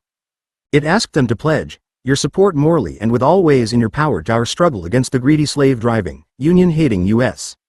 Steel Trust, and, in view of much misrepresentation of our cause, to listen to a spokesman for the strikers who would give you all facts of our conditions and our struggle. M. E. Shusterich, a member of the strike committee, was allowed to address the convention after he had given assurances that he did not represent the IWW. He praised the Wobblies for having accepted the invitation to organize the miners, but noted that it was not an IWW strike and that it is the striking miners, and not the IWW that the delegates were being asked to assist. Following this appeal, the delegates overwhelmingly adopted a resolution supporting the striking miners, endorsing their demands, and announcing that the State Federation of Labor would immediately appropriate all surplus funds in its treasury to organize the range, and hire speakers in various tongues, to spread the principles of unionism among the different nationalities employed in production of ore. At the same time, the resolution made it clear that in the endorsement of the strike, there was strictly no recognition of the industrial workers of the world. A bitter battle broke out at the convention over a resolution calling for censure of Governor Bernquist for having acted unjustly toward the working class in the strike on the range, and for having permitted Steel Trust thugs to carry on a reign of terror on the range and invading the rights of the workers. The resolutio also instructed the Executive Council to take steps to bring about the governor's impeachment. After heated discussion, with the conservative delegates denying that the governor was representative of the capitalist or corporation classes, and the socialists denouncing him as a tool of U.S. Steel, a substitute resolution was adopted. It provided for the appointment of a committee of delegates to go before the governor, acquaint him with the facts as to existing conditions on the range, and urge him to send a member of the State Labor Bureau to investigate the strike. 78. Although the Central Strike Committee welcomed the convention's action in supporting the strike and endorsing the strikers' demands, it quickly made it clear to the State Federation of Labor that it did not look with favor on the proposal to send organizers to the range unless they came to cooperate in a friendly way with the strikers. It pointed out that while the Central Strike Committee represented the strikers and not the IWW, there were 8 locals of that organization now on the range, and that their total membership constituted a majority of the strikers. The IWW organizers, the committee reminded the Federation, had responded to the first plea for help that went out, and were now in jail charged with murder, although their only crime is loyalty to us. We are honor-bound to be loyal to them in their hour of need, and any action which contemplates desertion of these men will be overwhelmingly rejected by the striking miners. Any attempt at dual unionism on the range at this time is bound to cause dissension and division in our ranks to the end that the strike will be seriously injured. If the State Federation would contribute their surplus funds to our strike fund, we would be assured of their sincerity in voting to support our demands. The IWW, for its part, suggested that the Federation stay out of the strike, and when the strike is over, we will put up to the miners which union they desire to join. 7. Actually, the whole issue was an academic one. The leadership of the State Federation of Labor had no intention of implementing the resolution by sending organizers to the range. In private conversations with E.G. Hall, president of the Federation, Mayor Power of Hibbing urged that the resolution be carried out and that the AFL take over the miners' strike. Hall replied that lack of jurisdiction prevented any official action by the Federation. 711 No explanation was ever given for the fact that none of the Federation's surplus funds were contributed to the strikers' treasury. The strike continues. Elizabeth Gurley Flynn, the most feared woman in the whole of the corporation world, is now in the Hibbing district, the Duluth Labor World reported in the third week of July. 76 Miss Flynn was joined on July 27 by Joseph J. Etter, Ed Rowan, and Joseph Crooney, and a few days later by Frank Little, Joseph Gilday, Leo Stark, and Frank Russell, all 4 of whom, because of the complete lack of any concrete evidence, had been released after the preliminary hearing on the death of Deputy Sheriff Myron. 77, Tresca, Scarlett, Algren, Schmidt, Essman, and 5 others, including Mrs. Masonovich, were held for the grand jury on a charge of first-degree murder. The second 5 were charged with the actual murder, and the IWW leaders were accused of having been accessories to the act. Thus, by the end of July, a number of the foremost organizers of the WW were again back on the range. Unfortunately, the period of over 3 weeks when the strikers were without experienced leadership had seriously affected the entire struggle, and it is doubtful whether the early efficiency was ever entirely recaptured. On July 27, to celebrate the return of IWW organizers, close to 1,000 strikers, many with their wives and children, with Finnish women pushing their baby carriages along, marched for almost 12 hours in over 100 degrees heat, from all part of the range into Virginia, and attended the largest meeting held since the beginning of the strike. The marchers carried banners reading, "Citizens, we need your sympathy, the cost of living is going up, wages must also, higher wages, 8 hours and abolishment of contract labor." Because of the huge crowd, it was necessary to have two meetings, one inside the Socialist Opera House and the other in the streets surrounding the building. Miss Flynn, Etter, Rowan, Grooney and others addressed the meeting. 78 inches. The strike has just fairly begun, the Central Strike Committee announced after the Virginia mass meeting. However, lack of funds was creating a serious problem. The past two mining seasons had not been good ones, and many miners were in dire need early in the strike.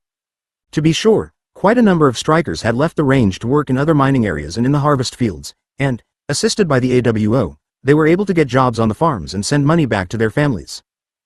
But funds were still needed for many miners' families, now completely dependent on the KA week they received for strike relief or on the Strikers Relief Store, set up in a number of towns which furnished groceries and other necessities. This problem was intensified when the companies began to evict the striking miners from their homes located on mine company property. When they resisted, the companies sent gunmen to drive them out. 79. On July 28, the Strikers News, the official strike bulletin, appealed. "We will stick to the end. Whether the end of the strike will bring victory or defeat will be decided, not by us, but by you who are on the outside and at work. The only enemy we fear is hunger, and you can defeat that enemy for us. Do that and we will tame the Steel Trust." Some money came in as a result of such appeals, especially from the AWO, and some was brought in by Miss Flynn during speaking tours in Minneapolis and Duluth, specifically organized for the purpose of raising funds. 80. While many of the strikers were in the harvest fields, their wives did the picketing of the struck mines. Even the children did their part. They conducted processions carrying signs which read, "Our fathers strike. For us, we are human beings, we want milk." 81. Naturally, the Striker News carried the notice that it was published by the strikers of Mesaba Range, editors. The strikers themselves. The only existing copies appear to be those in the Labor Department files, 25 247 NA. The library in Hibbing has no copies. Letter of Lillian Sheehy, reference library to author, November 30, 1963. Duluth News Tribune was furious. "Women are serving on the picket line and are giving more trouble than the men ever did," it reported angrily late in July. Day after day it carried news items like the following. 2 automobile loads of deputies were confronted by more than 60 women and small children when the deputies tried to break through a picket line. The women shielded themselves against the deputies with their infants, several singling out a man whom they would beat until he fled with the screaming women after him. A number of women were arrested. The village jail was transformed into a kindergarten by the children whom the mothers, on advice of IWW counsel, persisted in taking with them to their cells. Each of the mothers possessed from 3 to 5 children, ranging in age from nursing infants to 6 years. 82. At first the deputies had been instructed not to use their guns and riot sticks on the women, but soon they were told to treat the wives of the strikers just the same as if they were men. Early in August, the Duluth News Tribune reported from Hibbing that 150 deputies, armed with repeating rifles, revolvers and riot sticks, had attacked a crowd of women pickets, beating them to the ground even when they raised their infants as protection. Blaming the women for having used their children to protect themselves, a deputy told the News Tribune. "A mother dog has more consideration for her pups than have many of the miners' wives for their children." To this the IWW replied, "Even the wolves respect motherhood, but not the cowardly, inhuman curs who wear the badges of the United States and the Steel Trust, both united in forcing the strikers back into slavery." 83. Although facing privation, evictions, beatings, and imprisonment, the strikers' hopes for victory still remained high throughout much of August. The reason for this was that the two federal mediators, Fairley and Davies, were on the range investigating the strike, and the strike committee felt that they might be able to get the mining companies to settle. "After we get all the facts on the situation, we will attempt to prescribe a remedy," Fairley and Davies told the press at Hibbing on July 27, thus buoying the strikers' hopes. Even if they could not convince the companies to settle, the strike committee felt that if the federal mediators would hold public hearings, the strike would be publicized throughout the nation, and in that manner more funds will be raised for our miners. William B. Culver, editor of the St. Paul Daily News, urged Secretary of Labor Wilson to instruct Fairley and Davies to hold public hearings in the strike region, so that a flood of publicity would be turned upon that section. But the suggestion was ignored, and the federal mediators not only did not hold public hearings but did not even issue a report during all of August. The strike, however, did receive publicity during this month as a result of a federal and state report. August 3 saw the report on the strike submitted to the U.S. Commission on Industrial Relations by George P. West. Based on a field investigation, it ripped into Governor Burnquist, Sheriff Mining of Duluth, County Prosecutor Green, and the Duluth chief of police, accusing them of being tools of the U.S. Steel Corp. and playing at ducks and drakes with the most sacred rights of the foreign workmen. West reported how 1,000 gunmen had been imported, armed and deputized to break the strike, how the leading wholesalers of Duluth, responding to the Steel Corporation's bidding, had stopped credit to the merchants on the range, forcing them to require the strikers to pay cash. IE noted that, while the miners of Minnesota and their families face want and suffering and endure the abuse and violence of a private army of gunmen, the United States Steel Corporation announces the largest earnings in the history of an American industrial corporation. After relating the conditions that led to the strike, quoting from testimony of the strikers themselves, and proving that it had not been started by the IWW, as charged by the companies and large sections of the press, West's report concluded. The story is not yet half told of the lengths to which the companies went in beating up, shooting and jailing and terrorizing their workmen. Of how the Duluth newspapers, subservient to the company interest, exhorted the authorities to disregard every legal constitutional right of these organizers, and how the authorities responded. It is a story of tyrannical abuse, cruelty and persecution involving 100 cases and 1,000 details. And all to defeat any movement looking toward industrial democracy, living wages, a square deal for the men who mine the raw material for the country's prosperous and powerful corporation. The strikers have done and are doing their part in this battle for freedom, for the things America is supposed to stand for. 8. As was to be expected, the Duluth News-Tribune immediately charged that West's report had been written by the IWW, but the officials of Davies submitted a preliminary report to Washington on July 29, stating that 15,000 workers were involved directly or indirectly in the strike, and commenting, "Absence of real organization among the strikers makes it slow work to get at facts that will help in conference with operating codes." Labor Department Files, 25-247, NA. Fairley and Davies claimed that their failure to hold public hearings during August was due to the fact that the strikers were afraid to face the men they accused of exploiting them for fear of reprisals. Report of Federal Conciliators. Ibid. The strike also received publicity during August in magazine articles. Mary. Heaton Vorses. The Mesabi Strike, From the Miners' Point of View, Outlook. August 1916, pp. 104-46, Marion B. Cawthorns, When Strikebreakers Strike. The Demands of the Miners on the Mesaba Range. The Survey, August 26, 1916, page 536, and Leslie H. Marcy's The Iron Heel on the Mesabi Range, International Socialize and View, Volume 17, August 1916, pp. 74-80. The Range Towns, led by Mayor Power of Hibbing, called the report absolutely correct. 86. Practically every statement in West's report and every charge brought against U.S. Steel by the strikers was confirmed in mid-August with the publication of the report submitted to Governor Burnquist by Minnesota's Deputy Labor Commissioners, Don D. Lescoyer and Martin Cole, who had investigated the strike at the request of the State Labor Commissioner. To be sure, unlike every other investigator, Lescoyer and Cole reported that while there was dissatisfaction among the miners with existing conditions, the strike was started and spread by the IWW and was in no sense a spontaneous outburst. Federal mediator W.R. Fairley promptly blasted this statement as inaccurate, stating, "Everything we have been able to learn leads us to believe that the strike started before the IWW organizers came here."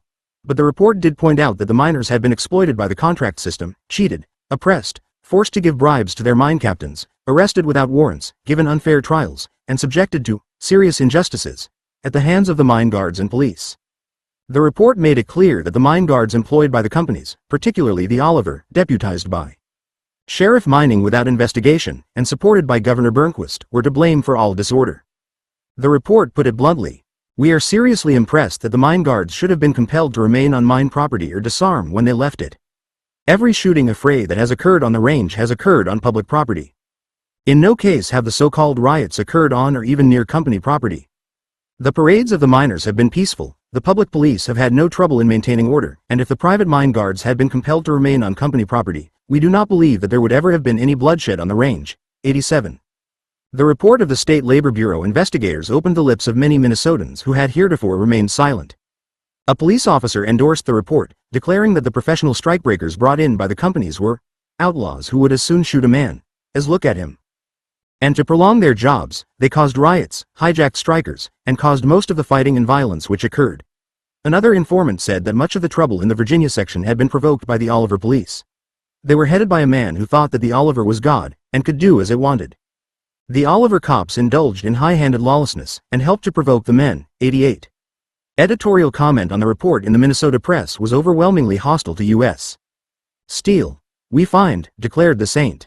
Paul Pioneer, "that the Oliver Steel Company, in exploiting the miners of northern Minnesota, has torn to shreds the principles of the Constitution, has outraged the freedom of contract, has maintained a system of virtual powers of government and the dispensation of public justice." 89 Even the Duluth Nearest Tribune, though defending Oliver and maligning the strikers as illiterate and indifferent to American affairs, conceded that the report proved that the miners might have had legitimate grievances when they decided to strike. 99. End of the strike. What did all the reports and articles accomplish? Not much so far as fundamentally helping the strikers achieve victory. To be sure, Governor Burnquist had been fully exposed for the part he had played in assisting the Steel Corporation to break the strike. But this did not cause him to cease playing this role. On August 26, he rejected a request from a committee of the State Federation of Labor that he order the withdrawal of the sheriffs and deputies, especially the deputized company gunmen, and replace them with the National Guard, and, at the same time, intervene personally to settle the strike. Moreover, while the unfavorable publicity caused Oliver to restrain its gunmen to a degree, the picket lines of the strikers continued to be attacked. Strikers continued to be wounded and arrested. On August 28, Chief of Police Owen Gately of Virginia boasted that whenever striking miners assemble to do picket duty, they are dispersed and those who cause any trouble arrested. 91. The nationwide publicity the strike received in August did bring in some much-needed funds from all over the country, the majority of the contributions still pouring from local groups of the IWW. But the amount that came in was slight compared with the need, especially since, with the end of the harvest, many of the miners who had left the range returned to join the others dependent on strike relief. On August 28, the Strikers Relief Store in Hibbing was closed down, to be followed a few days later by stores in other towns. Mayors Weber of Chisholm, Boylan of Virginia, and Power of Hibbing had promised the strikers city jobs early in August, but there were not enough local funds to make good on this offer. 92. The IWW leaders kept urging the strikers not to let anyone make you believe the strike is over. 93 But as the strike dragged to the end of its third month, more and more of the strikers, particularly those burdened by family responsibility, returned to work. Two factors seemed to have kept the Central Strike Committee from calling off the strike at the beginning of September. One was the hope of a large contribution to the strike fund from the AWO. The IWW Harvest Workers Organization had already sent the strikers several sums of money directly, but Haywood objected to this and their later contributions had gone to Chicago, where it was being held quarters, to ask that the funds be released to save the strike from collapse. But Haywood refused, probably convinced that the strike was lost anyway. 94 Now the only hope was that the two federal mediators would succeed in bringing about a conference between the strikers and the mine owners out of which a settlement might emerge. This hope also failed to materialize. For a month Fairley and Davies moved slowly to get at the main facts in the dispute, attributing the time required to achieve this to the unorganized handling of the Mesabi strike, which had a spontaneous beginning and only recently developed into a concerted plan. By August 24, they were convinced that the strike was lost, that the men are being whipped into an unconditional surrender, and hence there was no point in seeking a conference between the strikers and the companies. 95. The strikers were understandably furious over the failure of the federal mediators to act. Calling Fairley and Davies federal meditators instead of mediators, they insisted that they do something to bring about the long-awaited conference. On September 10, the Central Strike Committee sent a desperate appeal to the federal mediators insisting that, as representatives of the federal government, Fairley and Davies arrange a conference, in the very near future, between the miners and the companies, setting a date for such meeting, and that they reply as to their willingness to pursue such a course so that a just settlement between the miners and the companies might be arrived at. The appeal closed with the warning that the causes for which these miners have rebelled still exist, and if you fail at this time to bring about a reasonable settlement of the demands for which the men have struck and which are considered very just and fair, then in the not far distant future these differences will again be thrashed out by another industrial struggle. 96. The appeal went unanswered. Fairley wrote to Davies that there was no point worrying about criticism of their conduct by leaders of the IWWs. Such men always seem to make goats for their lack of success. 97. The failure of the federal mediators to act was the last straw. By this time more than half of the mining properties on the Mesabi Range were operating at a nearly normal rate. It was clear that the strike was lost. The militancy and courage of the strikers and their families, the financial support received from the WW locals and members, especially the harvest stiffs of the AWO, and the sympathy of local politicians were not enough to overcome the armed guards of the mining companies, the hostility of the state officials and most of the press, the arrest of the strikers and the imprisonment of many of their leaders, and the desperate needs of the miner and his family. On September 17, after the locals of all the range towns had voted in favor, the Central Strike Committee called off the strike with a pledge that the struggle would be renewed next spring, unless conditions are so improved that it becomes unnecessary. Degree 8. With the strike lost, the miners, except for a small number who found themselves barred by being blacklisted, or those who decided to leave the range, filed back to work at the same rate of wages and under the same conditions of employment that they had had prior to the strike. But the strike was not a complete failure. For one thing, the miners' organization, forged during the struggle, remained intact after the strike, and the companies were well aware of its existence. 99 Proof of this can be seen in the unpublished report sent to Secretary of Labor Wilson on October 28, 1916, by Fairley and Davies. Based on the records of 21 mining companies in the strike zone, representing over 95% of the production of the zone, the commissioners were able to report an advance in day wages of 35 to 60 cents per day in the month after the strike and increases in the same period in contract rates. As a whole, wages had been increased 15% to 20% since the strike. Furthermore, the companies promised the commissioners that the grievances of the strikers would gradually be eliminated.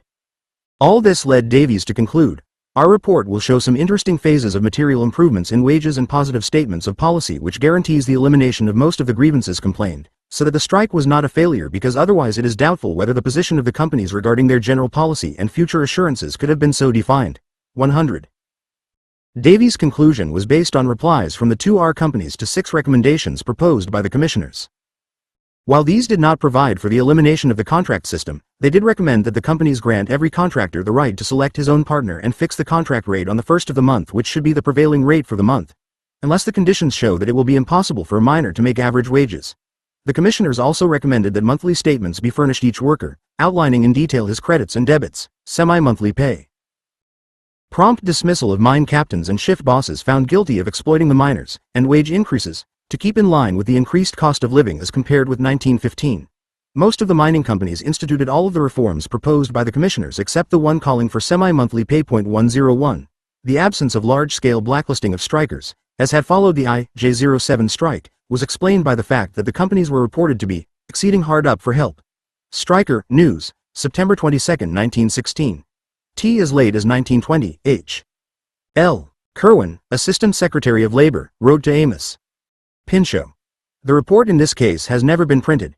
Similar replies to queries appear as late as 1940. Labor Department Files, 25 Na.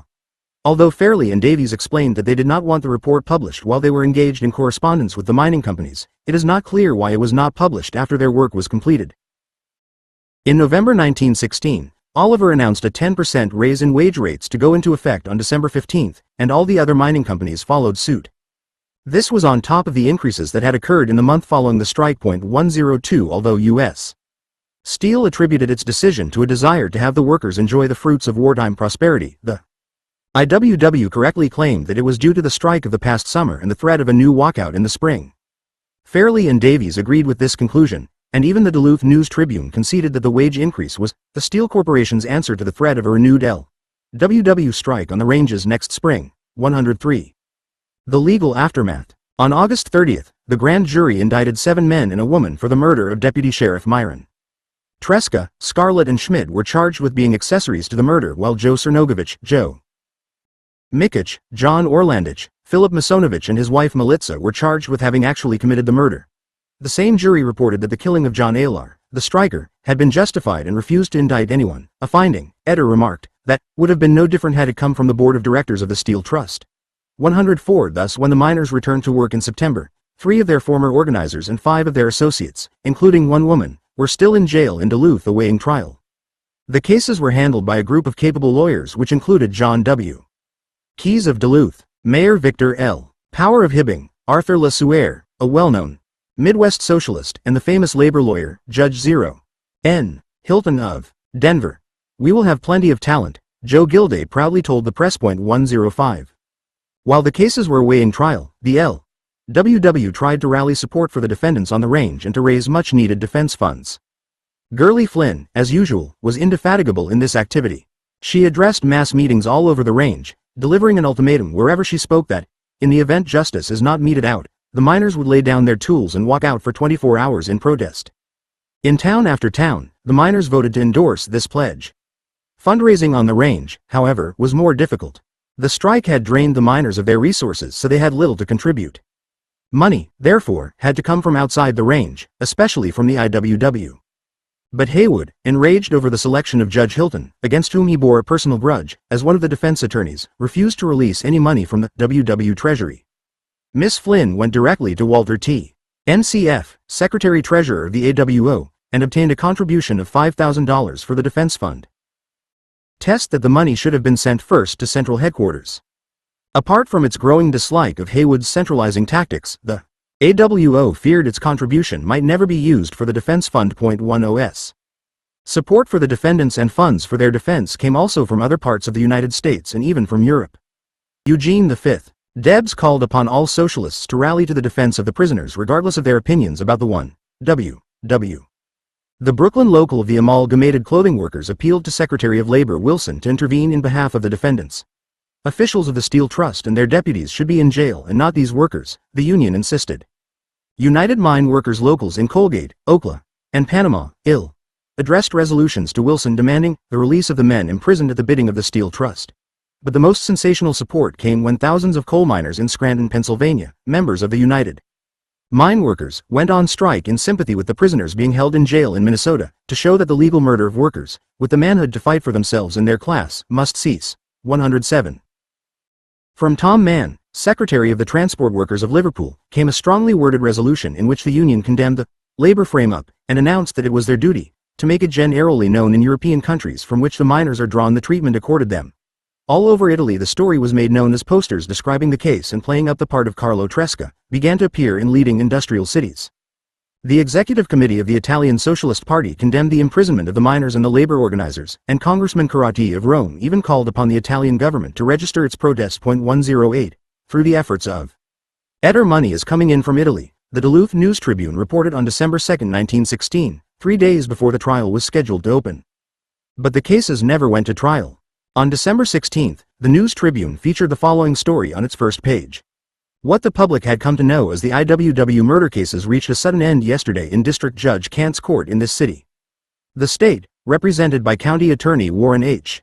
Green, accepted pleas of guilty of manslaughter, first degree, by Philip Masonovich, Joseph Cernogovich, and Joseph Mikic, all Mesaba Range miners.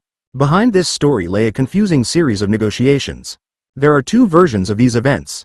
One, reported in the Duluth Press, stated that defense attorneys, headed by Judge Hilton, approached the state and offered to have 3 of the men plead guilty to manslaughter, first degree, on condition that all of the other prisoners go free. County Attorney Green, after consultation with the court, decided in the public interest to accept.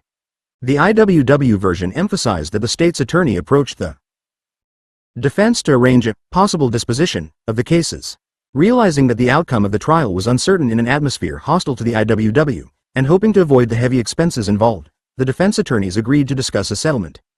However, they set the following conditions. No settlement could restrict the activities of the IWW on the range.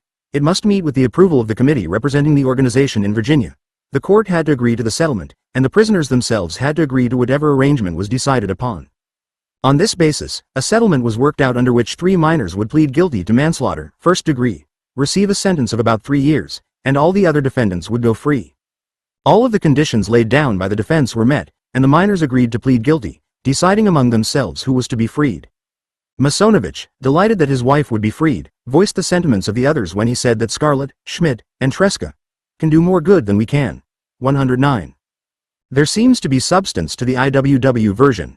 The Duluth News-Tribune reported that the state attorney had conceded he faced great difficulty in convicting Tresca, Scarlett, and Schmidt since they bore no direct physical relation to the killing of Mr. Myron, and editorially it hailed the settlement on the ground that it was doubtful if the IWW leaders could have been convicted because of technical legal constructions, and thus the state had been saved needless expense. 110. This certainly left the impression that the state had initiated the settlement. In any case, the 3 miners who pleaded guilty were given indeterminate sentences up to 20 years in the state penitentiary, making them eligible for parole at the end of 1 year. Schmidt, Tresca, Scarlett, Mrs. Masonovich and Orlandich were released by the court after the district attorney noted that he had no evidence that would warrant their conviction. Harrison George, writing in the Industrial Worker, viewed this as a major achievement of the settlement, since it meant the repudiation by the court of this state of the doctrine of conspiracy as cited in the Haymarket decision. This outrageous precedent now can be considered broken to a greater degree than would have been possible had a verdict of not guilty been returned, as this can be cited as the court's less than greater than opinion in a question of legal definition. This means a great deal. A danger is removed and all organized labor and more evidence than speech. The miners were freed from prison in a little over 3 years after 2 appeals to the parole board. According to Miss Flynn, there was an understanding with District Attorney Green that the men would only stay in prison RYZ years. But Green went off to war, and his successor denied any knowledge of the agreement.